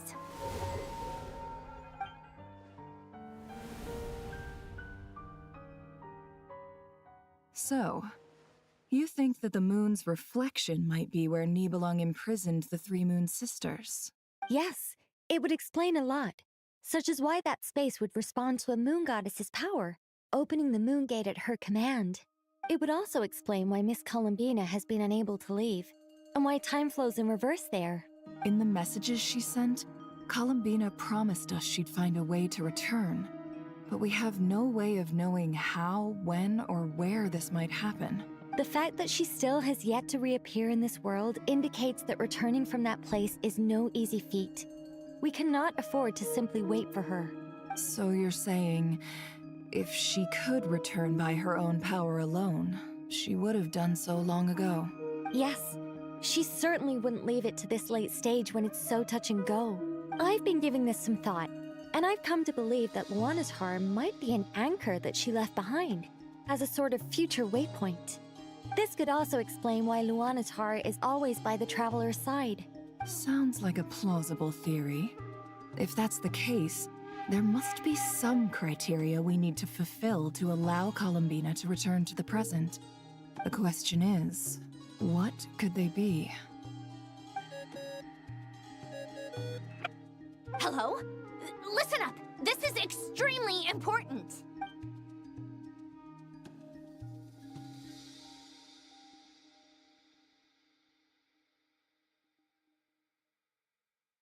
Not only is Columbina alive, but she may well exist in a form unimaginable to us. I'm still unclear on the details, but she's done something truly inconceivable in the past. And the clue to what she's done lies in the moon and Tevat sky. Truly amazing. Oh, I'm so delighted for her. I'm sure we all feel the same. And I'm sure Columbina is ready to get back here and fight by our side. I'll keep my calculations going and try to find some way of coordinating with her. But that's not an excuse for everyone else to slack off, okay? How can the dead moon still live? And Luanatar...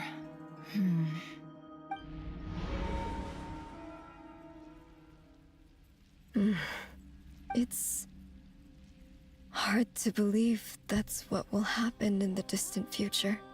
Our authority is linked to the most fundamental rules of Tevat. I suppose it's no wonder that many would covet that power. I didn't realize that when you said friends, you meant people who live down in Tevat. That's so lovely. I always wanted to go down there and have some fun. Have you ever tried leaving this prison? Of course. Between us, we've tried everything. But no matter where we go, this space will eventually bring us back here. It's like the center of a whirlpool. Everything ultimately converges here, at the moment when Nibelung imprisoned us. In that case, have you tried using any of those pathways that connect this space to the real world? Sorry? What are those? They're passages through which you can make small-scale changes to reality by using Kuvaki. Or am I the only one who can use those passages? Because part of my soul remains in reality. Kuvaki. What is that? You don't know? It's a unique kind of elemental energy found only in Nodcry, the land from which the moons arose. Oh. Well, it's true that the moons first rose up from the part of Tevat you say is called Nodcry. But there is no difference in the elemental energy between there and anywhere else. What? Could you show us some of this Kuvaki? Okay.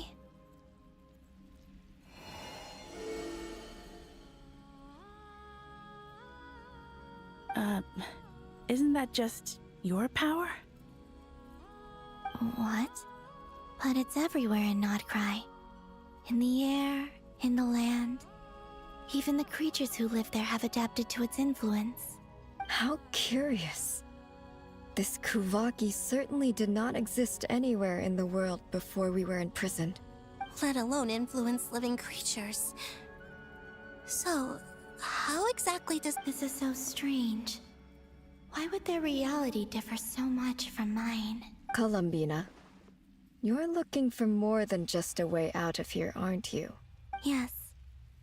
If I am to help my friends, I will need tri-lunar authority on par with that of our foe. You mean... you'll need our power? This sounds extremely risky. The three moons' powers are not mutually compatible. Concentrating them into one goddess will be a very painful process. And if anything goes wrong, it could tear you to pieces. I know. But I'm willing to take that risk. Even so, let's say we successfully transfer our authority to you. How will you take it outside this prison? Nibelung constructed this realm specifically to prevent us from using our powers to interfere in his war. No moon goddess can leave this place alive. What if I don't leave alive?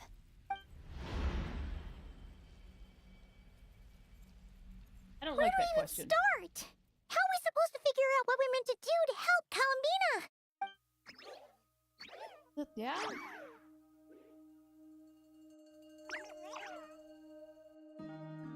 Columbina, what do you need from us? If she really got to the beginning of time in there, how do you think she'd leave us a message? You don't think she'd write it down on a stone tablet? Seems unlikely. Columbina may not talk a lot, but she thinks deeply about issues like this. Let's review what we know. This is the Columbina who fought alongside us against the Rahir of Solnari, and with whom we celebrated Moon Prayer Night. She knows our personalities, our ways of doing things, even our unique strengths and abilities. So, if she wanted to tell us something from a long, long time ago, what would she do? Oh.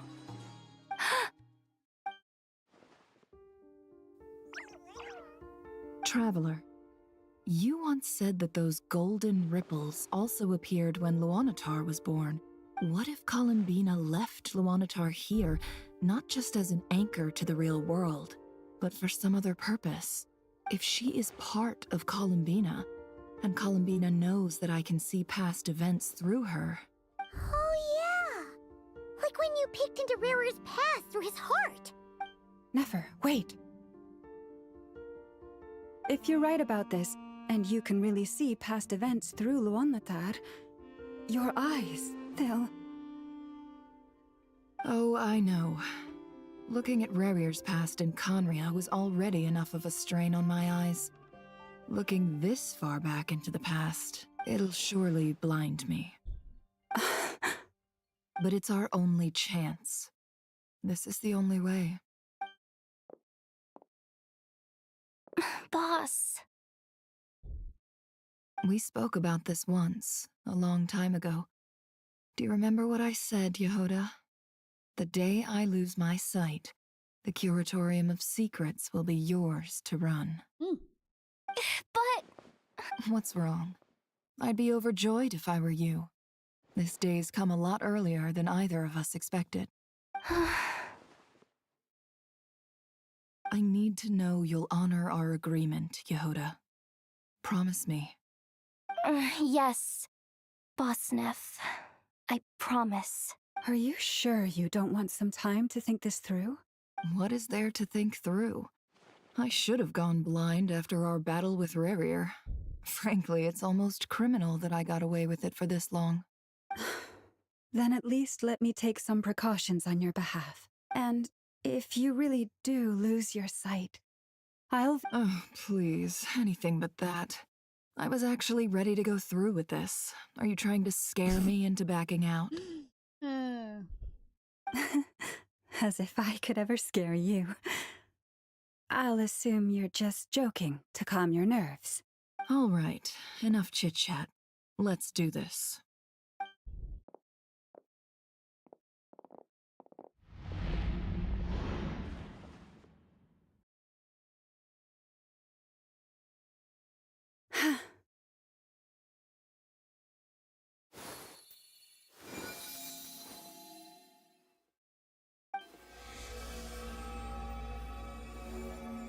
All done. Good.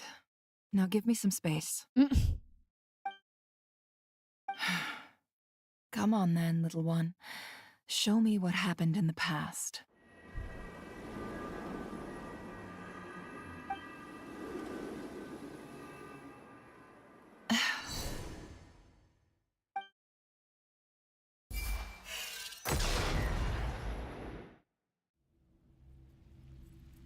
Between the Trilunar Authority, Kuvaki, and the soul-surviving moon, the Frost Moon, I think I might know how to get back. But I will need my sister's help. Time to go talk it over with them.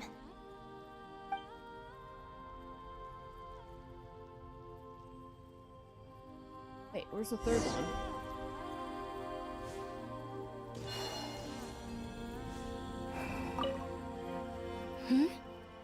I hope it's not too dangerous. You really scared me when you said that thing about not leaving here alive. Come on, let's go find the other two.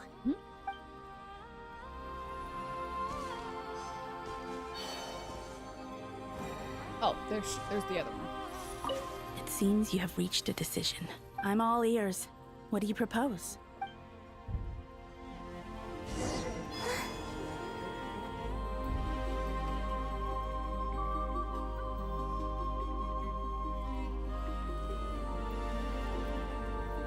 Have you figured it out, Columbina? Tell us, how do you plan to leave this place? I intend to die here, in this moment, and then be reborn in the future with the help of my friends. What? What are you saying? How can the dead be reborn? And how will you inform these future friends of your plans? You can't exactly leave oracles. Nothing can escape this place. Not a single ray of moonlight. And even if you found a way, what if they never find the message you left for them? You'll... No, that won't happen. Come again? They will find my message. I'm sure of it. I'm not following. How exactly will you achieve this? It's quite simple, really. First, I will leave my soul here.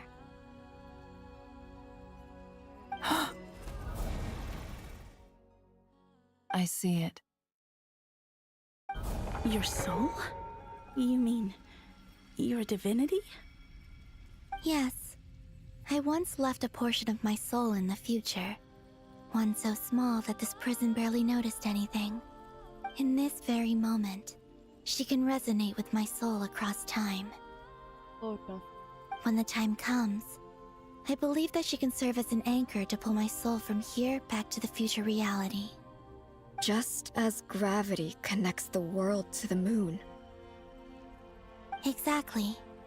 In the future, where I came from, the moon has been cast beyond the false sky, but I can still feel that it is there.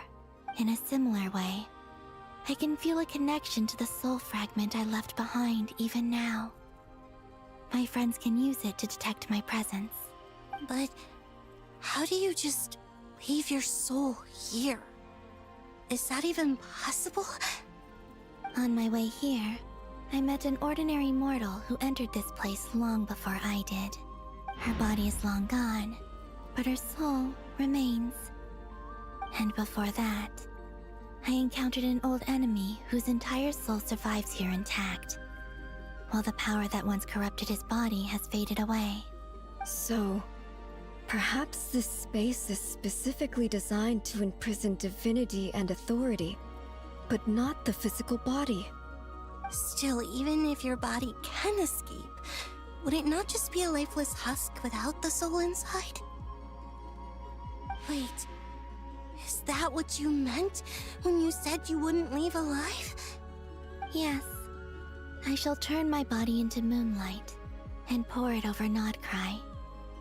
That power shall protect the land and quietly blend into it, awaiting my soul's return in the future. However, I cannot do this on my strength alone. I would need your help to do this, so I'm humbly asking for your assistance. Oh, dear sister, you need not be so formal.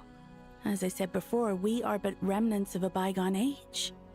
You, on the other hand, were born alone in that distant future, and you have walked a long and lonesome road since then. How could I bear to let your story end here in this dungeon? Don't forget, we are your sisters, your family. Arya's right. Actually, I've always wanted a little sister. Can you imagine how it's been for me? Getting nagged by two older sisters all the time. Now, I finally get to be the big sis. And not just that, but I get to help you return to your world, too. How could I say no to that? Sonnet. Canon? I'm sorry. I know this is a bold request. The Frost Moon is rightfully yours, and it remains intact. Oh, no, please. Don't misunderstand me, Columbina. I was just thinking back on the years that the three of us once spent together. You cannot imagine how happy I am to hear of the future world you describe. The Frost Moon Scions, your lovely, kindly friends. For the three of us, whose purpose in life was to maintain the peace in Teyvat, it is a great relief to know that the people of this world live in such an abundant future. If your plan can save them, and save not cry, I will gladly give you all that I can. Besides, the three of us have been together since the day we were born. I could never abandon them to live on alone without them. Canon. Still, I do have one question I would like to ask you before we proceed. Certainly. What is it? Why do you cover your eyes?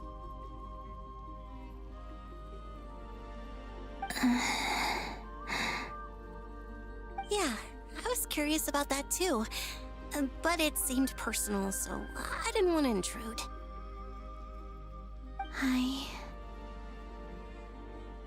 There was a time when I refused to look upon the world. I believed it was full of nothing but lies and falsehoods. I wished to hide my feelings, seal my heart, until I could return to my true home. I see. Perhaps that decision saved you from ever having to see the false sky again. But at the same time, you likely missed out on many true and precious things, like the smiles on your friends' faces. Promise me this, Columbina. When you return to the future, open your eyes, take a look at the world around you, and see your friends. I'm sure that you know this already, given that you long to return. But that is your true home. Give me your hand, Columbina. Arya, Sonnet, you too. Okay. All right.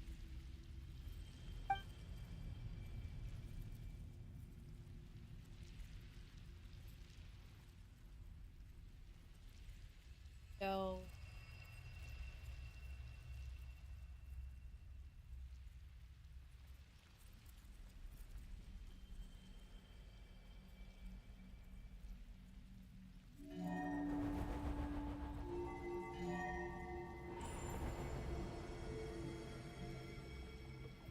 We once were the songs sung for eternity, but now it is you who must continue to sing. We once were the tides in the great river of time, but now we subside, and you arise. We were the messengers of madness and inspiration. But now, the lies have faded, and your truth must endure. We are souls awaiting the sun. You must return to be with those who smile when they see your face.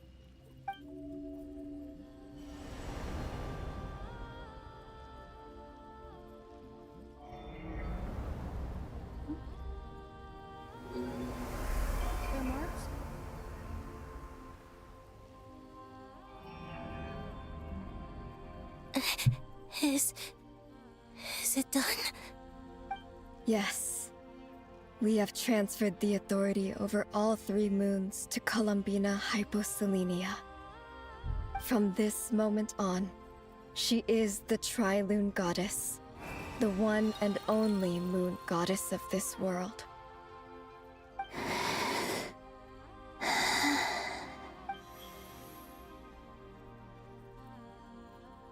Thank you. Thank you, my sisters. Now go, and do what you believe is right, Columbina Hyposelenia.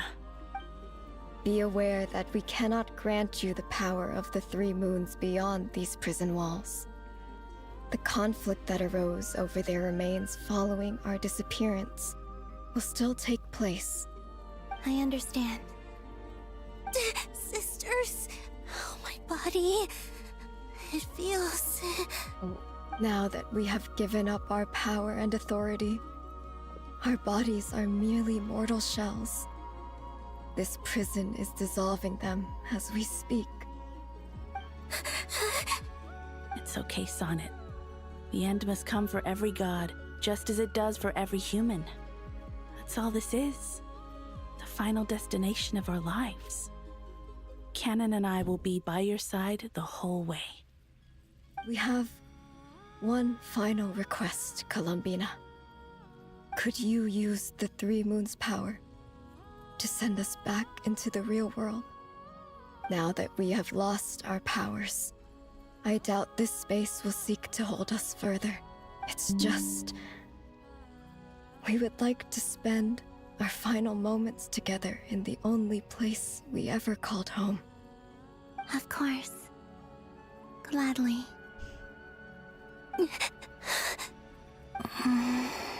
Sonnet. Yes. Don't...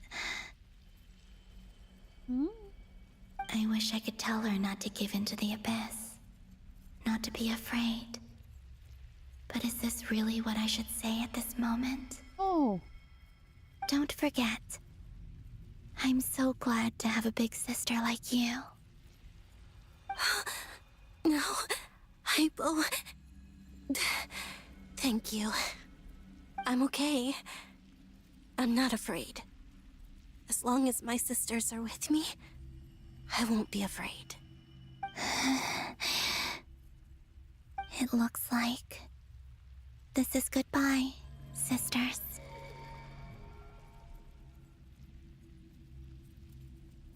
Goodbye, Columbina. Where'd they go? Take care of this world in our stead. I will.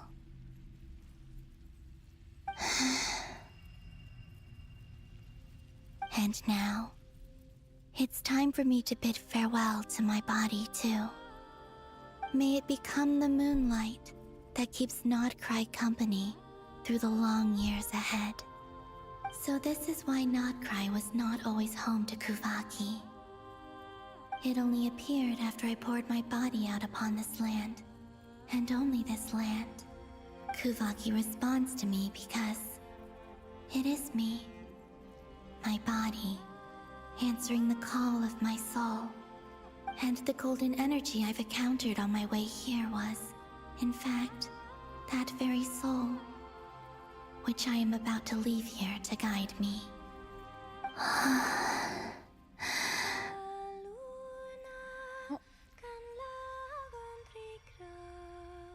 O power Trilune, eternal moonlight. I, Columbina Hyposelenia, lay aside my body. Let it be cast into the dark night to illuminate the future. Music so pretty.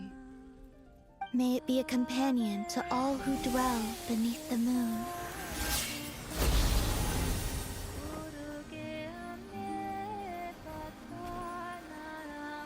Until the time comes for me to return home.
a lot of information. Boss! That was crazy! Were we even allowed to see that? Is anyone? Can you still see? How many fingers am I holding up? I don't think she lost her vision. I see 2 fingers, and a look of sheer terror on your face. Truly astounding, Miss Nefer. Your eyes have glimpsed the very ends of the world, and yet they remain as sharp as ever. Or is the credit for this miracle due to Miss Lauma? It seems that even time itself is no match for your medical skills. Surely you jest, Mr. Flint. I suspect we have Columbina to thank. She must have realized the immense toll that the ritual would take and purposely set aside some of her power in the past to protect Nefer's eyes when this moment arrived. There is always a great price to pay for witnessing the truth, but it seems that this time, Columbina has shouldered that burden on our behalf. She chose the perfect method of getting a message to us. Though her eyes were always shut, she was clearly so perceptive. She knows us well. She knew exactly how we would think and what we would try. Despite being separated by time and space, we're seeing the same possibility. We still don't even know if she's okay right now.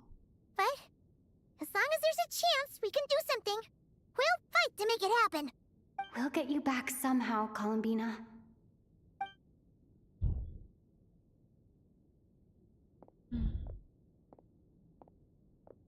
There's Sandrone. Well, based on the information we now have, let's figure out our next moves. Yes. Thanks to these gentlemen, we have a much clearer picture of the situation with Dottore. The civilian population has been moved to safety, so we no longer need to hold back. Miss Androne, how are the calculations going? So far, so good. I'll keep seeing how far I can push the system, though. Can't have Hatman being powered down for nothing. There's still a long road ahead. Where should we begin?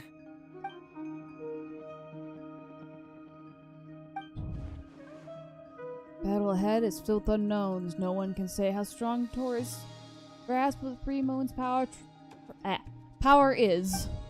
But you are not able to admit defeat. Everyone is united and knows that no single person can accomplish the task ahead alone. Your only chance of victory relies on everyone working together. And just maybe, as a team, you can reach the moon and bring your long-lost friend safely back home. Our plan is clear. Time is short, so let's get moving. There's just never enough time, is there? Time is the bane of my existence. Ugh. Anyway, I'm gonna get back to work. She is quite the workaholic, isn't she? Alright, we'll do our part too. Yeah.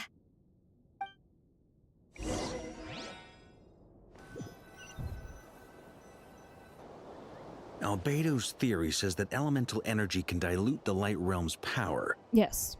But I'm no expert in building elemental defenses. Sounds like something out of the advanced elemental theory section of the library. Whew. You seem quite troubled. Yes.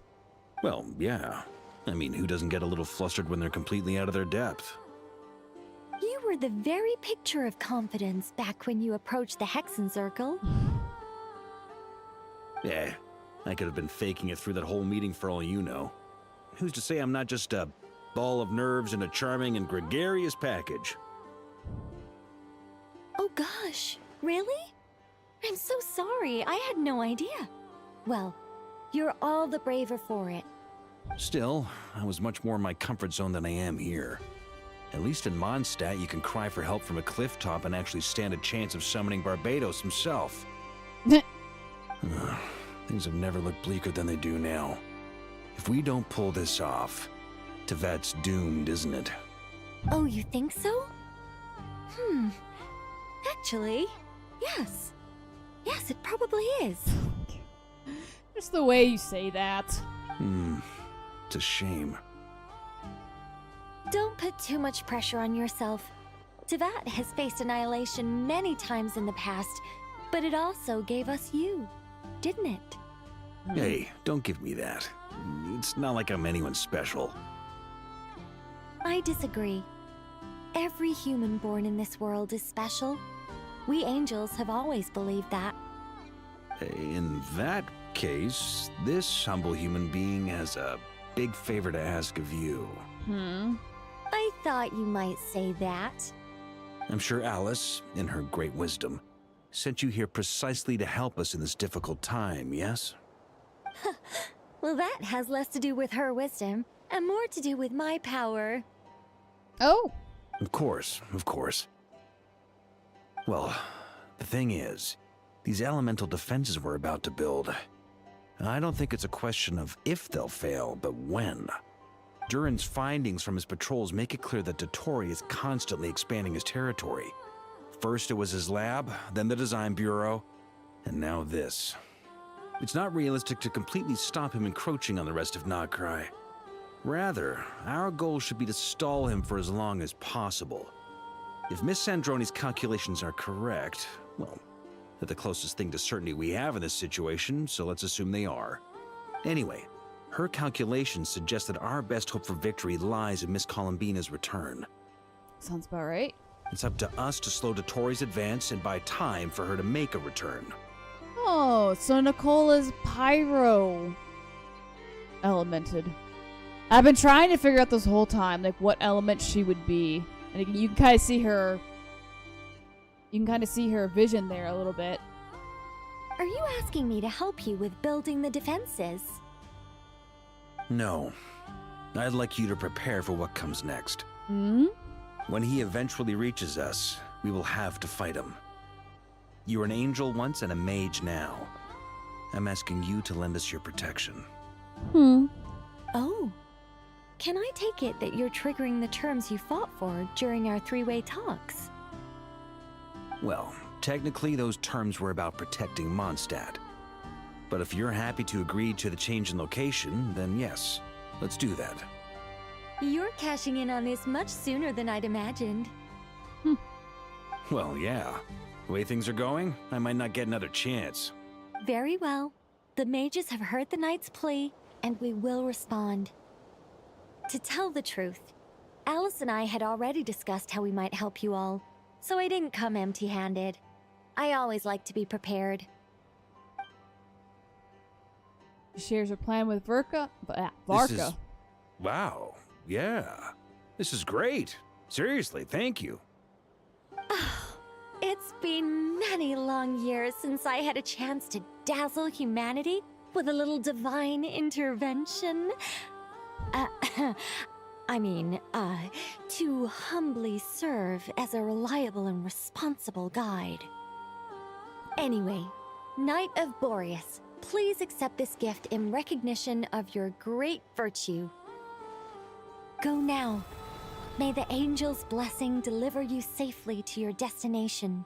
Is that like a shield? Oh. Well now, I've been going for almost 5 hours here. Oh my gosh, I'm loving the story so far. There are times I know I'm like really, really quiet, but I'm just trying to make sure that we can like hear all the voice acting and all the good stuff. There's a lot of information. I love seeing the 3 original moon goddesses. They are so pretty. Oh my god. So I might stream Sunday night. Not sure if we'll get through the entire story, but part 2 to the Luna 3 story. Oh my god. No, oh. Am I not allowed to leave? No, that's not who I'm looking for.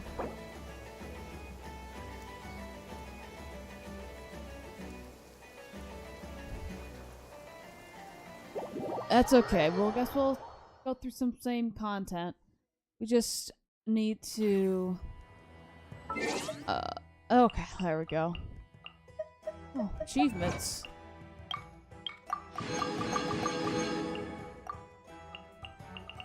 Wow, I'm brain dead. Okay. That was a lot. Alright. Well. Gonna be streaming again probably Sunday night. If not, I'll probably put out a little post. But thank you so much for watching. I'm loving the story so far. Just the fact that you get to see so many characters all interacting all at the same time. It's just super cool. And seeing the original Moon Goddesses. I guess we're gonna see Columbina come back. It's gonna be so cool to see her if she does have, I guess, the power of all 3 Moon Goddesses, how that's gonna go with the Torre. So, oh my god, I'm brain dead. Have a good night.